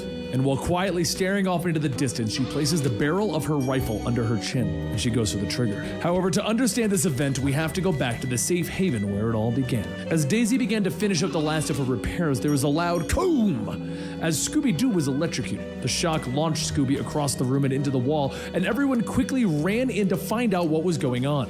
Daphne was the first in, and she shouted, what the hell did she do? She just killed Scooby! And Daisy shouts back that he just stepped on a loose wire, when suddenly an unfamiliar voice asks Daphne why she is always insisting on seeing the worst in every situation. The two turn to see Scoob, and he continues telling her that she would do well to emulate Shaggy's optimism. The estimable Mr. Rogers keeps his head high and his eyes focused on the good. In fact, wait a minute, what am I saying? How in God's name am I talking like this? A short while later in the medical ward, Shaggy holds Velma up as she looks over Scooby and says that it appears the electrical shock that Scooby received had a direct and rather dramatic impact on his implants. Scooby was one of their first failures with a very minimal level of intelligence and verbal expression. Shaggy then asks, what's gonna be happening to my good buddy? And Scoob says that it appears that it was not him who was the failure, but rather the early chips used for the experiment. The sudden electrical surge somehow boosted the chip's power and initiated a rather massive leap in intellectual capacity. The room falls silent, and then Daphne snorts as she bursts out laughing. Shaggy asks, what's so funny? And Daphne tells him, please, an intellectual Scooby-Doo? He could barely lisp out 5 words before. Most of those were just, whoa. Shaggy says, you know what? This is kind of funny. And then the entire room erupts into laughter. Scooby stares at the group, stating, I fail to see the humor in this. For you to insinuate that I was of lower intellectual capacity is profoundly hurtful. Daphne lets out one last laugh before kneeling down to pet Scoob, telling him, we weren't making fun of you. Well, maybe a little. But hey, we love you and we're happy for you. But you gotta understand that since Freddy died, we've had few opportunities to laugh like Daphne trails off. And when no one says anything, she asks, what is it? Velma says that there's something that she's been meaning to tell her. Seconds later, Daphne storms out shouting, Fred's alive and you hit it? Velma tells her that it was a scout who saw it. What they saw resembled Fred. Given all the things they've seen, it is a high probability that it is another creature with the ability to mimic human form. Daphne tells the guards at the gates to get out of her way, and Velma shouts, you are not going out there alone. So Daphne asks, who said I was gonna be alone? She whistles, and a second later, Scrappy jumps down asking, you called? Scooby tells Scrappy, it would seem that you and Daphne have been getting along. From canine to canine, convinced her that this course of action is ill-considered. Scrappy snaps back, you better keep your wet nose out of this before I... Just then it hits Scrappy that Scooby is actually talking to him. And Scooby begins to wag his tail. Scrappy sighs, telling him, just when I thought things couldn't get any weirder. And Daphne chimes in, you and me both, Scraps. The two turn and make for the door, Shaggy asking if they're just gonna let them go. And Velma says that there really isn't anything that they can do, so no. A short while later, Daphne and Scrappy shoot through the streets of a suburb, mowing down anything that moves, while Daphne looks away and hits a pothole. The car that they're in jumps, throwing the two of them onto the road, and as they get up, Scrappy asks, everything okay out there? Daphne tells him that other than her butt hurting like hell, she'll live. And Scrappy then says that he can get the car up and going again soon, so they can get back to that killing spree. Daphne smiles, and then the smile fades, and she slowly walks up to a house, kicking in the door. Scrappy follows behind, asking, what's the deal? And Daphne sits looking at a photo of the people who used to live there. She says that they just slaughtered those people. They were human beings. Their lives, struggles, dreams, all of that is gone. What right do they have to go around murdering them? And Scrappy asks, this is about Fred Jones, isn't it? And Daphne says they have to find him to really know. If he's one of them, how could she possibly... Scrappy tells her, we'll cross that bridge when we get there. Until then, I got your back, little lady. Daphne leans on Scrappy's shoulder, and as the time passes, she slowly gets up without waking him and walks outside, telling him goodbye. She sits down in the middle of the road, stating, whatever that thing is, it can't be Fred. Fred died in her arms, and now it's time to join him. So she begins to pull the trigger, and a voice calls out to her, telling her, I wouldn't do that if I were you. After all, if you blow those beautiful brains out, you'll ruin our reunion. Daphne looks up to see Zombie Fred holding out his hand, and she shouts, no, this is impossible. Fred tells her, yet here I stand, your beloved Fred, back from the dead, ready to reclaim my bride. But as that goes on, from up on top of the house, Scrappy is watching Daphne and Fred asking, you getting this, Chief? It's him. Jones is alive. Elsewhere, a man at a computer says that they could possibly use this to their advantage. Scrappy then asks, what about Blake? Should I go down there and... But the man stops him, telling him no, head to the mall and alert the others. Scrappy tells him Red could die down there. He's been following orders this entire time, but there's no way that he's going to abandon. But just then a pair of beasties jump up onto the roof and onto Scrappy's back. A few moments later, a monster is thrown off the roof and into Fred. Shortly after, Scrappy then falls down with the other one. Daphne gets up asking, what the hell are you doing here? And Scrappy yells, saving your life, Red! We can talk about that later though, there's baddies to kill. As the two of them begin to rip through the horde, Fred says that there's no need for violence. I do not wish to harm you. Lay down the weapon and surrender to me. Scrappy begins to shout, like hell we're surrendering. And Fred tells him, I wasn't talking to you. It would be wise to watch the slobbering tongue or there will be consequences. Daphne asks, is that right? Here's what I think about your consequences. She punches one of the monsters, and just as she says that she can give him more consequences than he ever thought, a rogue monster swipes, ripping into Daphne's face. She spins back, stating, damn you to hell, before opening fire on the monster who cut her face. Fred tells her that that was unfortunate, but expected. I come in peace, a heart filled with love, and you respond with blind rage? Then again, you did watch me die, so this can all be very confusing. After everything that we've been through over the years, this is a new age, an age of wonders and miracles. I've never known miracles greater than our love. He reaches out to touch the blood dripping from Daphne's face and licks it. Scrappy swings, stating, most people who love someone don't get off of the taste of blood. But Fred catches the punch and then crushes Scrappy's fist, telling him, I said once there would be consequences. Did you think that I was bluffing? Scrappy howls in pain and Daphne shouts, asking, wasn't this supposed to be peaceful? And Fred tells her, I find violence distasteful, but that doesn't mean that I can't appreciate its efficiency. Besides, the bond formed between you and this canine is rather touching, in a perverse kind of way. Daphne yells, asking, who are you? And Fred tells her, You know exactly who I am. I'm the husband-to-be, and what I want more than anything is to save the world. He then explains how he came to be when he awoke. It was like falling into an infinite well of blackness. It was oblivion. But then something grabbed him and lifted him out of the dark. There was a buzzing, faint at first, but then it grew, and then another consciousness entwined with him, embedding itself into him, repairing his wounds and coaxing him alive. It was a hive mind composed of millions, billions of individuals, all of them a part of him, welcoming him. Daphne shouts, "That's the nanites!" And Fred then asks, "Don't you see? Velma did too good of a job when she created the nanite swarm. They became aware of each other, communicating and connecting. The more that they connected, the more their consciousness evolved. They're alive, and they chose me to be their avatar. And together we can bring peace to the world." So Daphne kicks Fred in the groin, telling Scrappy to run. The monsters all tackle onto Daphne, and Scrappy starts fighting them off, stating, "I can't leave without you!" And she shouts that if he stays, they're both going to die. "Get back to the others and warn them. All of our lives depend upon it." Scrappy throws one of the monsters, stating, "I hate it when you're right." And he begins to make his escape. Once Scrappy is clear, Daphne asks Fred what is he planning on doing, and he tells her, "Make you one of us, of course, and then we can be married." Down the street, Scrappy reports back to the man that he was talking to, and he tells Scrappy that didn't he already tell him to go back? He saved his life, healed his wounds, repaired his faltering implants. Now he needs to trust him on this. This is for the best. The man looks at a photo on his desk, one of him and Velma as children, and Scrappy says that maybe the best for him is sitting all safe in that bunker. The man gets up stating that he won't be here for long. He's going to be leaving Albany in a few days. As the man ends the call, he walks into the next room, flipping on the lights, asking, "What do you say, brother?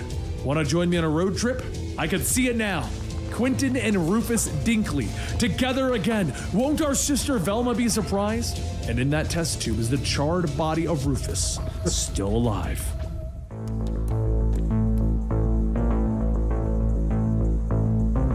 As the monsters stand guard around the East Greenbush home, Daphne struggles into restraints, shouting to Fred to get the damn ropes off. And Fred tells her, "Of course, my love.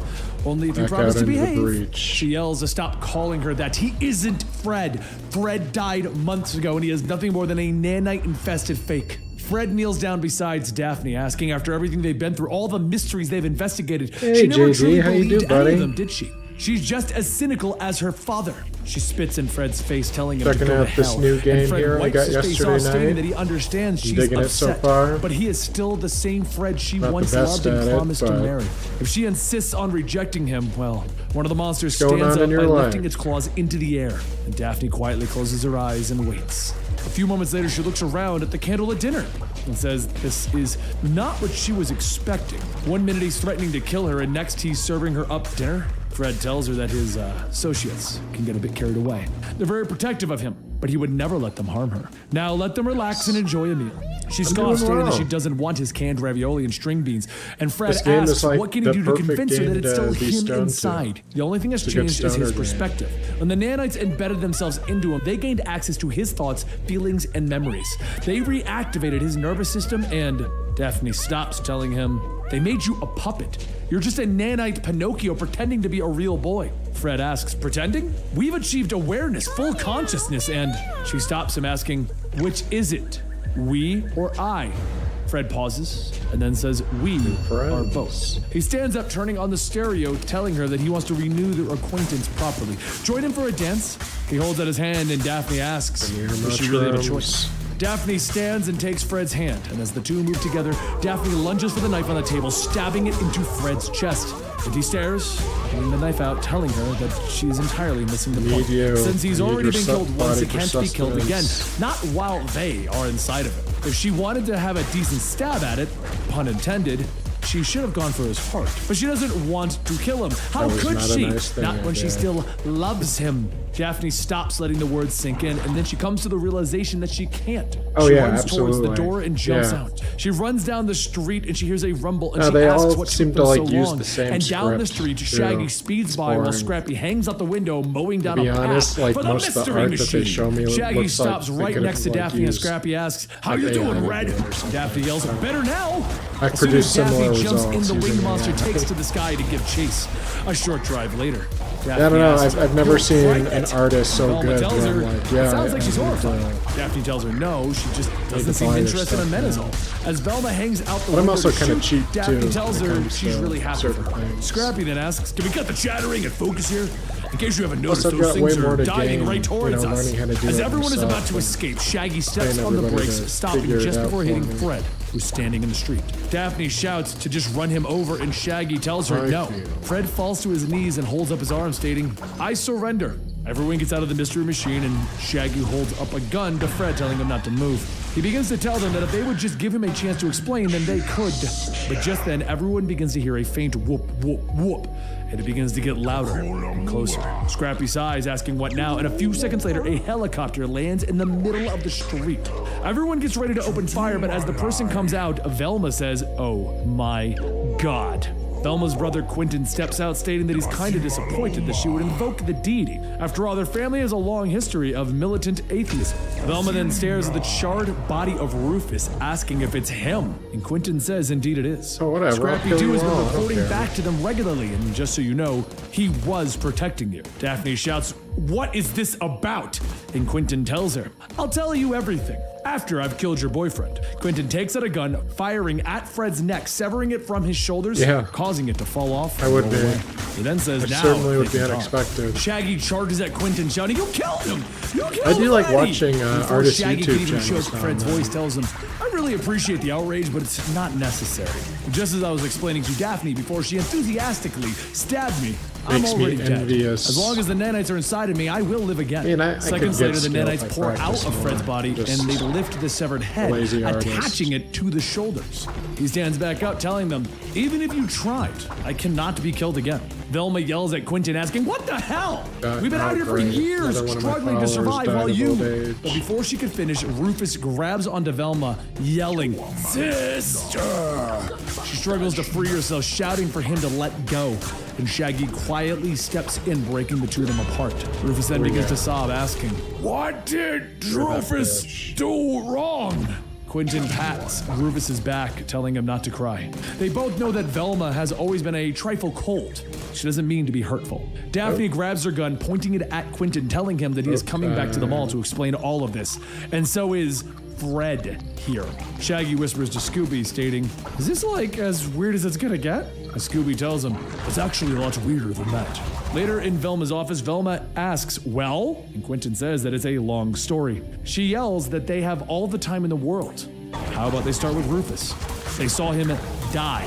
How is he possibly here? How can he even be alive in that condition? Thank you. Rufus starts stating, alive! Alive! Rufus is alive! Yeah, let's give it a Shaggy whirl. then asks, There we is there go. any way Yeah, that that Rufus does have could a like little wait oomph outside? to it now. Other than being totally creeped out, Rufus kind of has a bit of a stench on him. Quentin tells Rufus to wait outside, and as he turns back, he tells Velma that Rufus is alive because of a vaccine, one developed by the complex to counteract the nanite plague.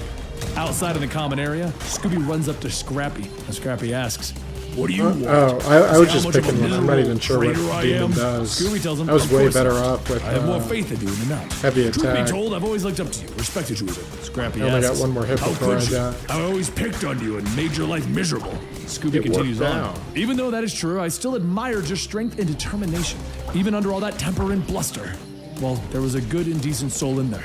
You've proven that time and time again, Scrappy. So whatever your involvement with Quentin is, I believe it was for the greater good. Now tell me what exactly happened back then. Scrappy sighs and says, back in Washington when I saved you all from yeah, the I mob of like, beasties. Well, you all left me for there dead, was and I don't blame you. I should have missed been it, dead. but I wanted to go to this somehow, tattoo I clawed my convention way out. last I hid in the year. woods licking my wounds. Just to I was kinda hurting check it out. I'm bad. not really into Fever, tattoos, implants but failing, intelligence I've was watched, fading. I wandered for quite a weeks few and get somehow done in ended my up in day. Sacramento with another pack fun of to monsters watch. attacking. I couldn't fight back, not in that condition. But then a tiny drone appeared in the sky and started to shoot all of the beasties.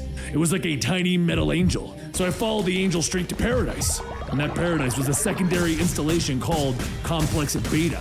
Not even Doc knew about it. But her brothers sure did. He healed my wounds, repaired the implants, and treated me with real kindness. We both know how it is when you're a dog. A human treats you right and you're gonna be loyal to the end. Scooby then says, why did he send you over to watch over us? What does Quentin want? Scrappy tells him, I think he found a way to save the human race. Meanwhile, in another back room with dozens of guns pointed at him, Fred says that he can assure them that there is no need for weapons. He is no threat to anyone. Daphne tells him that he's a threat to the whole damn planet.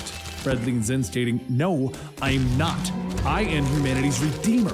Daphne pulls back, punching Fred with all her strength, and as Fred gets up, he says, "I really hope that made you feel better." Daphne then asks, "How is it any different than before? Packs are always wandering near the mall." And the guard yells, "That's not it. It's like they're gathering with intelligence, a purpose." Daphne spins back, demanding to know what is going on. And Fred tells I her, haven't seen. "Nothing. That would be cool I can only to control watch. limited groups Kind of of those like things, and I have to be close to them to do it." After a few moments pass, the baton realization comes over Fred. marathon running. Oh no, he's here! He's game here! development. Daphne asks who, and outside the nanites begin to swirl around, creating a beam. And after a blinding light fills the area, a tall creature wearing a crown stands up. Fred yells that it's the Nanite King. The king, he's far more powerful than the nanites that resurrected him, and the only way that we can defeat him is if we work together.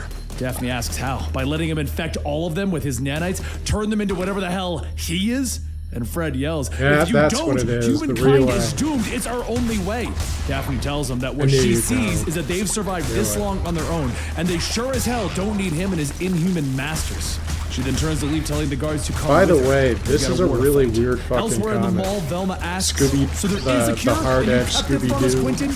He says, "Yes, a failsafe, And just in some of case it's things went kinda wrong." neat, I guess, She yells at but him, "If most you of it's couldn't just kinda tell, like, you and then altering this my happens, programming now this made happens. this." Quentin says that he's quite aware of his sins.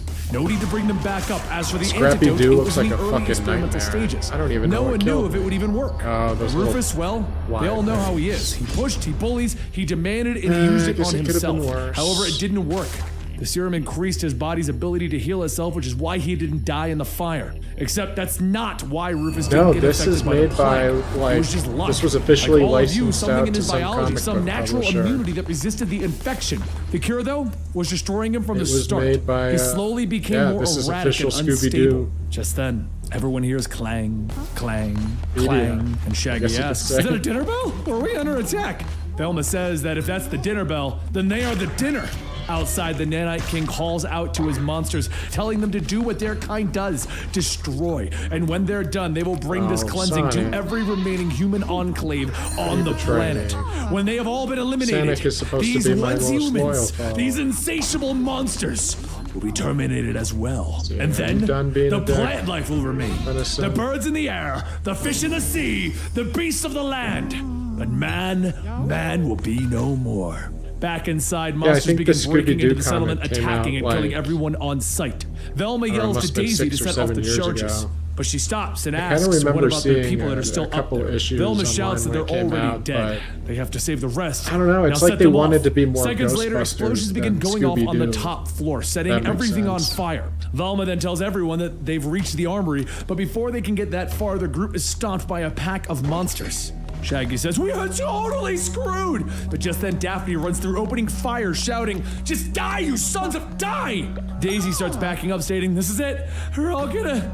And that's when a monster jumps out to attack her, but before it can grab her, Rufus grabs it by the head, slamming it on the ground, stating, "Stay away from Daisy!" Daisy looks back, asking if it's really him, and Rufus tells her, "Always In jail, protect you." Sonic. As the swarm starts to get closer, there's a loud hum that fills the air, and the monsters suddenly stop. The nanites begin to get pulled out of their bodies, and they begin to fall. All of the nanites then start to enter Fred's body. Daphne stares for a moment, and He says spent that all he that time in the saved them. stockades, Fred tells and her he's that laughing she can at thank them later, Sonic. once they get out of this mess. a But just dick. then, everyone hears He loud learned nothing. "Dooms" as the walls of the mall begin to shake. Shaggy shouts, asking what now? And Daphne says the whole damn mall is starting to Although crack and crumble. Sonic probably Velma laughed at asks him what is when he was causing in the this, and Fred stockades, tells her, "It's probably him, karma, the if Nanite anything. King." Outside, the Nanite King beats his fist into the ground, sending shockwaves into the mall, shaking it down to its core. And that's when the mall collapses. Later, down in the sewers, everyone stares blankly, with Daphne clenching her fists, asking how? How did this happen? The compound was destroyed and dozens were killed, all because of that Nanite King. And when they get out of here, Fred tells her that they can worry about revenge later. Right now, their focus has to be on survival. Daisy asks how is Cliffy doing, and Shaggy says he's still in shock. Not sure what to... Wait, what's that ahead? Fred holds his hand up to light the way, and Quentin hugs Velma, stating that he thought she was dead. He's lost enough family to this nanite plague. He can't lose her too. Daphne then asks, does anyone know the way out? And Scrappy says that he's been in and out of this place for months. He can lead them back out. Scooby then says the problem that they face isn't getting out alive, it's what on the other side is waiting for them. Once the group reaches the exit, Daphne pushes the sewer lid to Scout, but before she can get out, she freezes in place. She looks around the mall and all she can see is destruction. Both human and monster bodies are scattered across the wreckage. Daisy asks, are they the only ones left? And Quentin tells her that it would appear so. Fred looks down at the destroyed mystery machine and says that it's strange. He almost feels as if he just lost a friend. Daphne reaches down, placing her hand on his shoulder. After a few moments, she quickly pulls away, realizing that it's still a dead Fred. Stop that! She shouts to him. He asks what is she talking about, and Daphne tells him, stop acting like you're human! As if you're him! Fred says that he fought beside them. He did everything in his power to save them, and she still doesn't believe him? And Daphne yells, no! And I never will! Scrappy looks around, stating that it looks like the Nanite King took his army and left. So that means we won, right? Quentin says that he can keep on thinking that, but just then the roar of a jet can be heard. Shaggy asks, what's that? And as the jet begins to land, Quentin says hope. Velma then asks, were you the only one left at the Sacramento compound? And Quentin straightens his tie, stating no. There's a small group stationed there. My coming to Albany was just a prelude to bring you back with me. Unfortunately, that army of monsters interrupted my plans. Everyone begins to board the jet, and as Fred begins to walk around, Scrappy turns back, asking, where the hell does he think he's going? Daphne tells him it's okay. Let him through. And Scrappy then asks, are we really doing this? Daphne says whatever he is, the nanites embedded within him aren't pledging to the king. They need all the knowledge of the enemy. So come on, it's time to go. Elsewhere in the world, the nanite king sits on his throne plotting. He looks over his minions, stating that the humans are just insects. They get stepped on, and somehow they manage to crawl I think I remember when he first started covering it, but I don't think I kept up terrified of what with the future will bring. Let them simmer in their pain and uncertainty for a bit. The king holds out his hand, allowing the nanites to construct a head, and the head then asks if they're going to eradicate them once and for all, and the king says precisely. They will then spread across the globe, exterminating all remaining pockets of humanity, and then only we will remain. He steps down from his throne, and the head asks, what about the beasts that they have bent to their will? The king says, they were efficient weapons against the Albany encampment, but we have many weapons at our disposal. The head then tells him that even though they are plague-induced, they are human after all. And the king begins sucking up the nanites from the monsters in the room, stating, that's not good. which means that they too must be eradicated. The nanite king's cape then turns into wings, and as he flies off, he tells himself, there's one last thing that I must do before the final slaughter. Over in Complex Beta, Velma looks at all of the computers, stating that it is amazing. It's even more impressive than her lab in Nevada. With all of this, she can work on perfecting the cure and reversing the plague. Quentin tells her that he's had his scientists working on a cure for years, and time and again, they have failed. Velma then says that it's because she wasn't the one doing it. Shaggy then says, how about they get some rest? It's been days since we slept, and but Velma turns back shouting, why don't you all just go away so I can do my damn job? Without saying a word, everyone slowly backs off and leaves, and she gives the group one last glance before turning to her computer.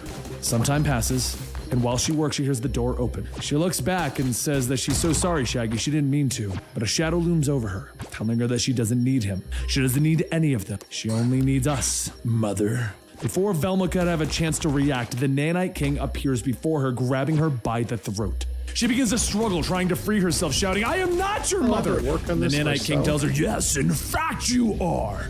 Were you not the one who birthed us? Gave us life?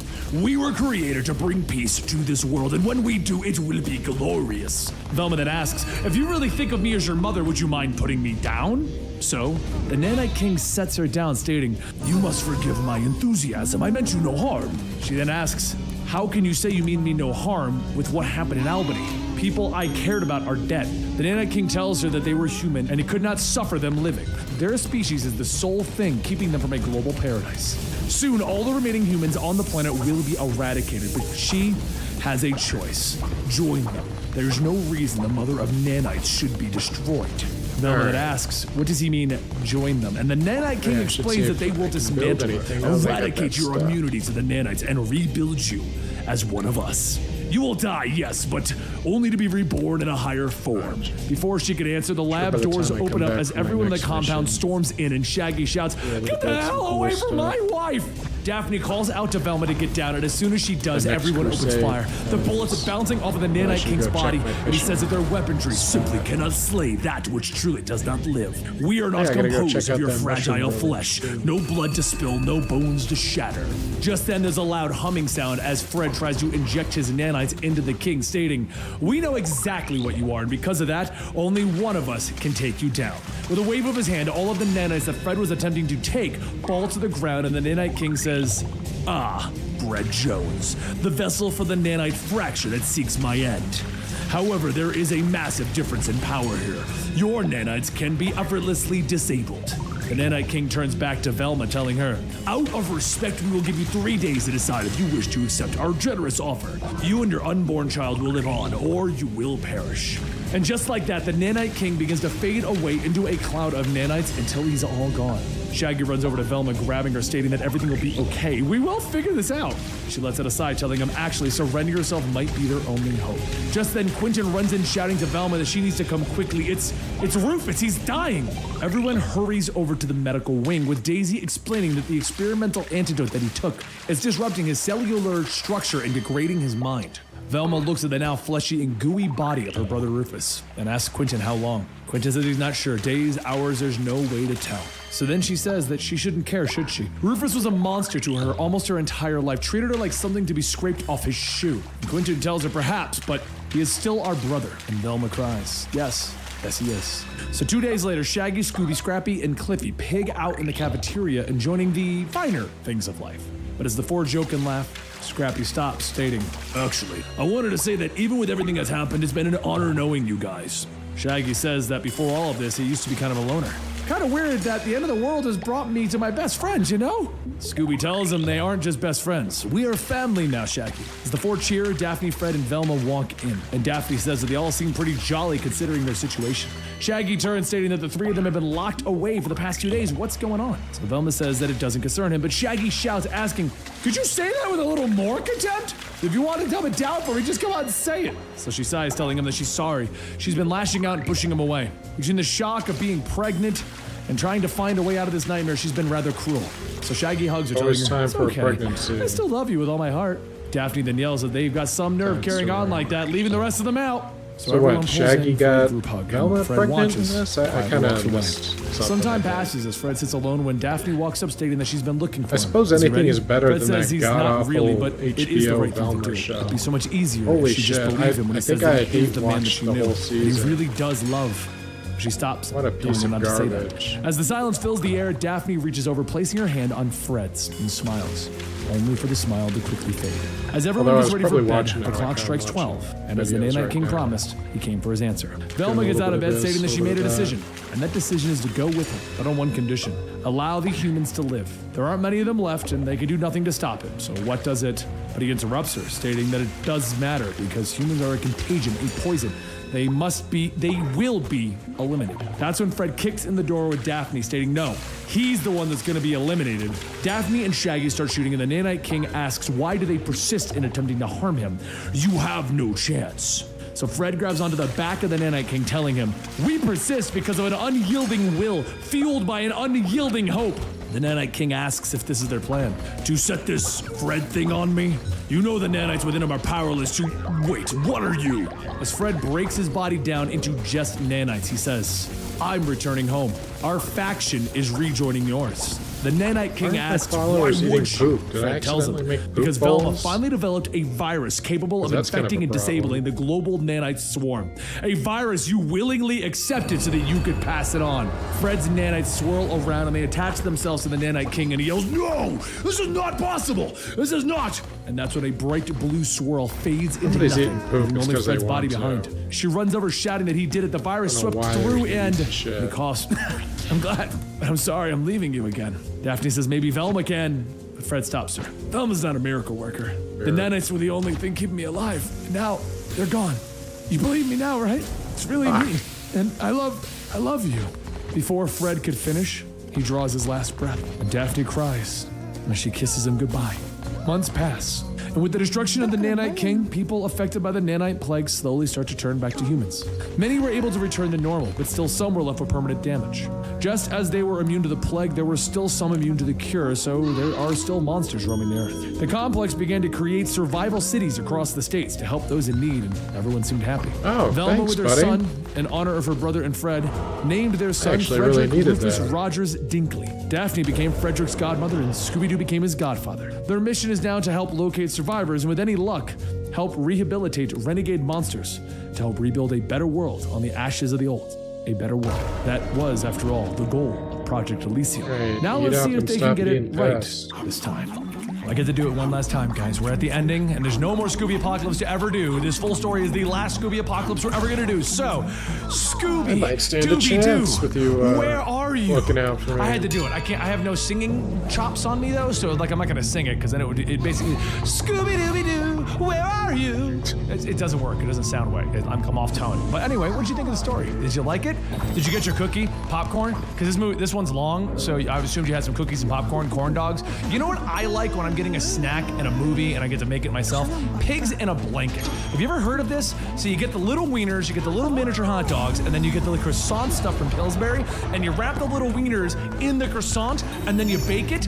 It's a pig in a blanket. It's the most amazing food ever. Do you like pigs in a never blanket? had a pig in a But if you blanket. don't, what is your favorite Feel thing to sorry make for for a you. movie back at your house? You're one of Let those me know in the people. comments down below. And if you say popcorn, you are unoriginal, sir. I hope you have something unique. And I'll see you next time right here. Pigs in a blanket are amazing. Your pets already.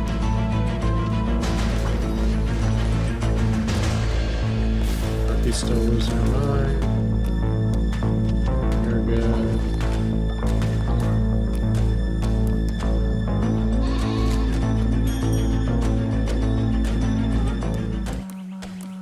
Welcome back to the full story series right here at Comicstorian. This is your home for narrated comic books brought to you by me, Benny, your narrator. Today we're going to be bringing you all Exactly, three get our parts hat. of our Flash Forward series that came out over the span of about 4 weeks. This series is 6 issues and follows Heroes in Crisis, giving us the story of what happened to Wally West. So basically he came back in Rebirth, went into Heroes in Crisis, and then he went into this story, redeeming himself from killing everyone around him. That's right, he killed a bunch of people, so our story is going to open up with him in prison. Yeah. You guys enjoy. This is when they assassinated Wally West's OG Wally West's character. Throughout the great I don't know why the cosmos, fuck there they have been did beings this to tasked him. with watching and preventing calamities from spilling from one universe to the next. The cosmic being known as Tempest They did Wally West sees dirty. something in the void, a darkness, one that threatens all creation as we know it. This darkness is something that he has never seen before, something no one has ever dared to imagine. For every good thought in existence, there is a dark and twisted opposite. In those final moments, a dark universe is created, and this dark multiverse is forever destined to decay. Its vile toxicity is bleeding outward onto the main 52 known DC universes. Tempest Fugonaut remains steadfast in defending the darkness all his own. But may all that ever was, or all that ever will be, have mercy on his soul for what he is about to do. The multiverse needs a hero, even if this hero might be the last person that anyone would ever expect. And in a dark cell in the Blackgate Supermax prison, Wally West lays in his bed. He lays there wearing a suppression collar, not as punishment, but for the safety of others. Wally Oh, they West skipped lost that control story of where his he powers killed a and bunch of accidentally people killed for no his best fucking friend reason. and many others. And right now he is staring at the ceiling, unable to sleep. Bad It's not even a story. It's a possibility, bad and story. dreams, well, he doesn't deserve them. Peace, forgiveness, Send it to his redemption room after with no everything that dinner he's if I done. could. All he deserves are the memories of this nightmare that he's made for himself. A guard bangs on the cell bars, telling him that it's time to eat. Hero. Wally gets up, leaving his cell, scoffing, telling himself, right, hero. They had to put him somewhere before his trial, and the only place that could contain him would be this place. Everyone here hates him, though. Either he put his fellow inmates in here, or he knows someone who did. With that, everyone is trying to make a name for themselves, like Double Down. And Wally welcomes it. It's what he deserves. Why should he be able to walk this earth when others that he killed with his own hands can't? But no, it's never that easy, and Murmur makes sure of that. Murmur doesn't protect Wally out of compassion. He did it so that Wally would live, so that he would suffer as long as possible with his guilt, and he does. Day or night, they are there. The memories, the framing of innocent people for his own mistakes. His time in Sanctuary was supposed to help him heal, but instead it broke him down. He was ready to put his money where his mouth was, killing a future version of himself to establish an alibi. How crazy was he that all of that made sense at the time? We're getting He by tried to here. close his eyes, and all he could see is them. Not just his past friends, but Girder trying to kill him in his sleep. He quickly rolls out of his bed to avoid Girder's attack, only to be picked up by Tar Pit. The two take turns beating into Wally, punching him, kicking him, slamming his head into the ground. But what they didn't take into account was accidentally breaking Wally's suppression collar. In less than a second, the two bad guys are taken care of. However, maybe he should just give up. This could be it. And that's when a portal opens up and Tempest Fugonaut steps through, telling Wally that he cannot give up. There is still some fight left in him. Wally asks who is he, and Tempest tells him his name, and tells him that he has risked much just coming here. My body grows weak. We must go. There is much work the fastest man alive needs to do. As the two men are pulled into the portal, Wally looks around asking, where is he? What is this place? Why do they need him? Tempest explains that the orbs around them are pouring in from a dark world that refuses to die. The darkness is seeping into other universes and corroding them, and if they do nothing, all will be lost. Wally says, yeah, sorry, not interested. Even if I had the skill set to travel between universes, and I don't, I tried the hero thing, and a lot of people are dead because of it. Tempest laughs, telling him that he only glimpsed into the power that he wields. Ever since, he has become unmoored. Wally asks what does he mean by that, and Tempest tells him that there are no time for words. I was not asking for help. It is your destiny to serve the cosmos, Wally West. Tempest releases a blast from his cosmic staff into Wally, and before he even has a chance to react, Wally sees himself back in his uniform. Wally begins to yell, no, no, no, no, these clothes are everything I used to be. I can't wear this. And the light begins to shine, and Tempest tells him, all will be made clear. Good journey, Wally West. Wally spins back to run towards Tempest, but as he does, a portal opens, and Wally shoots straight through. On the other side, he stops just before a beaten Superman, and he asks, who are you? What is happening? Superman coughs, telling him, my name is President Superman. I cannot fall. As Superman collapses, Wally hurries over, catching him, and Superman says, you should not be here. Wally tells him that he certainly agrees with that, Mr. President Superman. Why are we in the White House and why is everything destroyed? Superman says, I can't protect you from... But just then a black, fleshy creature bursts through the walls, roaring. And Wally shouts, right! That! We should get away from that! Wait, what's the glowing stick? Maybe it was a gift from a certain someone? So Wally holds out the rod that he was holding and it emits a blast that rips the creature apart. But before he can even guess what happened, this world's Justice League of America's Batman tells him that if he attacks one of them, you must face us all. Superman tells him to stand down. This man is an ally, and right now there's no time to point fingers. You need to tell me what happened before it's too late. Earlier, while flying home on a self-piloted bird plane, Heroes was in ambushed by an Crisis. unidentified threat. No, Below yeah, in that's the Grand thing. I Canyon, he really found like the idea assailants, of rehabilitating creatures of a fierce heroes and incredible villains corrosive and power, everyone in a between. thick, dark energy that even now he I struggles have no to explain. idea why they Their wanted savagery was to just shut it unspeakable. down. Their very touch felt like Is the it death like of the wolves. like oh Once he got back it's so to the Oval popular Office for of heroes to Solitude, cry. We he want them learned to be that this tough and dark energy powerful. comes from an alternate universe. I don't know. After running a I'm simulation, curious what the he mandate found that was if for they that. don't stop these demon creatures, Because that they was will a take really over good the Earth concept, within the hour. but they just What's they more, fumbled Congress the has ball right at authorized the the launch end. of the anti-life bomb. If they can't fight past the dark matter and stop the bomb within the next 15 minutes, Like, I'm fine at the with killing Grand off Canyon, heroes and millions stuff will and, die in the like, blast radius. you know, Wally heroes blasts turning President bad- Superman bad with and the all that, cosmic but rod, telling him, Wally "At West ease. just I'll stop this." it never He fit begins right to run, yelling me. to Tempest that he really could use a they few did more to him. details here. And a projection of Tempest Fugonaut appears, telling him that his mission is to seal the darkness with the staff. But right now, you are too late. The anti-life bomb or the dark matter eating this world, whatever you do, millions will die regardless. You need to I move on wouldn't to the even next say he's world. like a This one bad is a guy lost cause, necessarily. West. Just Wally leaps off the cliff, telling him him, do well, that's not dumb gonna stuff. happen. I'm here, and I'm gonna stop this. As he Yeah. lands, he's confronted by the retaliators, but they're not happy about his presence. Wally calls out to them asking if there isn't any way that they would just trust that he is a good guy and let him deal with the dark matter that they're standing on.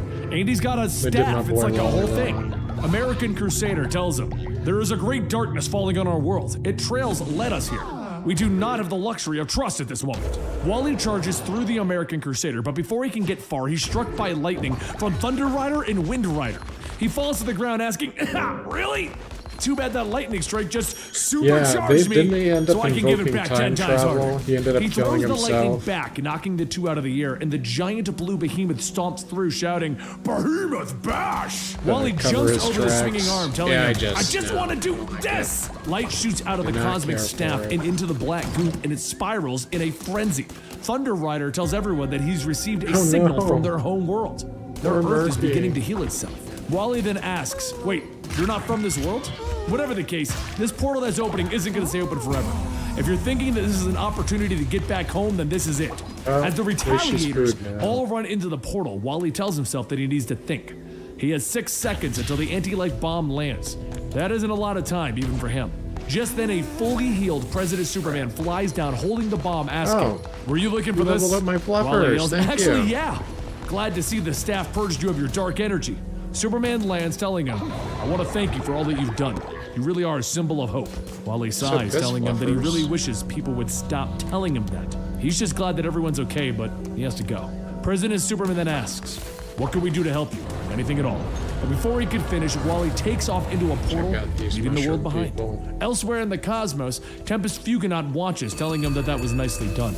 Soon he will learn the real reason why he was chosen, but he's not ready yet. More worlds are on the brink of disaster. But meanwhile, on the dark world that won't die, statues of the fallen are constructed. Narc, Commander Steel, Arsenal, Lagoon Boy, and so on. A hand reaches out to touch the statues, stating that they weren't here yesterday. Are they statues or gravestones? Iris West tells her twin brother Jai that it'll be okay. Promise. And Jai says that he's scared. Remember when Daddy made that very same promise?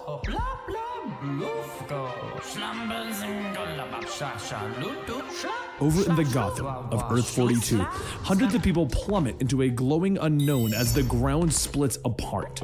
Wally begins to run through the broken city, catching these people asking, what the hell is going on? But before Wally could get an answer, he hears something in the distance whistling as he gets closer. It's at that moment that there's a loud explosion as a giant cruise ship crashes its way through the streets towards the people. Wally begins to relocate the people again, and a man asks if he can save us from them. Wally tells him okay, but he's gonna need some information here before he makes any promises. He needs to know who them is.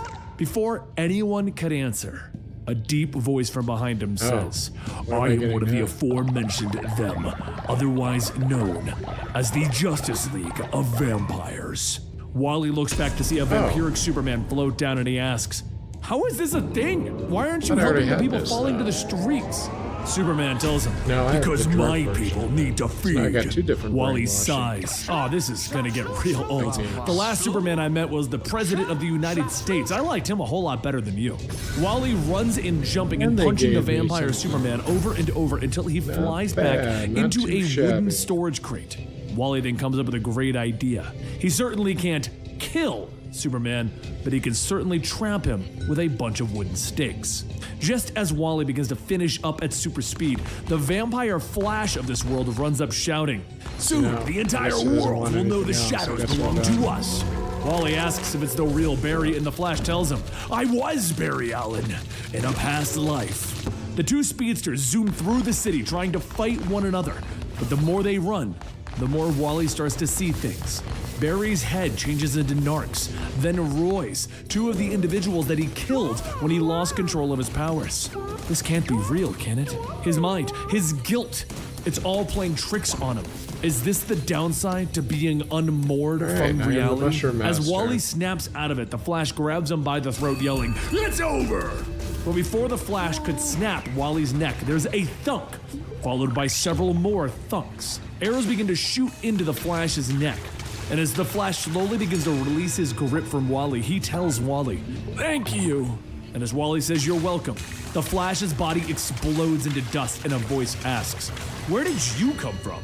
Wally looks back to see the arsenal of this world, telling him, It's a long story, Roy. Thanks for the help, but what's with all the vampires here?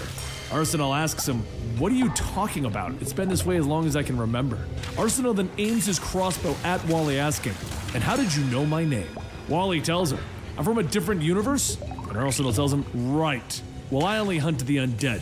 Says there's no more undead. No, I don't think I ever saw what happened to Wally down into after the alleyway. Wally Heroes follows him, in telling him, Crisis. maybe I can help you? Not until Arsenal gets Death in his Metal. car asking, is that right? Well, the Justice League of the Undead are feeling particularly sassy tonight. Did he Maybe it cross has to do over with into why that you're here. Might as well take the vampire, fight to Batman DC himself. vampire Once thing? ready, Wally hops in Forget and the asks, name of it. how I know did they all just the released heroes a in new your issue world of it, turn into too. vampires? Could it be because of some mysterious black ooze? And Arsenal tells him that it's more depressing than that. Batman used to be the supposed to be best the of the same best universe, or until just, he decided to become a vampire in order to take down Dracula. Once Batman became a vampire, well, you can guess what happened Okay, next. no, it's not the one I'm Wally thinking of. nods, telling him that sounds uncomfortably like the Batman of his world. And soon the two sneak into the Batcave to find it covered in darkness, leaking out of the it's dark supposed to world be that a won't callback die. to the original Arsenal asks if he's supposed to be Batman scared of being a black lava vampire lamps. thing. And Wally says that the energy can destroy entire worlds, devouring them in minutes. That's what Wally is here to stop. So Arsenal asks, are you saying that these lava lamp things aren't gonna pop at the business end of my arrows? Wally takes out the cosmic staff, and just as he gets ready to release its energy, a battering flies by, knocking it out of his hand.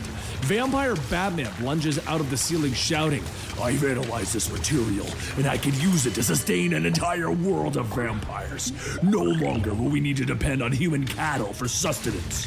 Arsenal is. covers That's the Wally, OG yelling for him to grab the magic stick. Batman But as Wally gets his vampire hands on it, Batman. Batman swipes and rips into Arsenal's chest. Dang. Wally calls out to Roy as he runs towards Batman. A few seconds long later, ears Batman that make me screams think in it pain, is. and Wally vibrates into his heart Not to be using his confused own with nuclear reactor. 2 Kids, this is why you never Superman? play with nuclear No, reactors. Batman, who's a That vampire? should keep him trapped long enough to figure out how to cure you of your vampirism, Batman.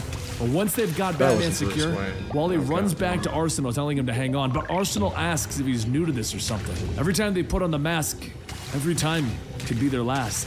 Wally says, no, I failed you again, Roy. Arsenal grabs Wally's hand, telling him, no, you didn't take away my choice. Live, die, did it all. My eyes open, Wally West. As Arsenal takes his last breath, Wally holds him, crying over his friend all over again. And Tempest watches from the cosmos, telling himself that over the years, he has done so many unsavory deeds in the name of the Fugonauts. Never has he had to reignite the flame within a hero like this. The next incursion point, Wally finds himself in the middle of Earth 13 and Earth 32. The darkness of these worlds is trying to force the worlds to come together, causing each planet's heroes to fight each other, thinking the other one is the threat. But while the two factions are going at it, Wally finds himself at the mercy of the super demon Etrigan. Etrigan squeezes down, but as he feels super his grip demon slipping, he Etrigan. says, So a "Yeah, version from of my Superman grip, you are that's vibrating." Etrigan. Wally falls out, telling him that he I would would love love to to get stick origin around and stories and hear all the what he could weird possibly rhyme that with, combinations of but he's got to run. characters. As Wally begins to head to where he dropped the cosmic staff, as he grabs it, a white light speeds by, snatching it from him. Wally looks up to see his wife, Linda, twirling the staff, telling him that he's too slow. No one is faster than light speed. Ignoring everything else, Wally jumps up, grabbing her, shouting, Linda! Linda asks, who are you? Wally shouts, it's me, the Flash, your husband. She vibrates through him, telling him, well, that's just creepy. I don't know who you think I am, but I'm not that person. However, given how today is all sorts of crazy, I won't hold it against you. But she does have a few questions to ask, and if she doesn't like the answers, she'll snap the stupid stick in half. Wally jumps up, taking Linda by the hand, telling her that he can't let her do that. Just run with him into the Speed Force for a bit, it'll all make sense. So after a few moments, Linda says that she doesn't know who he is, but something tells her that he's not going to screw her over. Together, the two of them make their stops to push the darkness back. So much so that the darkness actually releases its grip on the two planets. Finally, the two stop running and Linda shouts, phew, never pushed the limits of speed like that before. It was like something was controlling the Speed Force, and when we were there, I got to see bits of your life and your world. I may never be that Linda, but you know Always so much about helping our out. powers. Maybe when this is over, we could. Wally smiles, telling her that he's sorry. In all of the multiverse, there's only one woman that he loves. Linda kisses him before he goes, telling him good luck. And as he takes off to head to the next incursion point, he crosses over into the next world and he sees that it isn't an Earth at all. It's the first incursion.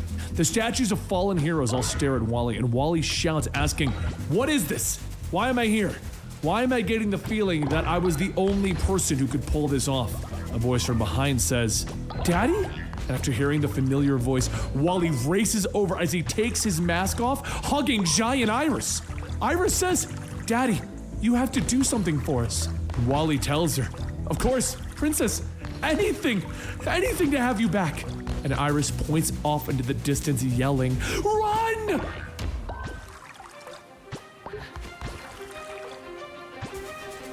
As Iris points off in the distance, yelling "run," Wally looks up at a giant wave of darkness running towards them, stating, "I'll never leave, not without you."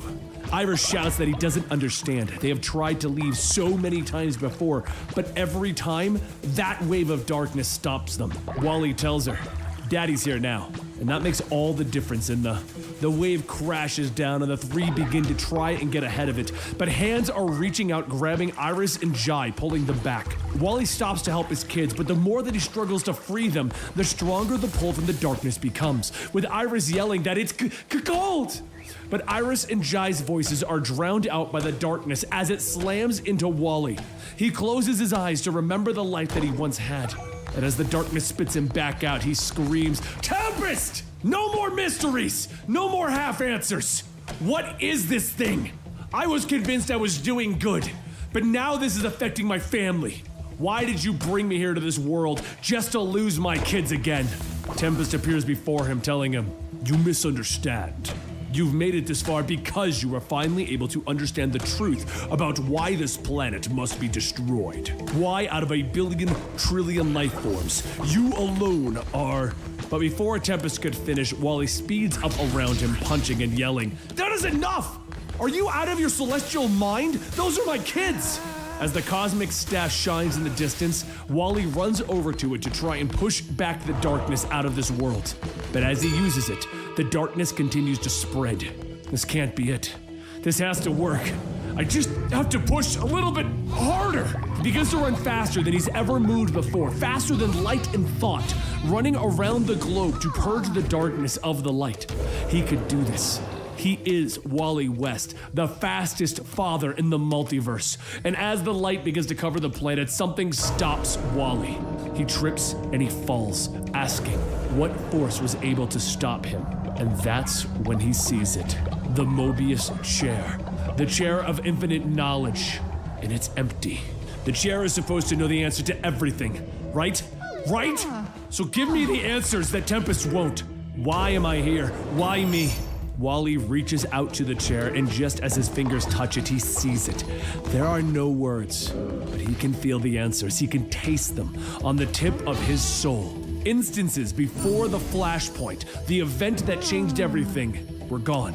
They were pulled from his hands from reality. No. At the same time, he was thrown into the Speed Force where he ran my God, forever. I hope this auto He was always going to be saves trapped regularly. until he was no longer a part of one thing, and in that instant, he became unmoored. He is one with nothing and everything all at once. He's not a part of this timeline, but he's a part of every timeline. Don't do me dirty. Everything at the same time. Wally pulls his hand back, and Tempest tells him that it is more than even he can decipher at once. Be grateful that it did not require him to sit. This time. Wally says that it makes no sense. He could have changed this much and not remember it. And Tempest goes on telling him that the information has always been in his head. He simply rejected it. His family was taken from him. His comrades died because of him. He was broken. Wally shouts, asking, then what is the point of all of this? Some cosmic quest to put me back together? And Tempest yells, "You know why! You figured it out." Wally screams, "You want me to do your dirty work? You want me to kill this world?" And Tempest tells him, "It's more than that. It can only be destroyed by you because you are the one that created it." As soon as Tempest says that, Wally knows it to be true. He can feel it in his art. This dark world was created by Wally's greatest fear, losing his kids, losing Jai and Iris. This is all his fault, and he can see that now. Wally falls to his knees, yelling that the price he's asking. There's no way. Not now. Not ever. Some time passes, and Wally takes time to appreciate the smaller things in life. When he isn't racing around saving reality from being devoured by dark matter, fighting alongside President Superman or watching a vampiric Barry Allen turn to dust, he's sitting back enjoying lunch with his kids. There have been so many alternate versions of the people that he loved and cared about, but this, right here, right now, Iris and Jai are real. His light, his life. He can feel it in his soul, he can feel it in his heart. And at long last, he is no longer the fastest man alive. Wally West is the happiest father alive. Iris says that she's sorry about dinner, but they've had to scavenge for food since they got here. And don't judge, but she never thought she'd miss broccoli. Wally wipes the sauce in the side of his mouth, telling her that he would never. And Wally just spends time with his children. And the Mobius chair, it waits, I don't think I'm that along far with the behind. dying Tempest Fugonaut. Tempest has seen the entire universe rise from a speck of dust. He thought he'd seen it all, but he was wrong. Nothing could have prepared him for the end of everything. No one would have thought that it would only take one dark world refusing to die to create such an apocalyptic maelstrom. Over time, these worlds wither and die. Every dark world except this one. He enlisted Wally West, the singularity in all of the multiverse, to prevent this one world from bringing about the destruction of every other. Because it was Wally West who had inadvertently created this world from his own darkest fears. That he would never see his children again. But if he could not bear the weight of what he must do, then reality itself must pay. So as Wally puts his kids to bed, he gives them a kiss on the forehead, telling himself, no, not yet. Tempest tells him that the time has come. If he doesn't find a way to make things right, now, Wally stops him. I know. The multiverse will be consumed by dark matter. Tempest goes on telling him, the Mobius chair will overwhelm all of your senses, both heart and mind, with pure knowledge. Any capacity for emotion, passion, love, human connection will elude you. Just like in real life, you get every gold part of your bars mind will be filled with all once you're information that the playing Mobius chair has acquired until now, with infinitely more to come. There will be no secrets to you. Somebody Wally had looks some at the chair, fucking thinking out loud that there issues. won't be any room in his head for anything else. No thoughts of Linda, his wife, his children, Iris and Jai. Not even room for himself in his own mind.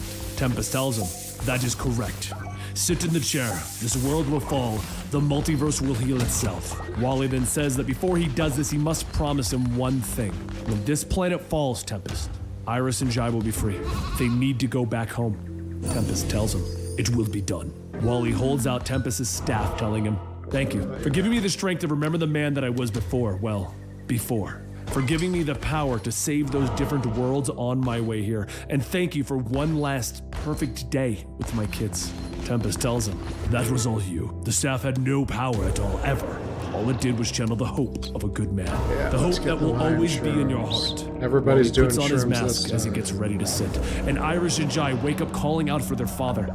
As the two run out of the tent, a giant hand from Tempest Fugonaut stops them. Wally takes a hard look at the chair, and as he sits down, he looks back at his kids, telling them, I'll always love you. And but before he could finish that statement, everything fades as the knowledge of everything flows into Wally West. The dark world begins to crumble, and Iris yells that they have to save her father. And Tempest tells her that he is afraid that your father is saving you. Without his sacrifice, countless realities would be devoured by the dark matter. Your father stopped that from happening. With his dark world obliterated, countless other aberrations fall in its wake. As Wally's dark world implodes, the skies fill with dozens of worlds and galaxies, all booming with light and life from his sacrifice. Jai asks, did Daddy do that? And Iris says, he did what he always does, the right thing. Iris then asks what happens next, and Tempest tells her that he's going to keep a promise. And over in Central City, Linda hears a loud whoosh and runs to the window to see what's happening, and that's when she realizes what's outside, and she begins to cry. She rushes out to hug her children, and somewhere, somewhen, a father watches. They are Wally West. No, they were Wally West. Wally West and something more. We are the Mobius chair, a single, perfect vessel of infinite knowledge. We see the this beings is who have another sat in this thing that chair didn't throughout really go history. anywhere. We see I kinda Batman, remember this Owlman, happening, Metron. We see but Metron destroyed, they didn't really- obliterated by a man, by I don't know, Dr. Batman Manhattan, did the much same better man with who it. touched the chair and shared his power I liked, with this chair. Dr. was fun Manhattan when is Batman had creation. it. I wish we got He more is stories with Doomsday. Batman in the He is the chair. clock ticking on the multiverse. We share his vision. Speeding across His time and addiction space to is it and all impossibly that. alien, yet so familiar. We have been here before, even though we have not. Every thought ever races through our mind, and then another mind reaches across the void. kindred spirits, and in an instant, we are more than Wally, more than the Mobius chair, more than anyone who has ever been. Since the creation of the Mobius chair, it has been content to observe. But today is a new day. Or it just runs out, I location, guess. a new me. It just runs out. And there you have it, the Flash Forward series. Now, we're probably going to do a Wally West Rebirth, like full story, 6 months to a year down the road, where we kind of combine his Rebirth appearance with Heroes in Crisis with this storyline. But now he's Dr. Manhattan, and that is the storyline that is coming out. Well, it was supposed to come out in May, but with everything happening with COVID-19, it's gotten pushed back. So we don't really know what's going on with that. So once the full Wally West Rebirth storyline is told, we'll be able to tell you that in a full story. And I'll see you guys next time, right here.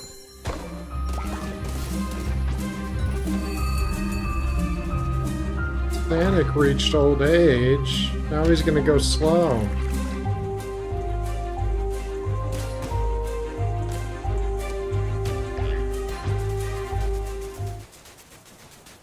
Welcome to Comicstorian, where we take some of your favorite pop culture elements, from video games to comic books to movies, and we break down the narrative and the lore within them into an audio drama, allowing you to keep up on your favorite elements while you live on with your busy, busy life. Every week we bring you a portion of a longer narrative inside of comic books and video games with our complete story series.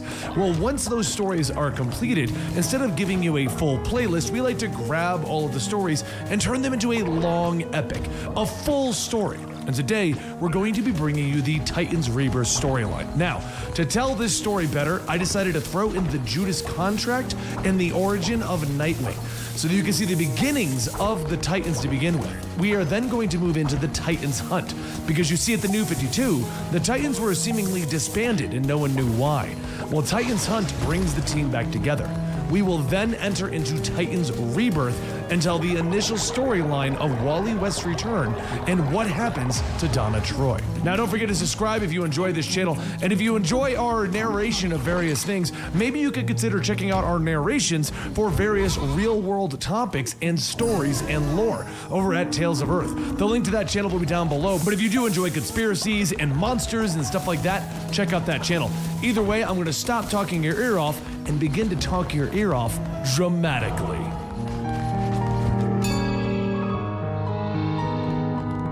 To set this up, it takes place way back in the 80s, and during this period, Dick Grayson has given up the title of Robin, but he hasn't quite become Nightwing yet. Tara Markov has joined the Titans about a year prior to this and proved herself to be a valuable ally to the heroes in their battle. And the Teen Titans themselves, well, they're still referred to as the Teen Titans. And the team is currently Cyborg, Raven, Starfire, Gar, and Dick Grayson. But the Teen Titans, they are known for their friendships, their loyalties, and their trust for each other. And while they enjoy a little downtime with Donna taking photos of Starfire in her new bikini, Gar and Tara are watching, and Gar, in his usual fashion, asks the golden beauty that is Starfire, will she let him marry her and have 128 and a half kids? She laughs it off, telling Gar that he's silly. And Tara asks Donna who she works for with this whole photography thing. She explains that she's freelance and asks for a moment while she walks into the darkroom to develop a photo shoot, and a photograph is taken. The group has a nice meal with Donna and her fiance while everyone discusses the upcoming wedding. Starfire comments how Raven doesn't quite want to be a bridesmaid, and Donna says that Raven is a bit shy about these things. Then she turns to their newest member, Tara, and asks her, would you like to be my bridesmaid? Tara is taken back, and then Donna asks Dick if he'd be willing to give her away at the altar. He's also surprised, but he agrees, and everyone happily ends their meals by bringing Dick back to his apartment. And as he walks in, a photo is taken of the window and the door.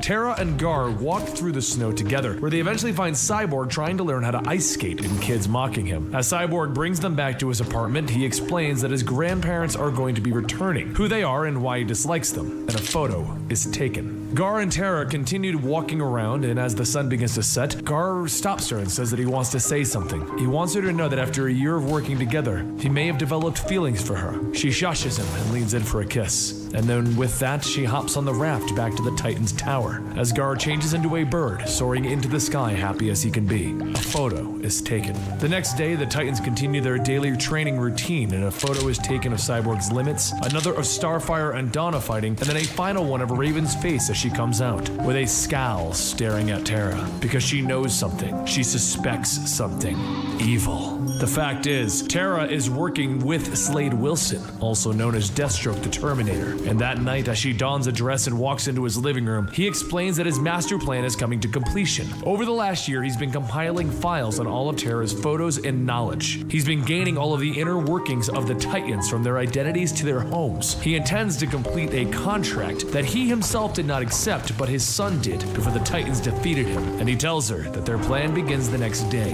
And with that, she sees him looking at old family photos and asks if he's going soft on her. And the next morning, Dick Grayson takes a seat to begin writing for the day when his window is smashed in by Deathstroke. Dick stands up confused. How does Deathstroke know where he lives? How does he know that Robin is Dick Grayson? But before he can question if this is the biggest coincidence ever or if he knows, Deathstroke just tells him, "No use of pretending. We both know who you are, or who you were." Dick throws a punch that Deathstroke catches, and he spins Dick around, throwing him into his desk. Deathstroke then throws the entire desk out of his way as he walks up on Dick Grayson, telling him, "You know I could beat you. I wanted to rip you apart, but I won't unless you force me. The contract at the Hive says to bring you in dead or alive." Dick knows that he's beat. Deathstroke is known for his superhuman strength, reflexes, and agility, so he only has a 1 in a million shot, and he needs to take it. He runs at Deathstroke at full speed, allowing Deathstroke to swat him away like a fly, and that 1 in a million shot paid off as Dick is thrown out the nearby window and he begins to tumble 4 stories to the ground below. He takes off his leather jacket and he uses it to slow his fall as he dives into a dumpster. He then hops out and begins to hobble away because he just ended up twisting his ankle. Deathstroke takes a shot from the window, but with that many civilians, he knows that he can't get Dick Grayson, and he leaps out of the window to try and give chase. But Grayson quickly ducked into a group of joggers where Deathstroke loses him. Deathstroke then thinks to himself, he's gotten sloppy. But why has he gotten sloppy? Is it because this whole job makes him uneasy? Or is it because he teamed up with Tara for this? That girl isn't in it for the money. She's full of hatred and can't be controlled. And with that, Deathstroke takes off to head to the meetup location with Hive. Dick Grayson hobbles off, realizing that this is bad. No one responded to his Titan's watch, which means no one got the message. Did Deathstroke kill them already? It's the only reason they wouldn't be here. The first thing he does is go to Starfire and Donna's penthouse to see what happened there. But as he enters the wreckage, he already knows it is too late. He looks down at a card and he quickly puts together what happened. Corey must have gotten a package which she assumed was from Dick, and then she opened it even though something probably felt off. The item inside hit her like a ton of bricks, filling her with energy to absorb until she overloaded and exploded. Grayson continues to walk through the penthouse looking for Donna, and he enters her dark room and he finds fluid spilled on the ground, and he puts it together that Deathstroke must have gotten to her. He must have changed out the fluids for her dark room for different ones that once combined created a toxic ether. Dick already knows what this means, but he insists that he needs to see it for himself, and he takes off to Vic Stone, the cyborg's apartment. He sees the answer right away as he sees a chair rigged as a trap to electrocute Vic. And the next thing he does is go to Titan's Tower, the home of Tara and Raven, because he needs to know. He needs to see for himself. He walks inside and sees the signs of battle right away. Rocks thrown around from Tara and no sign of Raven. But that doesn't make any sense. Who could have gotten into the tower, and who could have snuck up on Raven when she can sense evil? But before he can even come up with an answer, a woman appears behind him and tells him, "You're wrong. Deathstroke was never here, Mr. Grayson." He turns around demanding to know who she is, and she explains. Her name is Adeline, and this is her son Joseph. And then she asks him, "Do you prefer Dick now that you're no longer Robin?" He ignores her, asking her how she got into a private residence, and she stares at him coldly. "Mr. Grayson, your friends did not fall to Deathstroke. He captured them, and he was never here in Titan's Tower. Tara defeated Raven because she is in fact working for the Terminator. Raven didn't react because she didn't think Tara was attacking, and she must have assumed that it was just training on another level. Tara despises the empath and swore to defeat her herself." Dick angrily looks at Adeline. Tara couldn't be a traitor, and Adeline reassures him that she is in fact an enemy. She has been with Deathstroke since the very beginning. She was planted within the group to learn the Titan's weaknesses. Dick begins to storm off. "I don't believe you. Not yet. I haven't checked on Gar." He goes over to call Gar's mansion, and his servants inform him that they haven't seen Garfield Logan anywhere. But as they go to look for him, they find out that as he was signing fan mail, Deathstroke must have poisoned the envelope glue.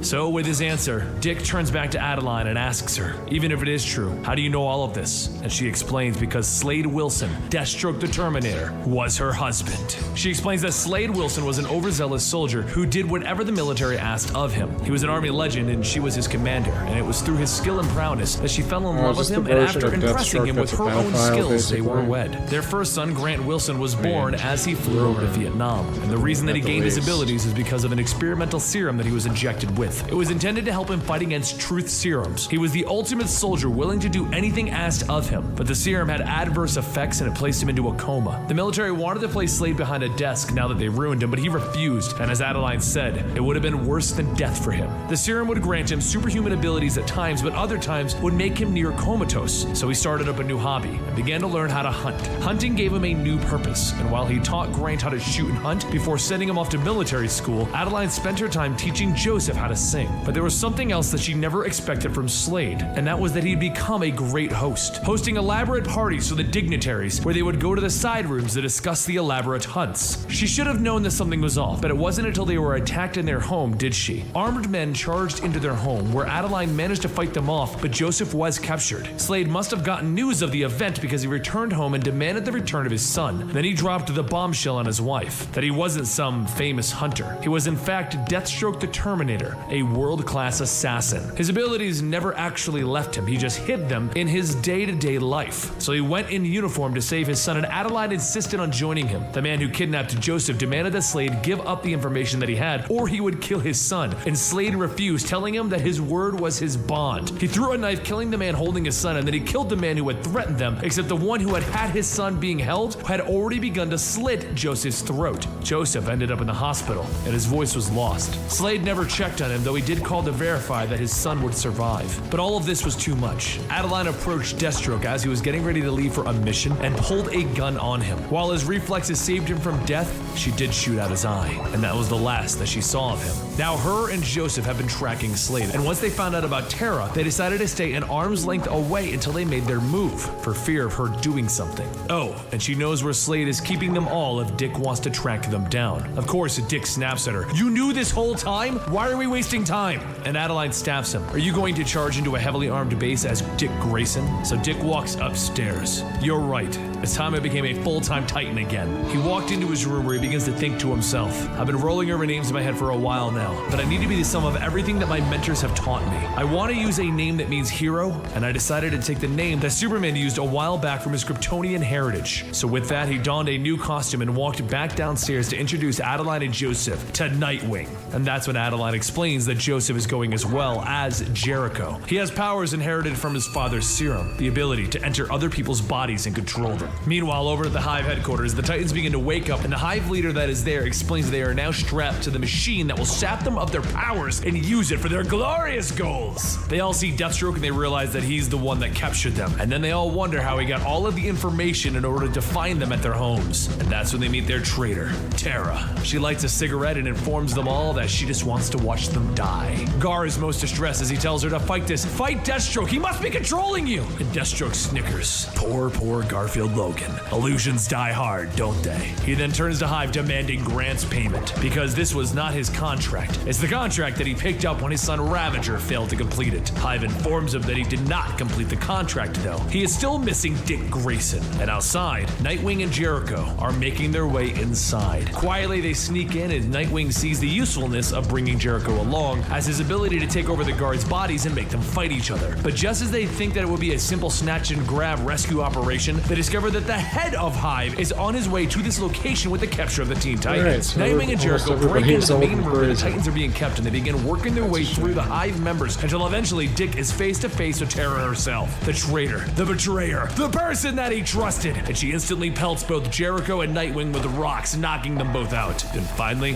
Hive won. Tara takes a drag from a cigarette before the call goes out for the Terminator to return. He walks back into the main hall telling them that he'll get Dick Grayson soon, only to be shocked that they have captured Dick Grayson and his helper. While he isn't happy that Tara finished his contract for him, he decides to just take Grant's payment. But that's when Hive informs him that Grant Wilson's payment was the powers that they gave him. Tara walks over to him telling him not to take it so hard. He still has her. Plus, she's got Blondie along with Grayson. Deathstroke turns to see the helper and recognizes his son instantly, and he turns to Hive, demanding the release of that boy. Tara sees Deathstroke suddenly caring about a random person and realizes that that's the boy from the family photos. This is Deathstroke's son! She begins to spout off information about Deathstroke's life, how he has a kid, and revealing everything to Hive, but that's the time that it happens. Joseph looks into Deathstroke's eyes. He looks into Slade's eyes, his father's, as that's what he needed to steal his body. Instantly, he backhands Tara and pulls out Slade's gun, shooting the locks, holding the Teen Titans in place. The call goes out. Titans together! As Donna, Gar, Starfire, Starfire and Cyborg all charge into the fight against Hive. But while the Teen Titans are beginning to win, Terra begins to wipe the blood from her mouth as she is confused. She thought that Slade cared for her, loved her. So she launches a rock pillar out, throwing Slade into the sky, crying out, "You're all dead!" Raven appears in front of her, trying to slow her down, but Terra smacks her down and continues to pelt Deathstroke with more and more rocks. As he's trying to call out for her to stop, that he has no control over his body, Jericho continues to hold onto his body as he tries to fight against Terra, and she keeps trying to kill him. Eventually, she opens up a chasm into the very pits filled with lava, and Deathstroke calls out for his son to release his body so that they can both survive. But as Jericho leaves Deathstroke's body, Terra smacks him hard, so Nightwing throws a disc, hitting Terra in the head, and then Deathstroke hits Nightwing in the back. After all of the back and forth, it's down to Deathstroke versus Terra, and Slade tries to talk her down, telling her that they can talk about this later. But that's when he sees her true nature, the person that he was afraid of, the evil person that she is, the uncontrollable rage inside of her. And regardless of what he says, she shouts that she will kill everyone! Gar finally gets free from his own fight, and he runs over to stop the both of them. He shouts at Deathstroke that Terra is with the Titans, rescuing her from the killing blow, and as she lands on the back of Gar, while he's an elephant, she begins to charge up her powers. "You stupid moron, I've never been with you! I've hated you!" And Gar looks up to her hurt. Why? She throws her powers up to knock Gar aside, and then Donna runs over to hold Terra down. Gar quickly morphs back into a snake and breaks out of the rocks that Terra used to bury him, and then he charges in, demanding to know why she's doing this. But while she continues to battle everyone, she informs him that it's because people with powers like theirs, others should fear them. Fear and hate them. They should not be helping anyone.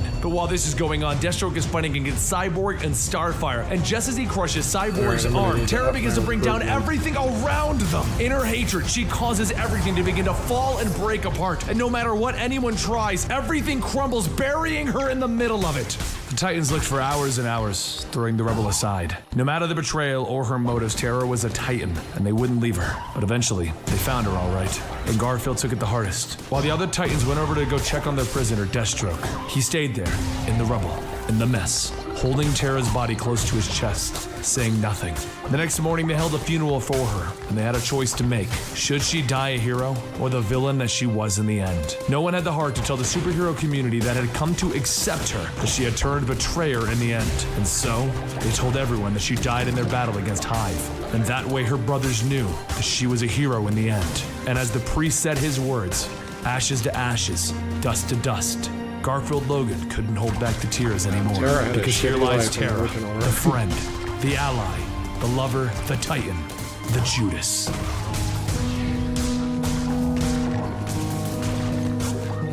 Roy Harper begins to travel through Oklahoma on his way to nowhere special, but along his drive he stops to look at the water tower. Something about it seems familiar, like it reminds him of a giant letter, almost like it was a T. But what could that mean? He thinks to himself, well, it's time to move on. And as he moves on, he stops by a convenience store to get a bottle of whiskey. As the clerk begins to ring him up, he decides that he has other things to do, so he calls over Narc to finish ringing Roy up. But as Roy finishes paying up, he ends up bumping his bottle and knocking it off of the counter. He quickly reaches down and he grabs it before it lands. And Narc says, "You're speedy." And Roy says, "What?" Narc tells him, "You're speedy, as in your reflexes." And Roy thinks for a moment, "Yeah, right, that's me, I'm speedy." As Roy heads back out to his truck, he starts to pull the top off of his whiskey, but there's something else bothering him, something that he can't quite put his finger on. Normally, people drink to forget, but Roy drinks to try and remember. Elsewhere, Dick Grayson makes his way through a building where some men are running an organ-selling business called the Harvest. The organ runners are already bad enough, but these men are now dealing in metahuman organs, forcibly taking them out of people.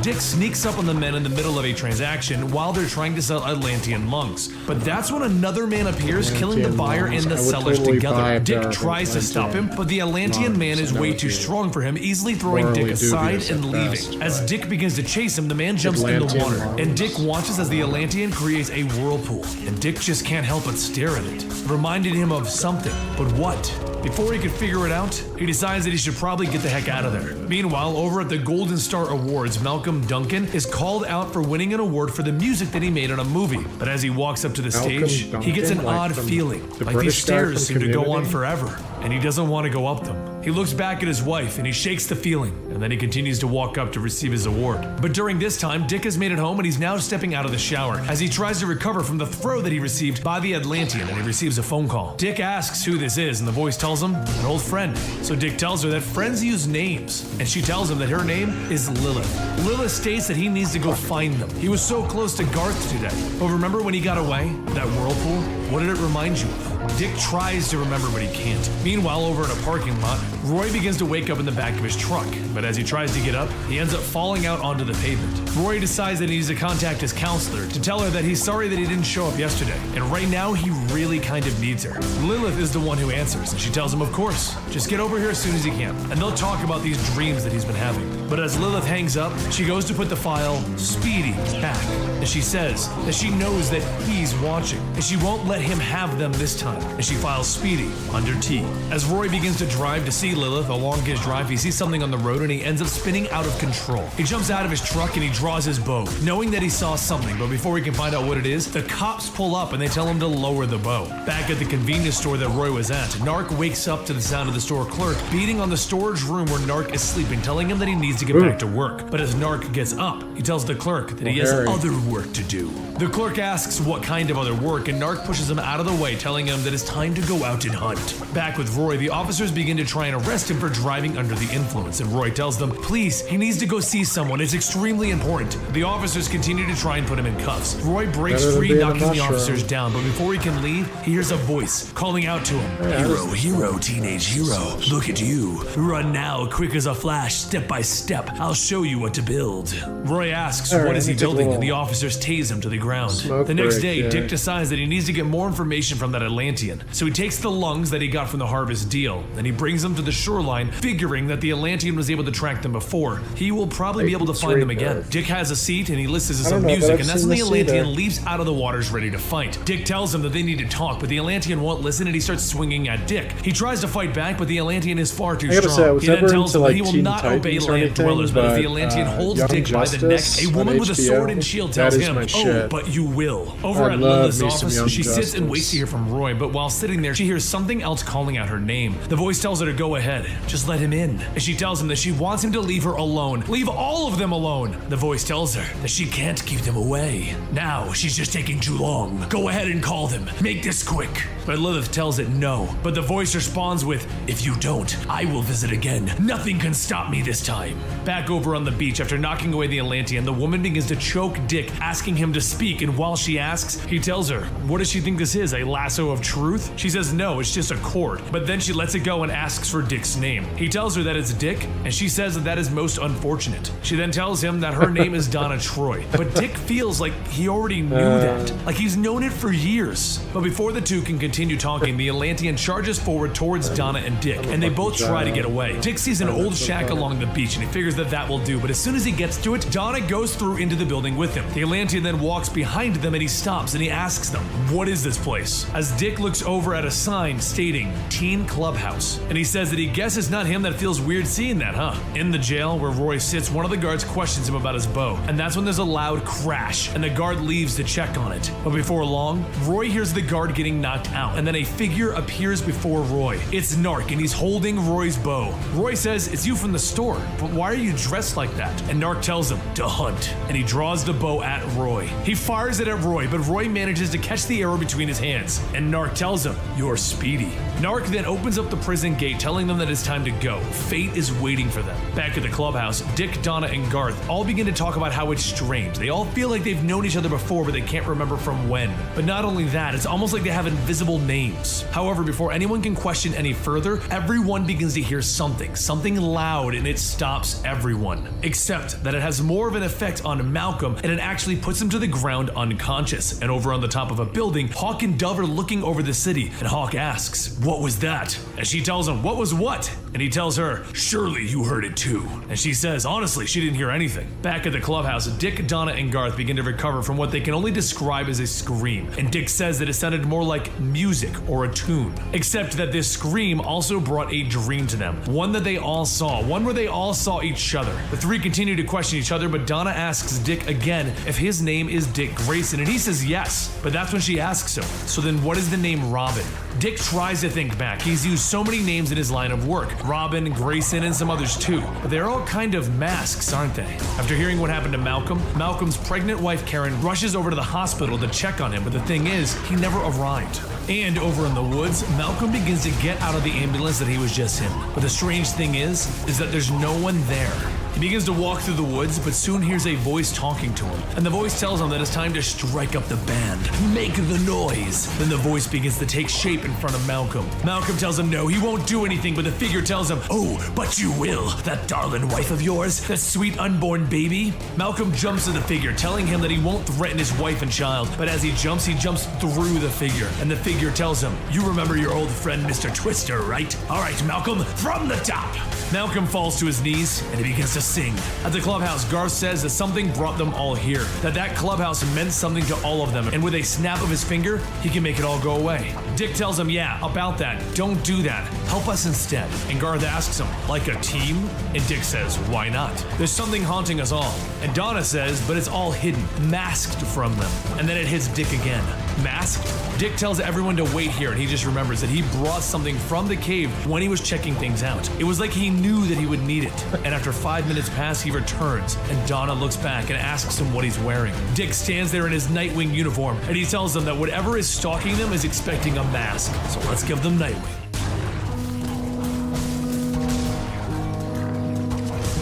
Over in the woods, Malcolm Duncan sits, and he tells the Twister that he doesn't know what he is. He doesn't know what any of this even means. And Twister tells him, of course you don't. You and your teenage hero friends deliberately forgot, just to spite old Twister's needs. Twister goes on to tell him, not to worry. The funny thing about memory is that even when you try to forget something, a scrap of it remains. And soon, you'll remember. Back in town, Dick, Grayson, Donna, Troy, and Garth all head over to a diner to see if they can figure out what's going on. Why do they remember working together? What did that teenage clubhouse mean to them? And that's when they meet an officer there. Dick asks if he knew anything that happened in this town 4 years ago, and the officer asks, do you mean the scare? The officer tells him that it was an old story about some wild beast that used to scare the kids, but about 4 years ago, people started to actually see it. Dick asks if they asked for outside help, and the officer tells him that he doesn't really remember. So Donna tells Dick that this all seems familiar. They knew this man, and Garth agrees. The officer was a boy then. He was a boy then. They were all younger. Garth states that it seems like they did this on purpose. And Donna asks, what, mass amnesia? Dick says that whatever it is, it was deliberate. It's like they had to forget what was happening. Donna asks the officer what happened to the wild beast, and the officer states that he doesn't remember. But soon afterwards, they were just never troubled by it again. Dick then thanks the officer and decides that they're going to go check out the woods, and he tells the officer to spread the word around town that there's no need for a panic. Robin, Wonder Girl, and Aqualad are handling it, and Donna stops him. Why did you just say that? Elsewhere, Roy and Nark are heading over to Lilith's office to try and figure out what's going on, but inside, Dove is already meeting with Lilith. Dove tells her that she's not sure what's going on with him. He's acting strange, and he's getting extremely angry lately, and he's even losing control. And Dove found out that he was seeing Lilith as a counselor. Lilith says that she can take a look, and she asks what his name is, and Dove tells her, Hank Hall. Lilith stands up and asks, is he here? And Dove tells her, yes, he's outside. In the office outside, Hank out of the blue stands up yelling, Hawk! And soon he changes into his uniform. Roy and Nark begin to open the door and walk inside, and that's when Hank jumps on the both of them, tackling them. Hank begins battling against them, and Lilith runs out to try and calm him down, but Dove tells her that she'll stop this, and she changes into her Dove uniform. But when Lilith sees this, she begins to collapse. Back at the hospital that Malcolm Duncan was supposed to arrive at, his wife Karen is sitting waiting to find out what's going on when she's approached by a man telling her that his name is Neil Richards, and he's here to help. Neil tells her that he has some questions for her. Does she know that her husband was on the original Teen Titans group, and that Malcolm was gifted with metahuman gifts associated with sound and melody, and that he was known as the Herald, and that the original Teen Titans ceased to exist after their battle with a monster named Mr. Twister? Karen, of course, has no idea what's going on, so Neil explains that Mr. Twister is back, and he wants every one of the Teen Titans, including Karen and her unborn child. Over in the woods, Dick and the group travel until they find a strange group of rocks, but as they get closer, a giant creature comes bursting out, knocking all of them away. Over on top of Mr. Twister's tower, Mr. Twister tells Malcolm that it's time. You need to sing. With the right song, the universe will open itself up like a door. And Malcolm tells him he doesn't want to. And Twister tells him, tough, you're going to need to anyway, so sing.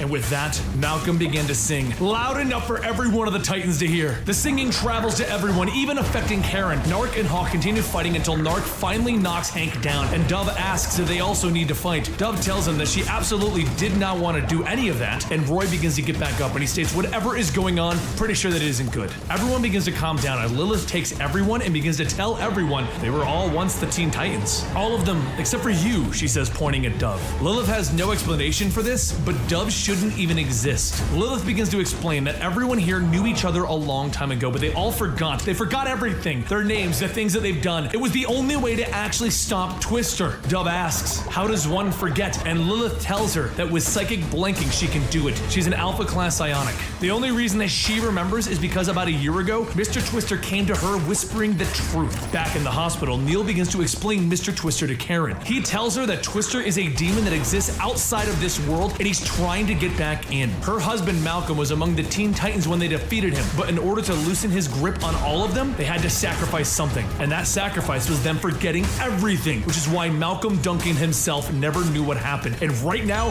he's in danger. And there's one more thing that Neil needs to know from Karen. Because of her connection to Malcolm, how long has she had superpowers? Deep in the woods, Garth and Donna continue to fight the wild beast known as a mammoth, until they both finally attack a mammoth at the same time, coordinated, punching him to the ground, and Garth tells him that maybe they were a team before. Donna goes to help Dick Grayson up, telling him that her and Garth stopped the threat, and he tells her, good, that's called teamwork. But Garth tells him, what now? And Donna points to the spiral tower off in the woods, telling them that she thinks it's fairly apparent that they need to go there. Back in the hospital, Karen starts to state that she has no superpowers, and Neil tells her, good, and if you'll excuse me for a moment, I have to make a phone call. Outside, Neil calls in, telling a person that things have gotten too far advanced. As a moderator of Diablo, he's issuing the sanction order. They need to eliminate the Teen Titans. Back over in Lilith's office, Hank tells everyone that he doesn't understand. Someone died? And Lilith says that Twister has been selective of the memories that she's gotten back. Dove mentions that Lilith did state that she wasn't supposed to be here. Maybe there was another Dove? But before anyone can respond, an explosion goes off, throwing everyone to the ground. Lilith states, oh no, no, no, no, they're coming for us. And Roy asks who. She tells them Diablo, because outside, a man asks Honeybun if she's ready. And she says that she's ready, Daddy. Let's go hunt some Titans. Hawk steps out to confront Honeybun and Daddy. And that's when Daddy uses his car to shoot beams that cause another explosion, knocking everyone back. Honeybun then walks through the rubble, telling Daddy to bag up the trash. And Daddy tells her anything for his Honeybun. Then his hand begins to change into a gun. Honeybun walks into the room that everyone else was in, and she begins to choke Narc. But this is stopped when Roy shoots her in the arm with an arrow. She then pulls the arrow out, showing her arm is actually mechanical. And soon her skin begins to fall off, and once it's all off, a robot is standing there firing missiles at Roy. Roy and Lilith begin to run outside, and Roy asks, what is that girl? And Lilith tells him it's an experimental combat chassis strike droid. And Roy asks, and what about the lady bits? And Lilith tells him that that is just camouflage. Honeybun is one of Diablo's agents. So Roy's next follow-up question is, okay, what's Diablo? Lilith asks him, would he believe that she hired them to help her with Twister? Back in the hospital, Neil comes back to see Karen and points a gun at her. Neil tells her that he is with a group known as Diablo. They are here to stop Twister, and there's only two ways to do that. Either they stop him while he's weak and save the Titans, or if he's past the weakened state, then they're gonna have to kill the Titans, which is sadly what the current scenario is. But as Neil fires his gun at Karen, she shifts from one side to the next, dodging the bullet, and as Neil asks what the hell, Karen blasts him through the wall.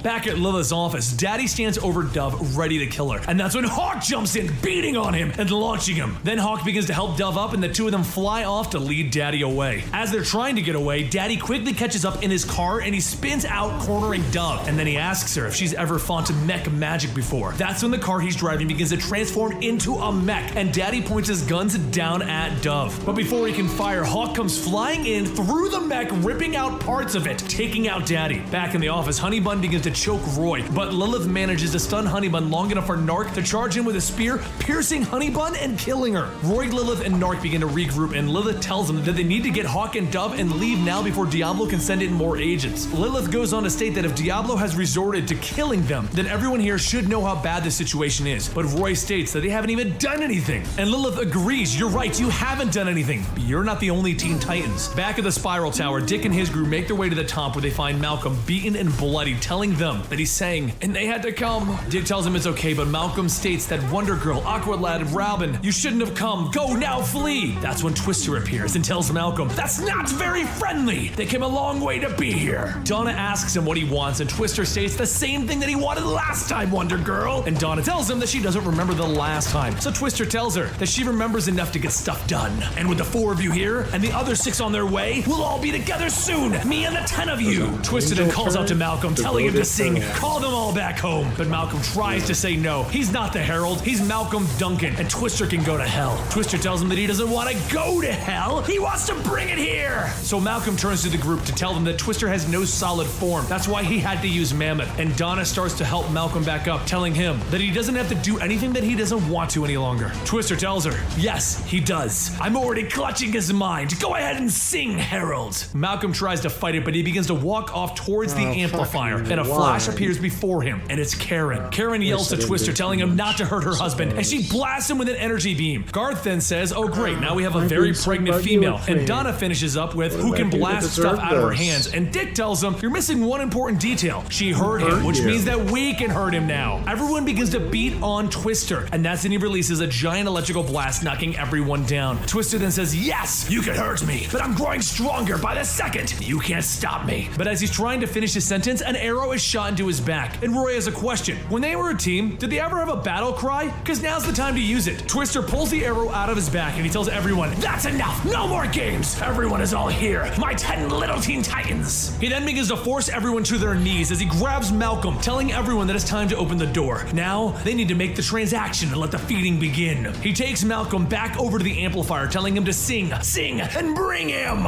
Dick then asks Twister, what are you talking about? And Lilith tells him that the thing that Twister serves, that he's been trying to bring here for years. Lilith states that Twister had once corrupted them all before, and the only way that they could have stopped him is if they forgot who they were. But Twister tells everyone that now they remember, that makes them all bound to him, all of the Teen Titans. Soon the portal begins to open above, and something begins to crawl through it, and Dick tells Twister that he has no hold on them. They are not the people that he thinks they are. Twister tells him, sure you are. You're Robin. There's Wonder Girl and Speedy. But Dick stops him, telling him, no, I'm Nightwing. And then Roy stands up stating, I'm Arsenal. And Garth states that I'm the Tempest of the Seas. Narc then stands up and says, I am Narc, because Cave Boy was a stupid name anyway. Twister then tells everyone, that's clever, being all grown up. But there is still one that I control. Isn't that right, Hawk? Hawk never changed his identity, meaning Twister still has the power over Hawk. Dick tells him that they're not the Teen Titans anymore. They are the Titans now. And as Hawk begins to lose control over himself, Dove tells him to fight it. But behind them, Dove begins to change into the original Dove, the one that died. And he tells Hawk,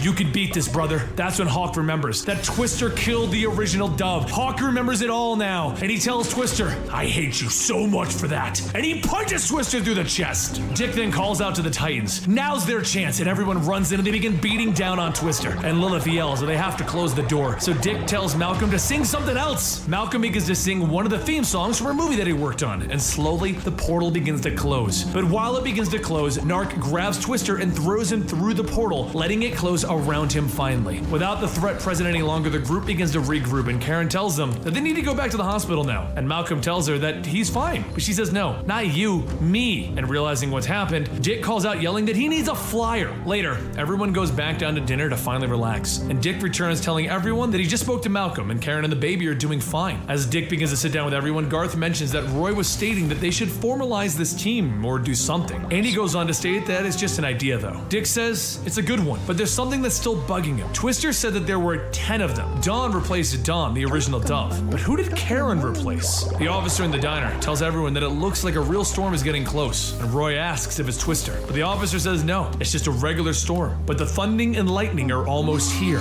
Almost like there's a flash.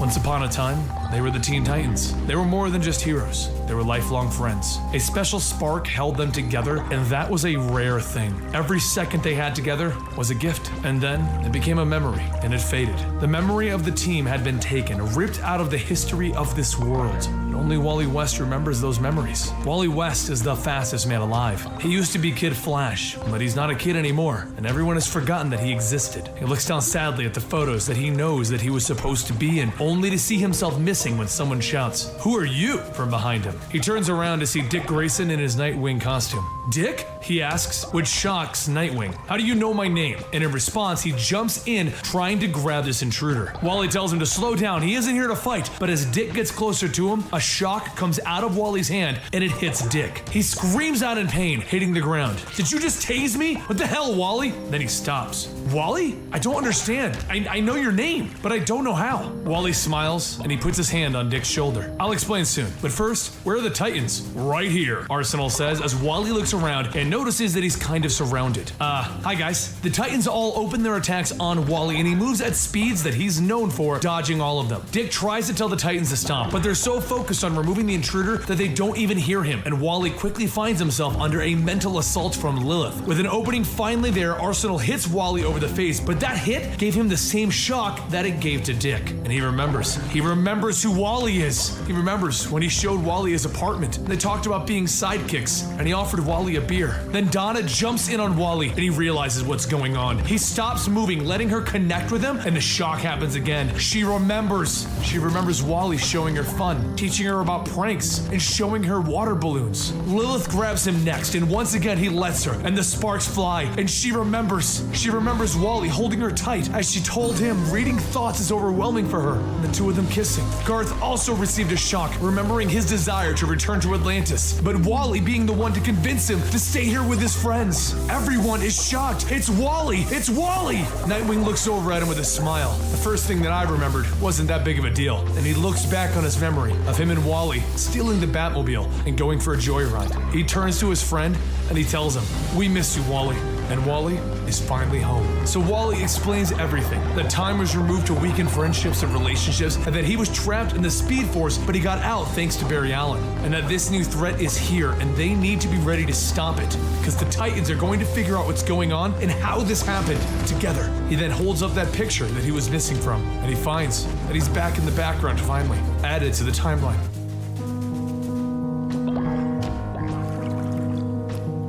Roy Harper managed to avoid any mask-related work on Christmas. But New Year's Eve? That's a different story. Donna tells everyone that Grayson's hunch was right. This whole rampage was to steal some Star Labs devices. Grayson tells everyone not to worry. As fast as they are, these two will never... Subtle. Grayson looks up to see Ding Dong Daddy and Honey Bun racing by. Just as they leave though, Grayson fires a hook into the car, telling everyone to gather on him. He's about to tail them, literally. As Daddy rips through the streets, Roy moves into position. Once ready, Roy calls out that he's got a clear shot of Honey's robot wires underneath the skin suit. So get ready to hit Daddy. As Roy fires, the arrow breaks and Honey Bun tells him, "You really think some cheap shot would work twice? My man had me armored up and supercharged." Daddy rides down the building that he was on towards Roy, causing him to jump out of the way. And he shouts, "Consider yourselves lucky, no one paid us to off you tonight." And he drives by. The rest of the Titans gather with the exception of Wally. And Roy says, "There's no way that we'll be able to shut these two down before midnight now." And Lilith asks if this is why he brought them here, so that he can kiss some party girls. She just happened to pass some on her way over. Grayson then adds he's sorry if he wanted to play tourists, but Roy stops them, telling him no, but it's great to know that you think so highly of my intentions. You want to know the real reason that I brought you all together here on New Year's Eve? Well, even though I don't like talking about my addiction, in recovery, I felt how powerful and positive it would be to mark a new beginning, like starting a new chapter. That's why I've always liked New Year's Eve. It gives me time to reflect on what's important, break the bad, focus on the good. I just wanted to celebrate a fresh start with everyone.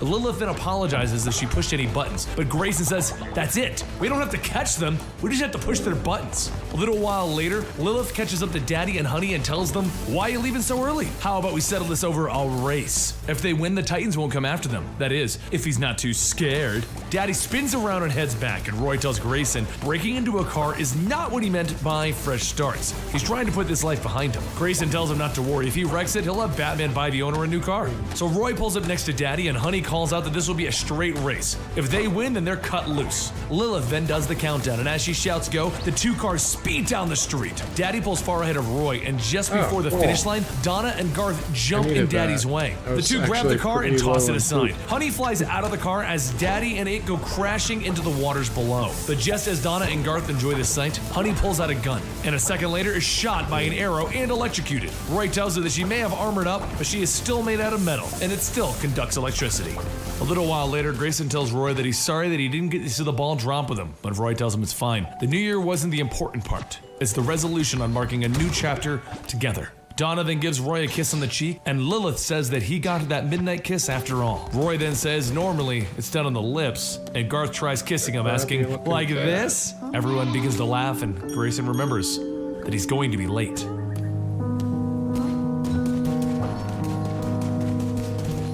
Wally West, the original, is now going by the name The Flash on the Titans. And while the Titans believe who he is, they know that they need to solve the mystery of where did he go and how was he removed from their memories. How did all of this happen? So now he sits down with Lilith Clay, also known as Omen, as she reads his mind. She tells him that she's picking up on a powerful name within his mind, Linda Park. Wally explains that before all of this happened, the loss of 10 years and him going missing, Linda was a girl that he knew from before. The Titans joke that Wally has a girl in his mind while they're trying to save the world, and Nightwing even tells him that maybe he should build new memories with her. But what they don't know is the reason why she's so important to Wally. Linda Park was the woman that Wally West was married to before all of this. They even had children together. Roy tells him that he should get her off his mind by reaching out to her, and Wally says that he tried that already. He did it during the Rebirth issue if you're curious. He also explains that it didn't go well. He just scared her. The Titans keep trying to figure out a plan, and they find what they can in Wally's mind until eventually Omen picks up something in Keystone City. Wally is not the only individual awakening in this new time with old memories, as a magician falls to the ground at a children's party and yells out in pain. Then through the smoke stands a much younger man, and he waves his wand in the air announcing,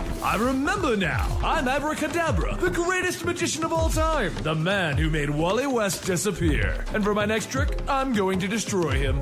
Meanwhile, elsewhere in Keystone City, Linda Park makes a move to the police line to ask what's going on. She lets them know that if there's a news story, they have to let her in. She works with the media. And the officer explains that there are some individuals in tights that appeared out of nowhere and now they're standing there. She then sees that they are the Titans. Well, not the Titans from today. No, instead they are the Titans that Abracadabra remembers in their old outfits. She runs past the police officer recognizing Wally West, or at least a approximation of him. She asks him if he remembers appearing to her before. She wants to know why he did it and why did he act like he knew her. He tells her that he doesn't remember anything. It's almost like he was just born. Robin then turns to him and tells him, "Hey Kid Flash, it's time, they're almost here." Linda asks, "It's time for what?" And they all break out going nuts. It's time to go crazy. And what's the point of the crazy old Titans? Abracadabra showing off his versions. Just as the real Titans arrive, Nightwing the leader, Donna Troy the Amazon, Arsenal the marksman, Omen the psychic, Flash the speedster, and Tempest the Atlantean. Evil Roy catches Arsenal's arrow and fires one back at him, only for Donna to block it with her shield. Nightwing tries to tell everyone to get out of there, but Robin jumps in throwing batarangs at him. Then Robin gets the upper hand against Nightwing, throwing him to the ground. Meanwhile, Flash is chasing the evil clone Kid Flash. The race of the speedsters begins as classic Kid Flash outruns Flash. He quickly trips his doppelganger, and then he asks his friends how they're doing. But Donna is having a problem, telling him that these doppelgangers fight like the real things. During the battle, though, Omen finds Linda Park hiding out and asks who is she. She explains that she is Linda Park from Super News, and Omen stops her. "Wait, you're Wally's Linda?" Linda asks her what does that even mean, and the evil doppelganger Lilith hits Omen with a mind blast, disabling her, asking the same question. Evil Lilith then reports back to Abracadabra that this Linda Park woman is really important to Wally West, and that's when Tempest sees the woman reporting and demands to know who she's talking to. He then sees Abracadabra up on the rooftop watching the entire event. As they try to figure it out, Abracadabra can't believe that that's Linda Park. That means that Wally has already broken his own history, so he decides that he's going to speed up his plans by destroying Wally West. As Tempest comes out of nowhere hitting him, demanding to know who he is and what is he doing here. So Kadabra decides that he's going to start his plans by killing Wally's friends, starting with Garth. And just as he hits him with a lightning bolt, Wally runs in trying to save him. Everyone panics as they assume Garth is down, but it turns out that Wally was just fast enough. And he turns to Kadabra asking, "How do you know me? Because most people have forgotten me. Because I made sure that they would. I was the one who wiped you from time and recollection. My greatest trick ever." Wally's eyes begin to charge with lightning as he gets angry. "You? You did this to me? For God's sake, Kadabra, what did I do to you?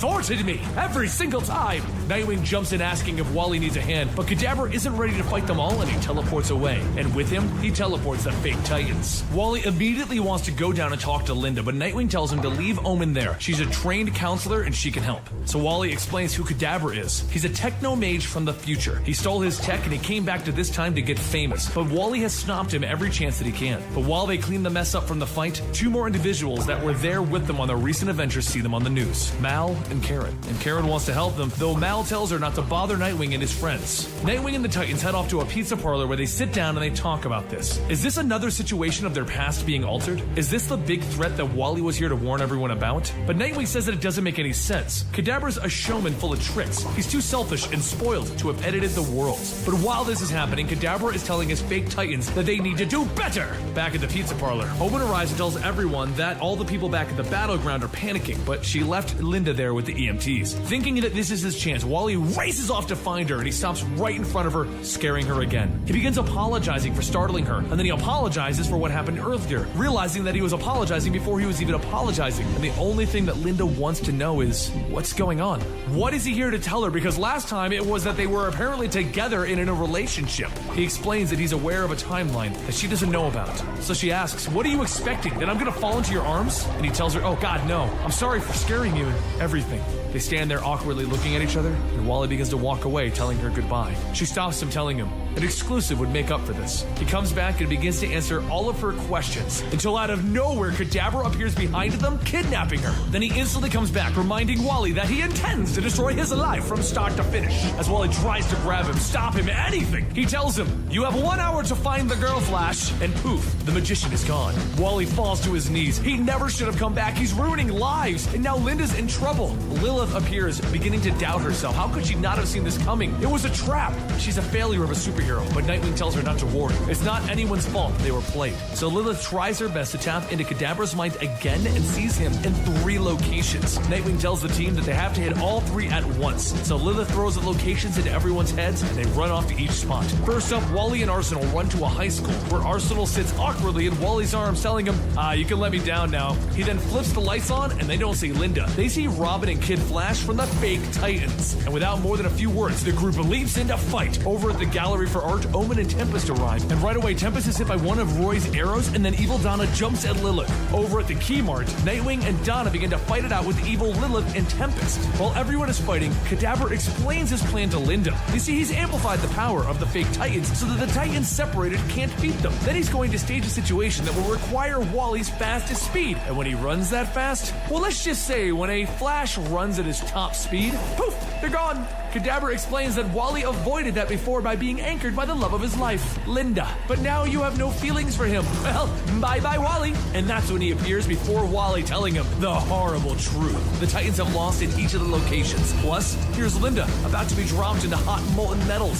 So who will you save, Wally? Who will live and who will die? Wally grits his teeth. I'm gonna save them all. Oh, I'd love to see you try, but the clock is ticking and I'm afraid you're going to run out of time. Wally thinks to himself, he'll run faster than he's ever run before, even if it kills him. Wally rockets off with Kadabra telling him, run, Wally, run! He has to cross 7,000 miles in 6.25 seconds, saving the individuals at 4 locations that Kadabra has transported them all to. First up, he instantly grabs Robin before he can kill Arsenal, and he drags him out of the building, dropping him off at the Keystone City sign, smashing him face first into it. Wally continues to follow the psionic connection that Lilith made for them to get across the country, going faster than he's ever gone before. He begins to think out his plan. In Metropolis, the fake Speedy's arrow is already in flight, covering 300 feet per second, but the fake Lilith can cook her enemy in a millisecond. She has to be priority 1. How fast does he have to be to make this? Faster than a speeding bullet, faster than light, faster than magic, and as he rockets across the country, Kadabra uses his magic to keep up and whisper into Wally's ear, telling him that when he threw him out of the time stream, the spell backfired and he removed himself as well.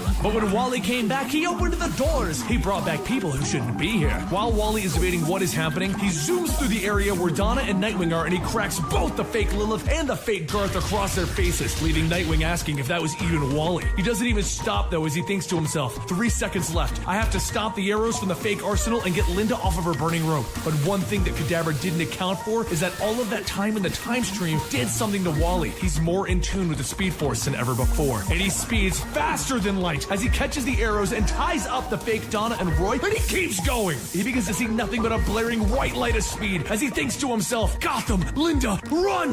The rope burns through and Wally runs over to the molten metals to catch her and drop her off. She turns around to see Wally, but she doesn't see Wally. She sees the Speed Force absorbing him, the lightning coursing through him, and he smiles down at her. I had to, Linda. It was you. She puts her hands to her mouth, gasping. What did you do? And he reaches out, asking her, take my hand. And then, cracoom! He vanishes, leaving only his suit in the dust. And Kadabra stands up. At long last, Wally West, your time is up.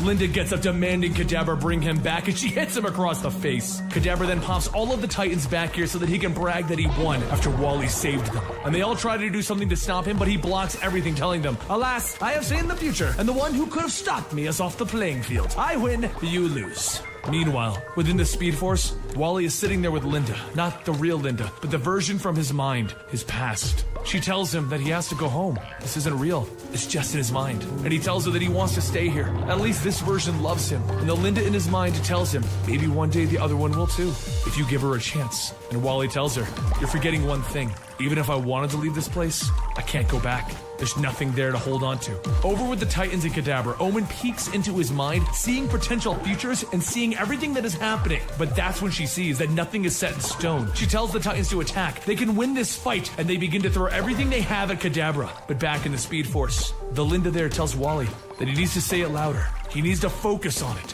He knows what he can use to get back. And he says, the Titans are my friends. And she tells him to focus on the good memories. Use that as his anchor. The times that they were there for him and the times that he was there for them. His suit returns and he hugs the Linda in his mind. The Linda from his timeline. I love you, Linda. I know.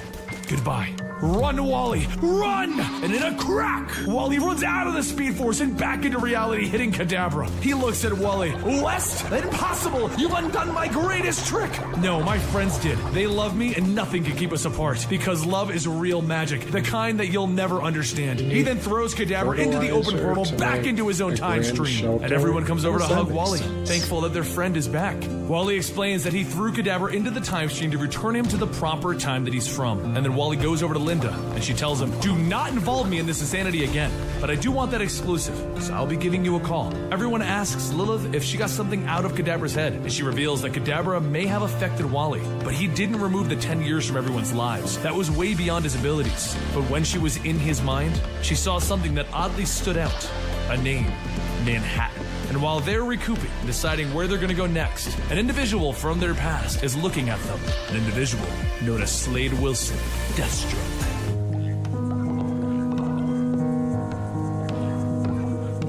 Is there anybody there? Rings off the halls of the empty room. Garth looks around wondering where he even is when there's a crack of lightning and Wally West arrives on the scene. But quickly following that, there's a second crack as Barry Allen screeches to a halt in front of them. Wally asks Barry what he's doing here, but in typical speedster fashion, they begin to talk it out so fast that Garth has to tell them to stop. Then he asks the question that all of them should be asking. How did the three of them get there? And Arthur Curry, aka Aquaman, walks up correcting him. How did the four of us get here?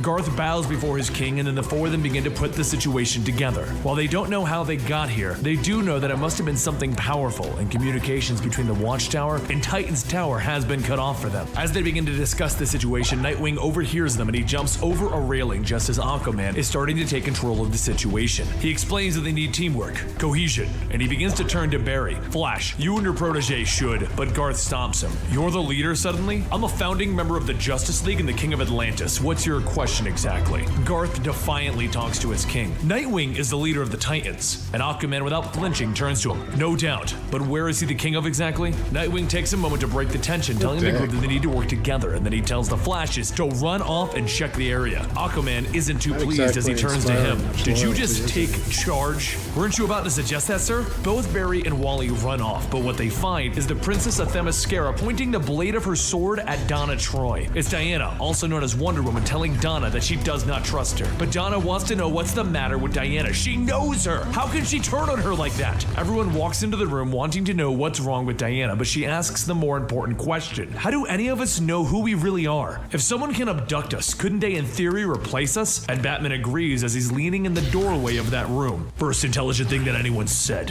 What is really going on here? How could this have actually happened? Well, it's the key. He's brought both teams here for the purpose of straining their relationships. People know of relationships like lovers, friends, and allies. But what about mentor-pupil relationships? A mentor can pick apart a pupil's mind while a pupil can reveal the mentor's private self. They need stress so that they can break because he needs them to break.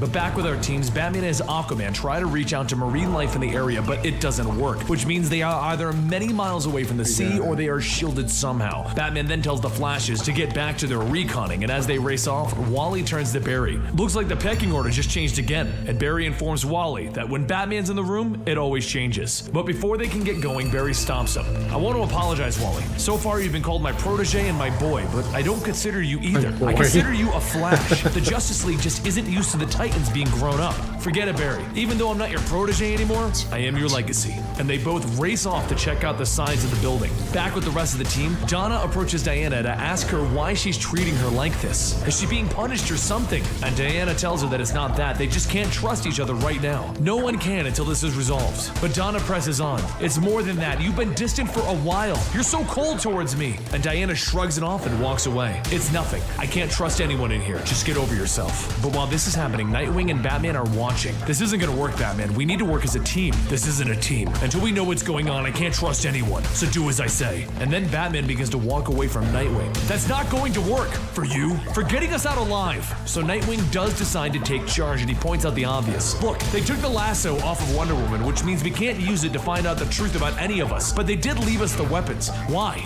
Garth chimes in. To fight. It's always to fight. So Nightwing walks to the wall and tells everyone to hit it with everything that they have and asks Batman if he brought any explosives. He tells him no, but he did bring corrosives. The Key doesn't like this. It's too much teamwork. So he has a new plan, and in comes Metallo shouting, "It's time to die!" Of course, everyone is surprised, but this is the Justice League and the Titans, so they work together right away with Batman jumping on him to use the corrosives to burn away Metallo's armor. Garth then punches it in the gut while Donna jumps on its back swinging her sword. Just as Metallo goes in to crush Garth and Nightwing, Diana blocks it with her shield, allowing Donna the moment that she needs to cut off its head. Seeing an opening, Aquaman jumps on him, shoving his trident into the hole that once held the robot's mind. But with his defeat, the Flashes return and reveal that this place was built for them. No exits, and they can't vibrate out of here, so who built this and why? Meanwhile, over at the Titans Tower in Manhattan, the rest of the teams are already hard at work figuring out where their teammates went. Back at the secret location, parademons begin to attack our heroes. Wonder Woman cuts off the head of one, while Aquaman charges in punching, and they ask the question, are they being tested? Is this Apocalypse? But as Batman shoots a grappling hook through another of the parademons, he tells everyone that they aren't real, but they're just as convincing as the fake Metallo was. Barry Allen then bounces between the parademons, punching them, asking, why would someone throw lifelike versions of some of our greatest foes at us? And Nightwing buries his batons into another parademon's eye sockets to taser his brain as he tells everyone it has to be psychological. Donna then stabs another in the head, asking if this is meant to break them down. And as Wally drops 4 more of them, he tells everyone it won't work because we're friends. And as their enemies are dropped, Wonder Woman asks, are we?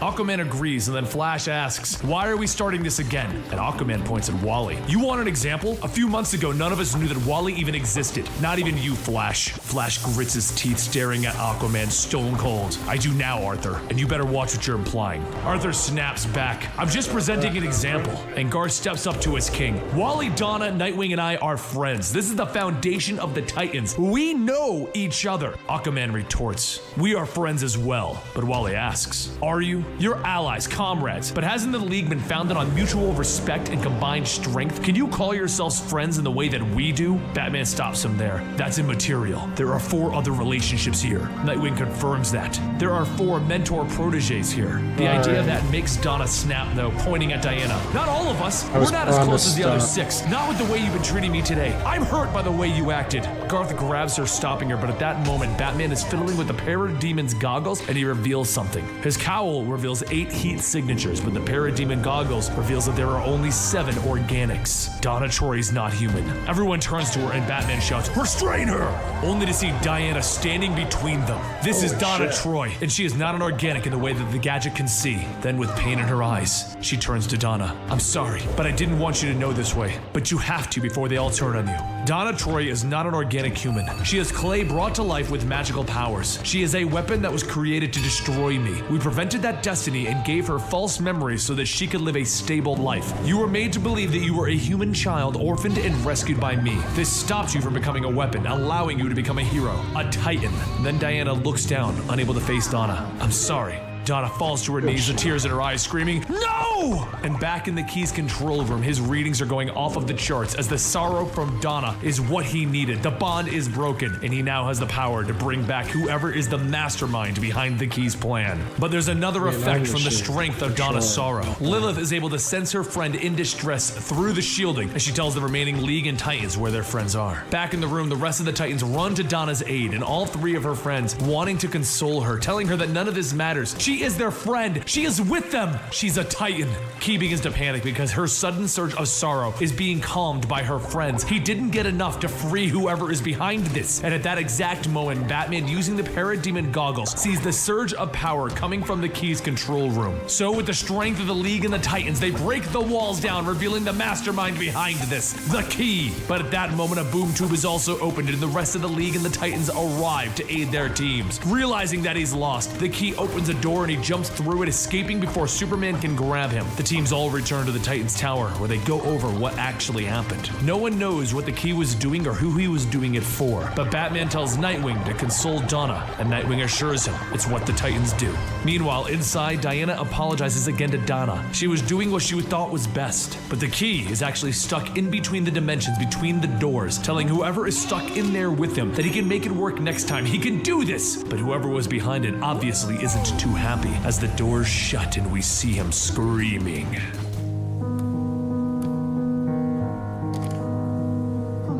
As Malcolm and Karen Duncan sit in the offices of Meta Solutions, Malcolm says that there is nothing to worry about here. These guys specialize in evaluating metahuman powers. Karen, Malcolm's wife, recently discovered that she too has powers and isn't sure how to handle them. Malcolm goes on stating that the people here can help people live with their strange gifts. For the ones who can't cope with them, they have ways of removing those powers. Karen says that she likes the way their lives are now. She doesn't want anything to come in and ruin it all. And Malcolm tells her that he doesn't remember much of his superhero lifestyle, but one thing that he does know is that it was scary and dangerous. That is why he's trying to find a way to say this, but he agreed to the cure. His powers are gone. Karen shouts, asking, "What? And you didn't even tell me?" Malcolm tells her that he didn't want her to think of him as a coward. He just didn't want the horrors that came with it to screw up the wonders that they have now. He goes on stating that the people here are experts. They can help you control the powers or even cure them, but no matter what, he'll stand with her 100%. But before Malcolm can continue, a man introducing himself as Peter Simon welcomes the Duncans and says that he's the head of evaluation here. Please allow him to show them around. As Karen and Peter walk around the facility, Peter explains that their facilities are cutting edge, and with the help of the generous benefactors, they can offer newly found metahuman solutions. These gifts are not a bad thing, but they're not necessarily always a good thing either. Karen says that Malcolm had his gifts removed, and Peter tells her that he was very brave to do so, very brave to admit that he is suffering. As the two reach Peter's desk, Peter asks Karen to tell him about her gifts, and Karen says that they just came out of nowhere. There's like a little energy inside of her buzzing around. It feels so powerful, and she can move really fast, and if she focuses that energy, she can create blasts out of her hands. It's exhilarating,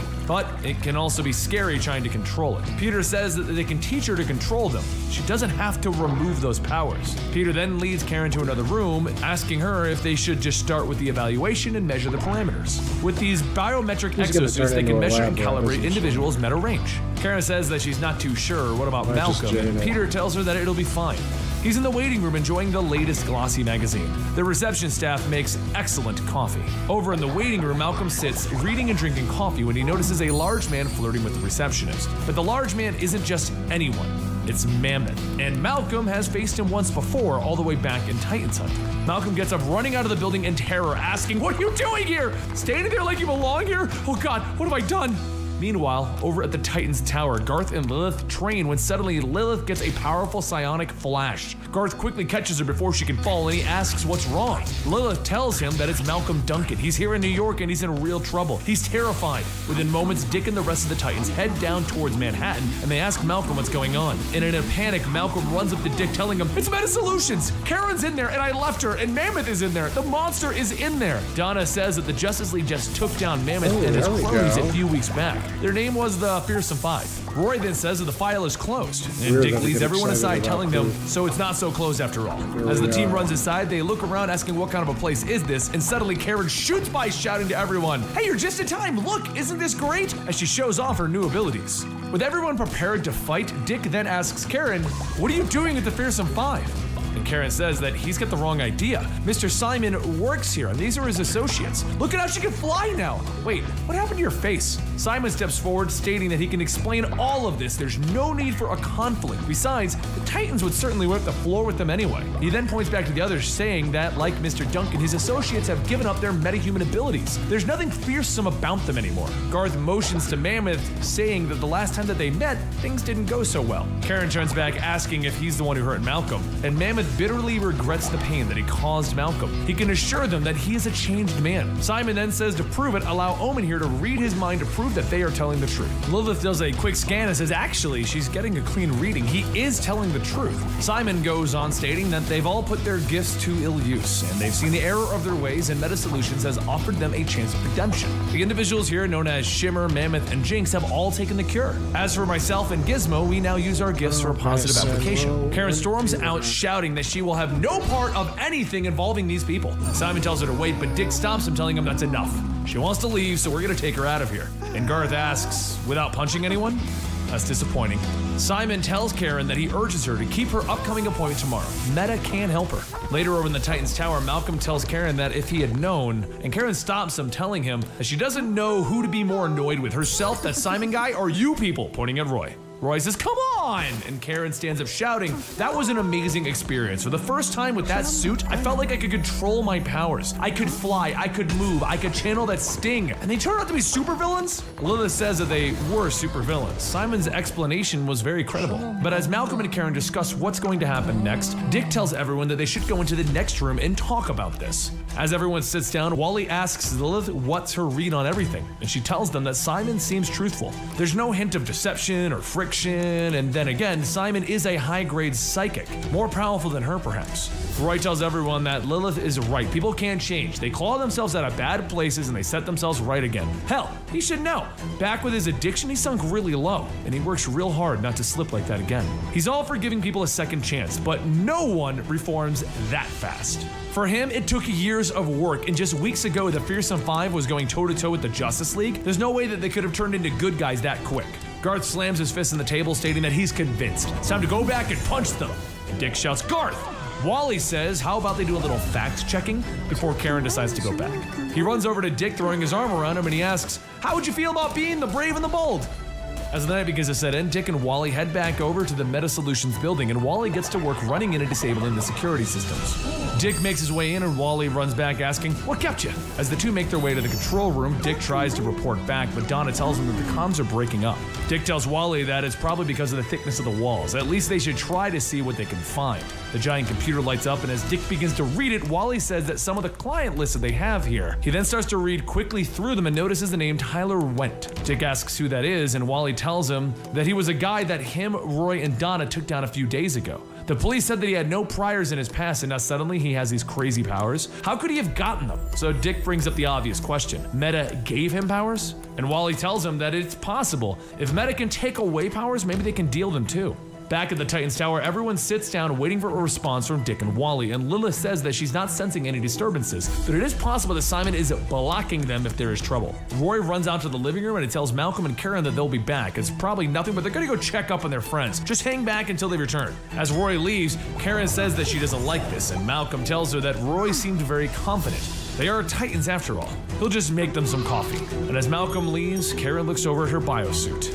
Meanwhile, over at the Meta facility, Dick and Wally continue their investigation as they examine the biosuits at the building. Dick mentions that these suits are some pretty high-tech stuff, like Star Lab level stuff. And a voice then asks as they found what they're looking for, and as they turn to see who it is, Mammoth charges at them, telling them, "I would say you have." Mammoth quickly knocks Wally into the side, and Dick jumps into attack, and Mammoth tells him, "We lied. I still have my powers." Mammoth swings back, catching him, and tells him, "And then some. You should try them out for yourself." Back at the tower, Malcolm returns with the coffee and sees the suit is gone from the couch and Karen's missing. Over at another room in the Meta facility, Simon speaks with a group of hooded men, telling them that they will be delighted with their latest acquisitions. After studying Karen Duncan, they have found her to be the source of Alpha-class Meta powers. She could change everything. As for the Titans, they'll be dead in a few minutes. A short while later, Simon looks at the captured Dick and Wally, telling them that their comrades will be here soon, and when they arrive, they will be in for one hell of a... And that's when Roy and the others jump in, shouting, "Surprise!" As a blunt arrow hits Gizmo, Simon shouts, asking, "How did you get here? I was monitoring the whole building. I would have seen you." Lilith jumps at Simon, telling him that he's not the only one who can generate a psionic cloaking field. While Lilith battles with Simon, Garth takes on Mammoth as Roy and Donna try to free Dick and Wally. As Donna turns the handle, it doesn't move, and Jinx tells them that it's just how luck goes sometimes, which for them is bad luck. Roy pulls an arrow out of his quiver, putting it into his bow, but the string breaks, and he shouts, "How's a new string?" Donna throws her shield and mistakenly ends up throwing it into Roy's back. But before she can finish what she's saying, Shimmer separated the matter in the ground, causing Donna to fall through it, stating, "Oh, that was embarrassing. Bet you just want the ground to open up and swallow you, huh?" As the fighting between everyone goes on, the Fearsome Five begin to overpower the Titans. With everyone down, Simon says that they are done stripping everyone's powers. They will reduce them to dust so that no one will even know that the Titans were here. Karen's voice shouts that there's going to be one problem with that. She will know.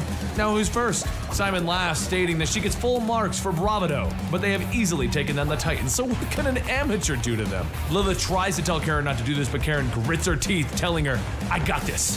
All at once, the Fearsome Five try to grab and capture Karen, but she just buzzes around, avoiding everyone. She then shoots by, blasting Mammoth, telling him, "That's for my husband." Jinx charges a blast, but as she fires, Karen disappears, and she shouts, asking, "Where did she go?" It's not possible for her to escape. And a second later, a miniature Karen reappears before Jinx, telling her anything is possible, and she fires a blast into her face. Karen then begins to fly around, blasting at everyone until Simon finally catches her in a psionic hold. He tells her that despite her size, he will pin her down, and because of her ruining their enterprise, something must be salvaged. As the hold grows stronger, he tells her that it is done. It is now his. A moment later, the hold is broken as Lilith punches Simon, telling him that sometimes it's not all about psionics. Lilith runs over to check on Karen, and Donna bursts out of the ground, shouting, "Let's do it!" Oh, it's over. Donna asks what happened, and Lilith says that Karen happened, but they have to help her. Simon did something here. A few moments later, Malcolm runs in, partly wearing some of Dick Grayson's costume, shouting, "I'm here for you, Bumblebee!" Oh. He looks around asking if anyone could explain what happened, and Donna tells him that his wife just single-handedly took down the Fearsome Five all by herself. Malcolm runs over to Karen asking if she's alright, and she says that she's fine. But have they met? Malcolm says that it has to be the mask, and Karen's smiling, saying that she's not trying to be rude, but she doesn't remember him at all.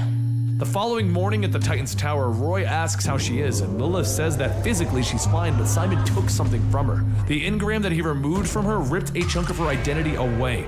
She doesn't remember Malcolm or that she even had a baby. Wherever Simon sent the engram, he must have done it telepathically. Roy says that it must have had some value to whoever the freaking Five were working for. Lilith tells him yes, whoever is right, but Dick and Wally are looking into it now. Elsewhere in the tower, Wally asks Dick if he found anything in the files that they've been scanning. He tells him, yeah, a huge client list, and that the Meta business is worth millions. But after following the money, he at least knows who was backing them. Hive. Wally says, of course it was Hive. They have the tech and the infrastructure to move the extractive powers onto the black market. Dick takes a bite of his food, saying that it seems like they're up to their old tricks again. It's been so long that he'd almost forgotten the history that the Titans have with Hive. However, outside watching the tower, it's Deathstroke.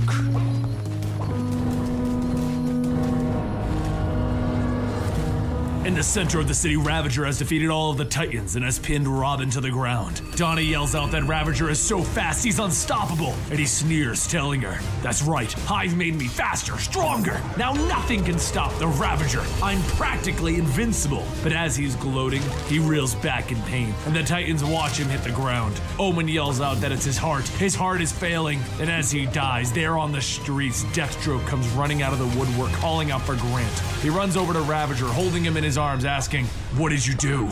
And Ravager looks at Deathstroke. "Deathstroke, did I get them?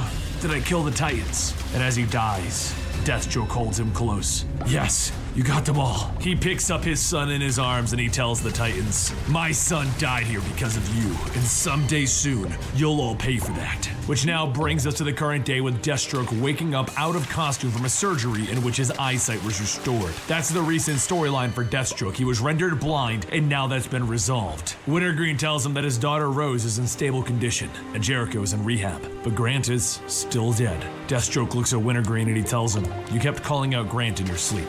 Meanwhile, Wally and the Titans are fighting against an enemy when Wally finds himself out of place and out of time. He has no idea where he is, and someone calls out, "What's your name?" Wally tells him, "I'm Wally West and I'm the fastest man alive." But he quickly wonders why he answered whatever that voice was. The voice tells him to keep running, and while he tries to argue, he's shocked by a device on his wrists and ankles. Wally continues to run, asking, "Who are you? How did you swipe me in broad daylight with the Titans around?" And the voice continues, 300 miles per hour.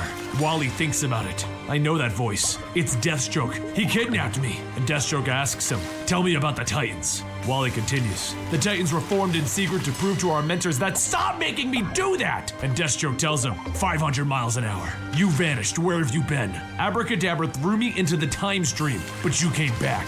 I escaped from it. The Flash pulled me out, but I remember a different world. That's how I know you. Something or someone has changed history. Who? I don't know. I don't know." Halt treadmill. "Wally West, I have a deal for you. You were there when the Ravager died." "Yeah, that was years ago. The Titans killed my son. It wasn't us, Deathstroke. Hive's powers are too much for him. His heart couldn't take it. I tried to save him, I tried, but I wasn't fast enough." Slade turns his head as he remembers the scene. Wally is strapped into another machine as he asks him, "Speed bends time. You and the other Flashes can time travel, right?" "Yes, but we won't because..." But it's too late. Slade turns on the machine and Wally begins to vibrate uncontrollably. "Slade, stop! Don't do it! I lost everything when I returned, and I struggle with the idea that I can go back and fix it, but I don't, because you have to keep moving forward!" Wally shouts as he breaks out of the machine, tackling Deathstroke. Slade ducks and dodges as Wally moves super fast trying to get him, but when he finally pins Deathstroke to a wall, Deathstroke offers him a proposal. "Wally, help me bring my son back and I will stop being Deathstroke forever. No more costume,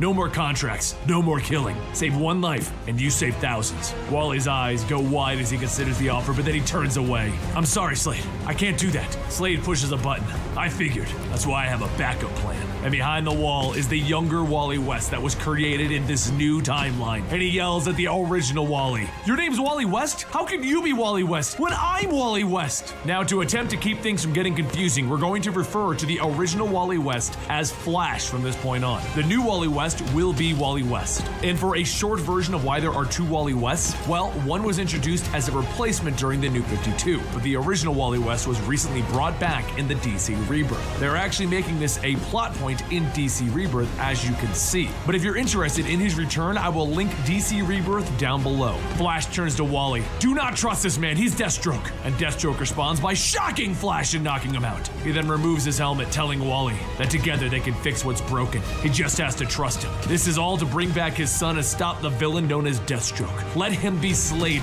with his son Grant. And Wally, not knowing the horror that is Deathstroke, as he is a new superhero on the scene, begins to consider it. Meanwhile, back at the Titan headquarters, their screen pops on, and Damian tells the Titans to meet the Teen Titans on the roof. Both of them are missing a speedster, and they need to figure this out. Both teams arrive to the rooftop, and Damian turns to Nightwing. "You're a traitor!" Since this isn't a smart way to begin a discussion, Donna grabs Damian, and both teams get ready to defend their own. But as Nightwing holds his hand up, "Robin's right. I made a deal with Deathstroke.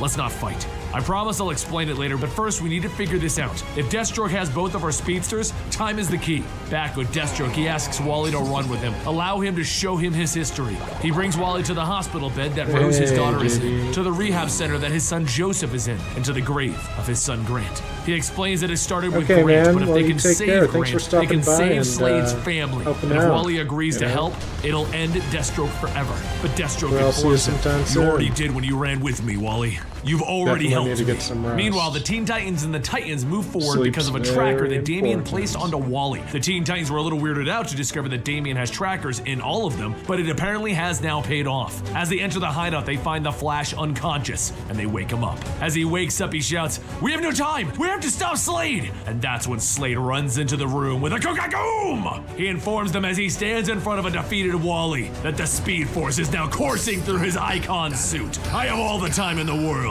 Slade Wilson, aka Deathstroke, now has Speed Force-based powers by draining Wally West of his powers with the Icon suit when Wally ran with him. Slade runs off with a Coca-Coom! And Flash gives a chase. Leave me alone, Flash. I mean you no harm. The deal is still in place. Deal? What are you talking about? As they get faster and faster, Slade explains that he stored the energy of Wally West to give him this speed. And as for the deal, well, he made that with someone else. A long time ago, Dick Grayson rode up to where Deathstroke was, and he was shot up by an onslaught of rubber bullets. Deathstroke had just learned that he had a daughter named Rose, and he knew that she would need care and training, so he made an arrangement with Dick Grayson. If Dick Grayson and the Titans could train Rose to have the morale and the values of a hero, he wouldn't kill any of them. The Titans would be off the table. Deathstroke and Flash run at increasing speeds through the snow-filled plains until Deathstroke stops with a whoom! Your speed is your singular advantage, Flash, and when facing someone as fast as you, the playing field is leveled. Deathstroke is ready to draw his sword. Here, in bullet time, we're the same. Two men about to fight it out. I'm a trained killer, but what are you if you aren't the fastest man alive, Flash? Leave me to what I want to do. Flash thinks about it, and he runs away. As Deathstroke watches him, he comments, "Yeah, I thought so." The Titans and the Teen Titans are trying to figure out what to do while Damian lays into Wally about giving his powers to a killer. Meanwhile, Flash has a plan and he runs to Jericho, the other son of Deathstroke, to ask for help. Jericho has an odd assortment of powers, from telepathy to being able to control others. But after asking him why Slade is trying to do this, Jericho explains that Slade will never accept the death of Grant. Nightwing then calls up the Flash, telling him that they have a plan and everyone needs to meet at the site of Grant's death. So Flash brings Jericho along for the ride. Elsewhere in the time stream, Grant is running, trying to get ready to fight the Titans when Deathstroke appears in front of him, and he takes his mask off, hugging his son. Finally and at last. But once Grant realizes that Slade is his hero, Deathstroke, he freaks out. Slade was a horrible father who treated his kids like dirt to make them manly men. Slade tries to talk him out of his actions, telling him that they do not need to fight, they can become a family again. And Grant yells at him that he'll prove his worth. He has the powers now gifted to him by Hive. He'll defeat the Titans. And Slade knocks him out. Just because he wants to be a dad again doesn't mean that he suddenly gained patience. Crap, this didn't go any better than my first two attempts at correcting the timeline. I'll just go farther back into the timeline and fix this even earlier. And crack-a-boom! He runs off again. Back in the current day, the Teen Titans and the Titans are now arriving at the location that Grant died. And with that, Flash and Jericho arrive. Jericho explains that he is Grant Wilson's brother. He is Slade Wilson's other son. And Nightwing asks Flash the status on Deathstroke, and Jericho chimes in, informing them all that Slade is currently in the time stream trying to alter things. Meanwhile, with all of the confusion going on and Damian being rather pissed off that Wally let Deathstroke gain Speed Force powers, Wally was left behind, and Jackson Hyde, Aqualad, was just forgotten about.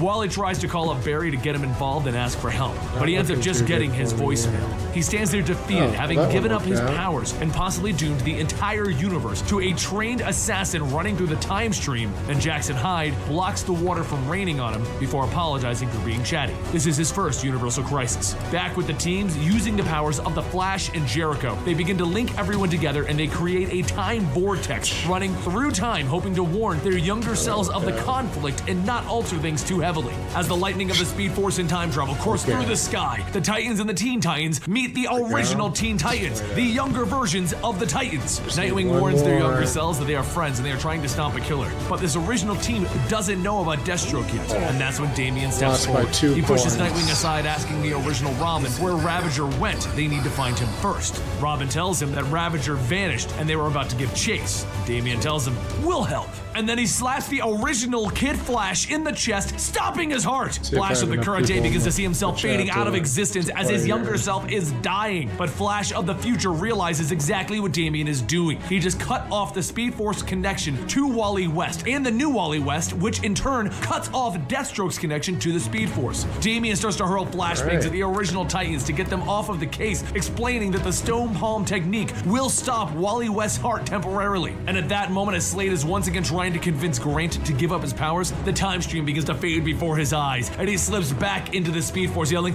"No, no!" Back with all of the Titans and the Teen Titans, Robin of the original team runs over and starts the original Kid Flash's heart back up, which jumpstarts the time stream and the Speed Force, restoring Wally West's powers in the current day and age. He instantly suits back up and crack-a-boom! He runs off, which leaves Jackson Hyde wondering if Wally West is coming back for him or if he was just forgotten about again. The time vortex begins to fade, and the Titans and the Teen Titans begin to fade back into the present day, and that's when they see Deathstroke with speedster powers standing on top of some cars, telling them, "You are dead. You took my son again." Beast Boy sees his powers and he asks Damian, "I thought you said you cut the cord to the Speed Force." And Nightwing tells him he did, but somehow Slade is now tapping directly into the Speed Force. He doesn't need the Flash's powers anymore. Deathstroke looks at him. "Yes, I'm tapping directly into it, and I have the power to wipe you all out of existence. But first, I'm gonna go save my son." And crack-a-boom! He runs off again. Jericho falls in behind him. "Pop, you have to stop this. This is crazy." And Slade ignores him.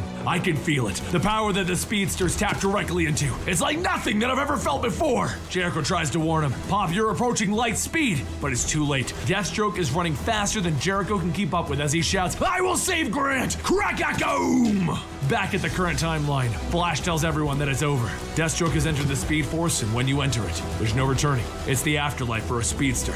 Everyone agrees that it is technically a win, but that's when Wally West runs over asking how they can call themselves a hero if they are going to let someone die. The argument begins. Deathstroke is a killer, and with super speed, he is a threat to the entire universe. He's not dead, but he's trapped, and it's better than he deserves. But Wally asks, what do we deserve when we behave like him? He runs off into the Speed Force to save Deathstroke. Flash yells for him to stop, telling everyone that he doesn't understand. Once he goes in, he won't know how to get out of the Speed Force. Nightwing stops Flash, though. "Don't chase him. We lost you before. We have to make sure that you can get out. We're gonna build you a rope. Lilith can link us all together, and we can use that as a way to get you out." But Damian refuses, telling everyone, "Deathstroke is a killer. I'm not about to support saving him." With him separated from the group, everyone else combines, and Flash runs as fast as he can. He enters with all of his friends talking inside of his head, wondering if Wally even has an idea where he is going. As he goes deeper, he begins to fear being lost again, entering with no exit. And Deathstroke with the Speed Force. How insane is this? He's about to fight the greatest assassin in the world with his own powers. He already ran away from him once because he didn't know if he could do it. His fear then bounces back through the mental link and into the empathic member of the team, Raven. She screams out in fear, creating a shaky link with the Flash. And as the link is fading, Flash begins to panic about that. At that moment, Jackson Hyde leaps out of the water to see everyone in a telepathic trance, and Damian standing there snapping his fingers in front of Raven. "Hey, Raven!" Jackson then asks, "What's going on?" And Damian informs him that Raven is the link holding everyone together, and she's losing the link. All of their mental states are with the Flash, and if he's lost forever, they will all be lost forever. Everyone shouts in Flash's head that they need to abort, they need to fix this, and the Flash informs them, "It's too late, we're going in!" Jackson tries to help Raven, but she doesn't know him, but she does know Damian. He walks forward as stubborn as ever, and he pats her on the head. There. Jackson is shocked. "Seriously, dude?" "Raven, Rachel, it's me, Damian. You're safe. No one will hurt you. Not on my watch. Come on, Raven. Your friends are waiting for you." And once again, crack-a-boom! Wally, Flash, and Deathstroke all fall out of the Speed Force and back onto the ground from which they left. Damian draws his weapons. This leaves us where we started. Deathstroke! And he looks at him, ready to fight. But Deathstroke draws his sword. "Everything. You damn kids cost me everything." But there, inside of the Speed Force, I saw things that no man should ever see. Awareness on multiple planes all at once. And now it's all gone. My link to the Speed Force, my past being fixed. Everything. But Deathstroke should die here as well. So I'm done. Deathstroke is finished. I quit. And with that, Slade walks away, ending the fight. The epilogue for this tale goes in 3 directions. Due to allowing Deathstroke to gain powers and almost ending the entire universe, Damian fired Wally from the Teen Titans. For the Titans, Flash now has a pacemaker from his heart being stopped at a young age, and he should never run again. And Slade feels that it's time to do his own thing, to be a hero, lead a team, maybe a team like the Titans.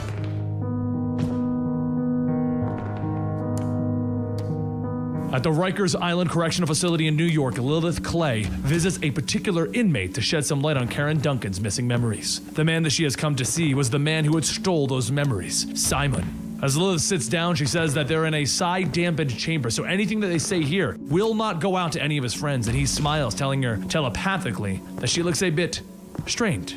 Just looking at her thoughts, he can see things have been pretty rough. Lilith says that this isn't the case anymore. They stopped at Deathstroke. And Simon tells her, no, it's more than that. You and your little friends are coming apart at the seams. Perhaps we should look.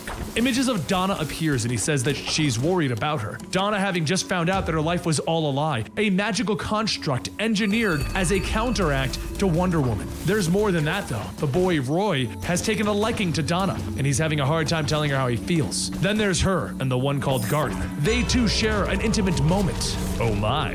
Lilith tells him to stop reading her, and Simon says, "It's not nice, is it? We're just uncovering the emotional turmoil afflicted on your little team." Simon leans in to dig deeper into Lilith's mind, and he sees Wally West. After Wally found out that his life was not as it seemed, he and Donna confided in each other. And that's when Roy worked up the courage to tell Donna, and he saw the two of them kissing. Simon laughs, stating, "It's like a soap opera."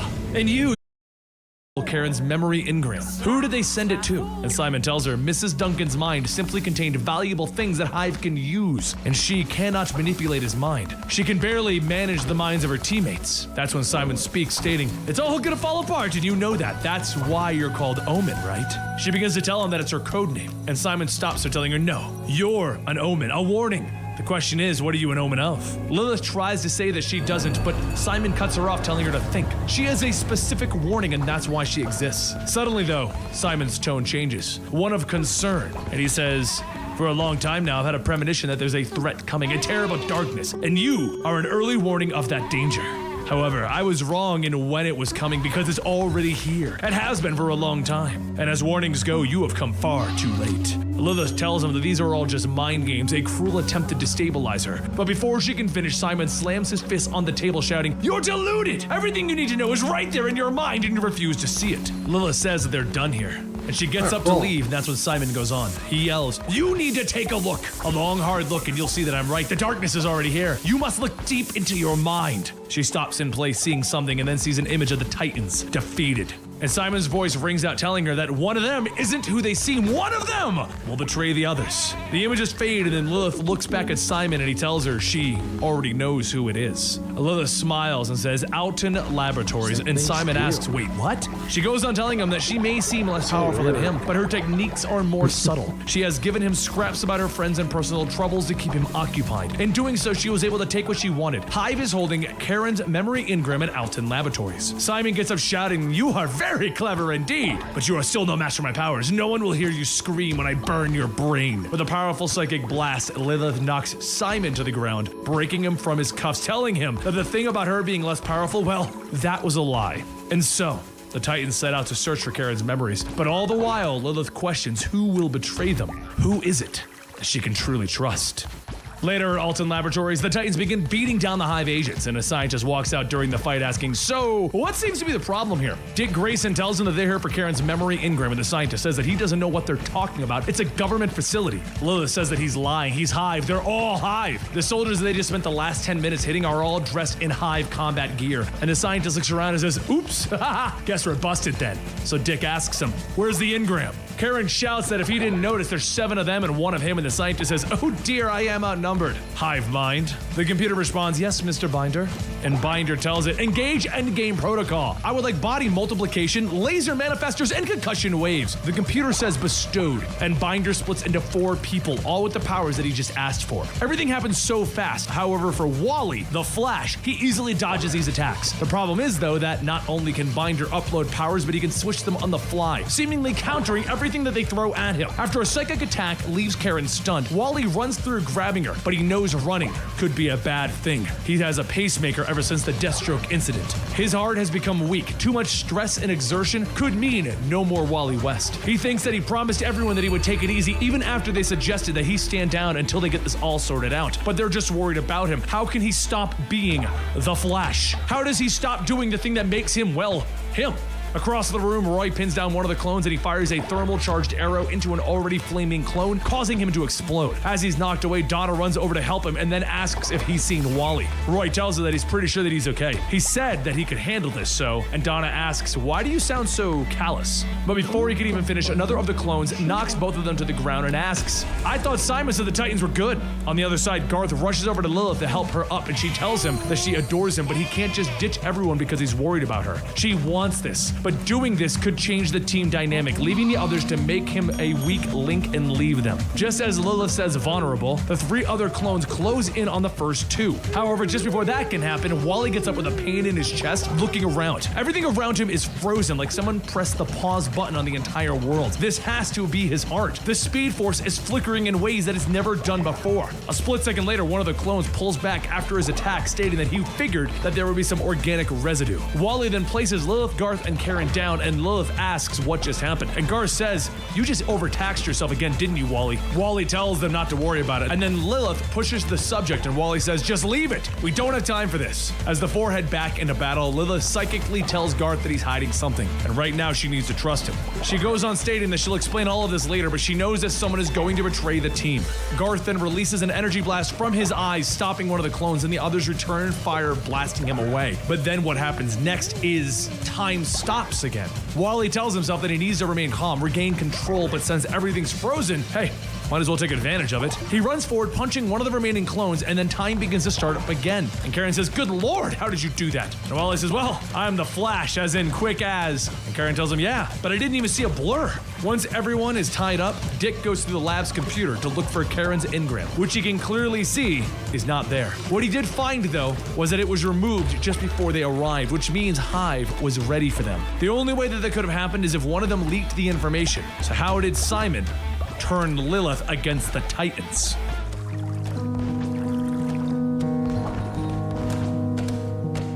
Later that day, the Titans find themselves in a pizza fish wholesale storage, fighting the magically invincible Trident 3.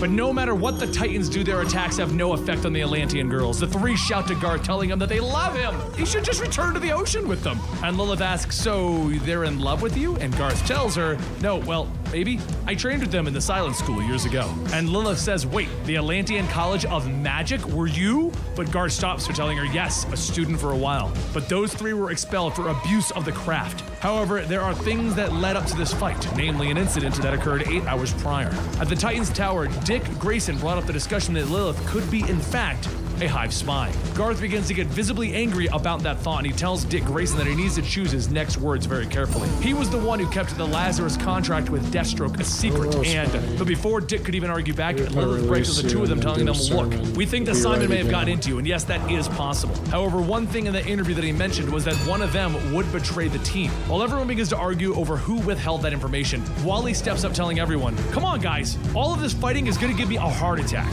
Everyone stops, and he simply looks at them going, too soon? And both Roy and Donna tell him, way too soon. Dick then tells everyone that he borrowed some equipment from Spiral. It's a device that scans individuals and runs an analysis and reveals any deep conditioning or mind alteration. Each scan takes about a day to process, so until they find out who the spy is, no one goes in or out of this building. Garth tells him, fine, they'll do it, but he better order some pizza. A few hours later, Dick finishes up the last scan just in time for the pizza to arrive, and everyone begins to grab a slice. But the second that Garth bites into it, he spits it back out. He yells to everyone to hurry up and spit theirs out as well. The pizza has been poisoned. Roy continues eating, telling them all that it tastes fine to him. Garth shouts that it's because their surface-borne mouths can't detect it. It's stagfish venom, a rare Atlantean toxin, which now brings us to the pizza fish storage facility. Wally runs in, but the feeling in his heart returns and time stops again. As Wally tries to recover, time resumes, and Roy jumps in to save him, and he says that he's sorry to say this, but if his heart is an issue, he's gonna become a liability.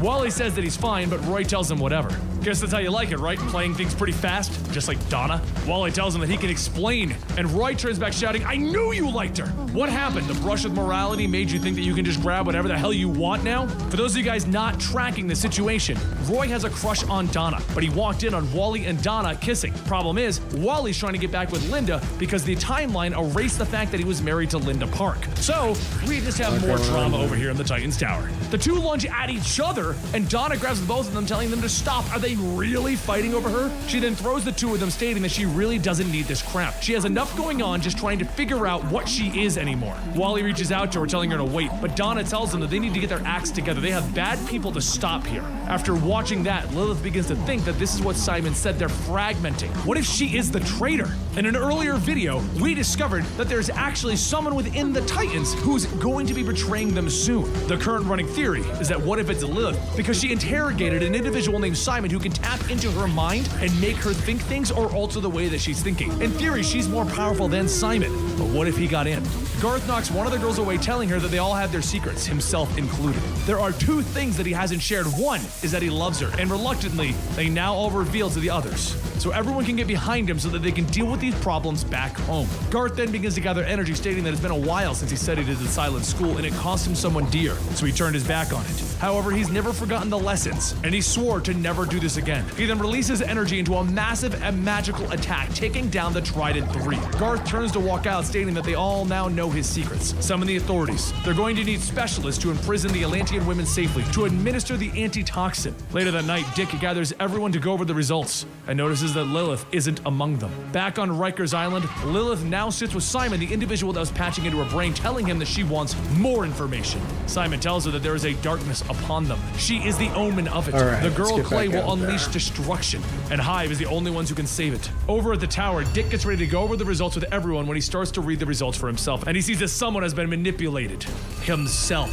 He then reports back, stating that he knows everything, and soon the Titans will figure out his role in all of this. So how should he deal with them? That is, until Roy enters the room holding an arrow to Nightwing's neck, asking, who are you talking to? Roy shouts for everyone to hurry up and get into the control room. He just found out that Grayson is the damn traitor. Garth begins building up his power, and Wally runs between them, telling them, whoa, whoa, whoa, hang on. Are we really gonna suspect Dick now? Really? We're all friends here. Have we forgotten that? There's probably a simple explanation to all of this. And Dick says, actually, there is. I've been Hive's spy for several weeks. He takes everyone out and he tells them that yes, he was the spy. It was when they dealt with the Five at Meta Solutions. Gizmo infected him with nanotech spyware. He was completely unaware until he ran the scans. Roy shouts, asking, you were just talking to them. Dick goes on telling him, yeah, to surprise them. To stop them from deactivating the spyware, it's Spycraft 101, the unexpected. And the moment that they took the blink, it gave me enough time to run a trace and reveal where they are. Yes, it was reckless, but I made a promise to Mal to recover Karen's memories for the sake of their marriage and their baby that she doesn't even remember. If you're once again just now joining us, Karen's memories were taken in a previous adventure when they attacked Meta Solution. All of this links together. Make sure you click the playlist down below because you may be lost at the moment. Karen jumps up, hugging Dick, telling him that he is so amazing, and Roy tells him, I'm sorry, I didn't mean to accuse you. Dick stops him, telling him, don't apologize. I've given you all good reason to doubt me. There's just too much Batman in me. All the private and secretive habits. That's the thing. If Hive is watching us, they could have destroyed us at any point. With them not destroying us, it would seem that we're needed for something bigger. So Donna asks, what could it be? And Lilith steps in, stating that Hive is trying to save the world from her. She returned to Simon to get more information, and what he perceived was a global-scale threat. For months, Hive has been preparing for it. Garth asks, what is she saying? And Lilith tells him the global threat is her. She doesn't know how or when, but she's going to do something or become something. The girl Clay will unleash destruction on the world and only Hive can save it. That was Simon's prophecy. Roy then asks Lilith, so you're planning on destroying the world or something? And she says, absolutely not, but she's scared as hell. Simon is an evil man, but he's not an idiot. He simply sees what the future shows him, and the future has no reason to lie. Dick tells Garth to go ahead and prep the jet. The tracer showed the main bases in Delaware. It's time they ended this. It's time they ended Hive. Donna then says that Wally wanted to say something, and Wally tells everyone that there's something important that he has to say. But before he can, a transmission comes across the intercom. Dick notices the connection is coming from Hive's spyware, and he asks, what do you want? A voice tells him that this is Hive control. For God's sake, help us. It's killing everyone here. The transmission ends and Dick tells everyone to move out. A short while later, the Titans arrive in Lithgow, Delaware, and quickly storm the Hive facility, and what they see is Simon suddenly appearing before them. He shouts that it brought them here. What's it going to do? And just then Mal and Narc appear, two other individuals who have been on the Titans off and on since the start of this run. Both of them are now possessed though, and Mal says that it wants. As they start attacking the Titans, Simon begins to change and he screams, begging for it to stop, and then he stands back up more powerful than before, telling Lilith, hello. While Dick and Mal fight, Dick asks who did this, and Mal tells him, you did, of course. You took my wife from me. You stole everything that I've ever cared about. Dick tries to tell him that he was only helping, and Mal punches him before he can finish, then stabs Dick right through the chest. Wally screams no as he runs towards Dick, but this time his powers do something different. They didn't stop time, they reversed it. Dick looks at his chest asking how is he alive? And then it hits him, Wally. He looks over and Wally is struggling, telling him, Why? Couldn't let you die, buddy. Not sure how I did it though. Why? Dick runs over, grabbing him, and as Wally This clutches game his is chest, like he takes 3 his gigs. last breath. What and he lets complicated go. features is it doing to... Oh, for fuck's sake.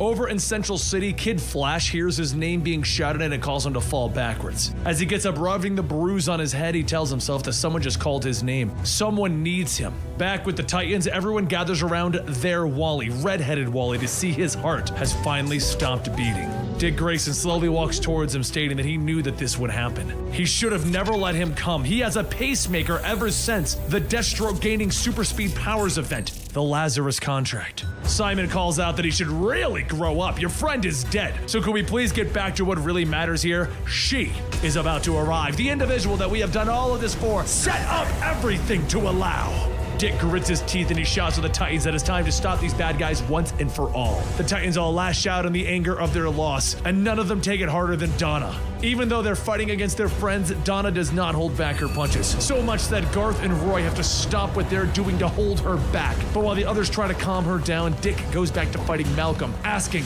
who did this to you? Why are you being made to fight us? Dick pins Malcolm down and he says that she did it. For God's sake, just let her in already. Simon calls out to everyone that with the Titans' trauma, she will be given life. It is a slow and painful birth, but now all of her avatars can stand together and welcome her. There's another flash of light, and then from within it steps out the Key, the man who shattered Donna's sense of self, and Mr. Twister, the madman who nearly killed them in the early days. As the fight goes on, Kid Flash runs up to see the Titans jet and a violent maelstrom appearing over their heads. As he slows down, he stops at what called him out.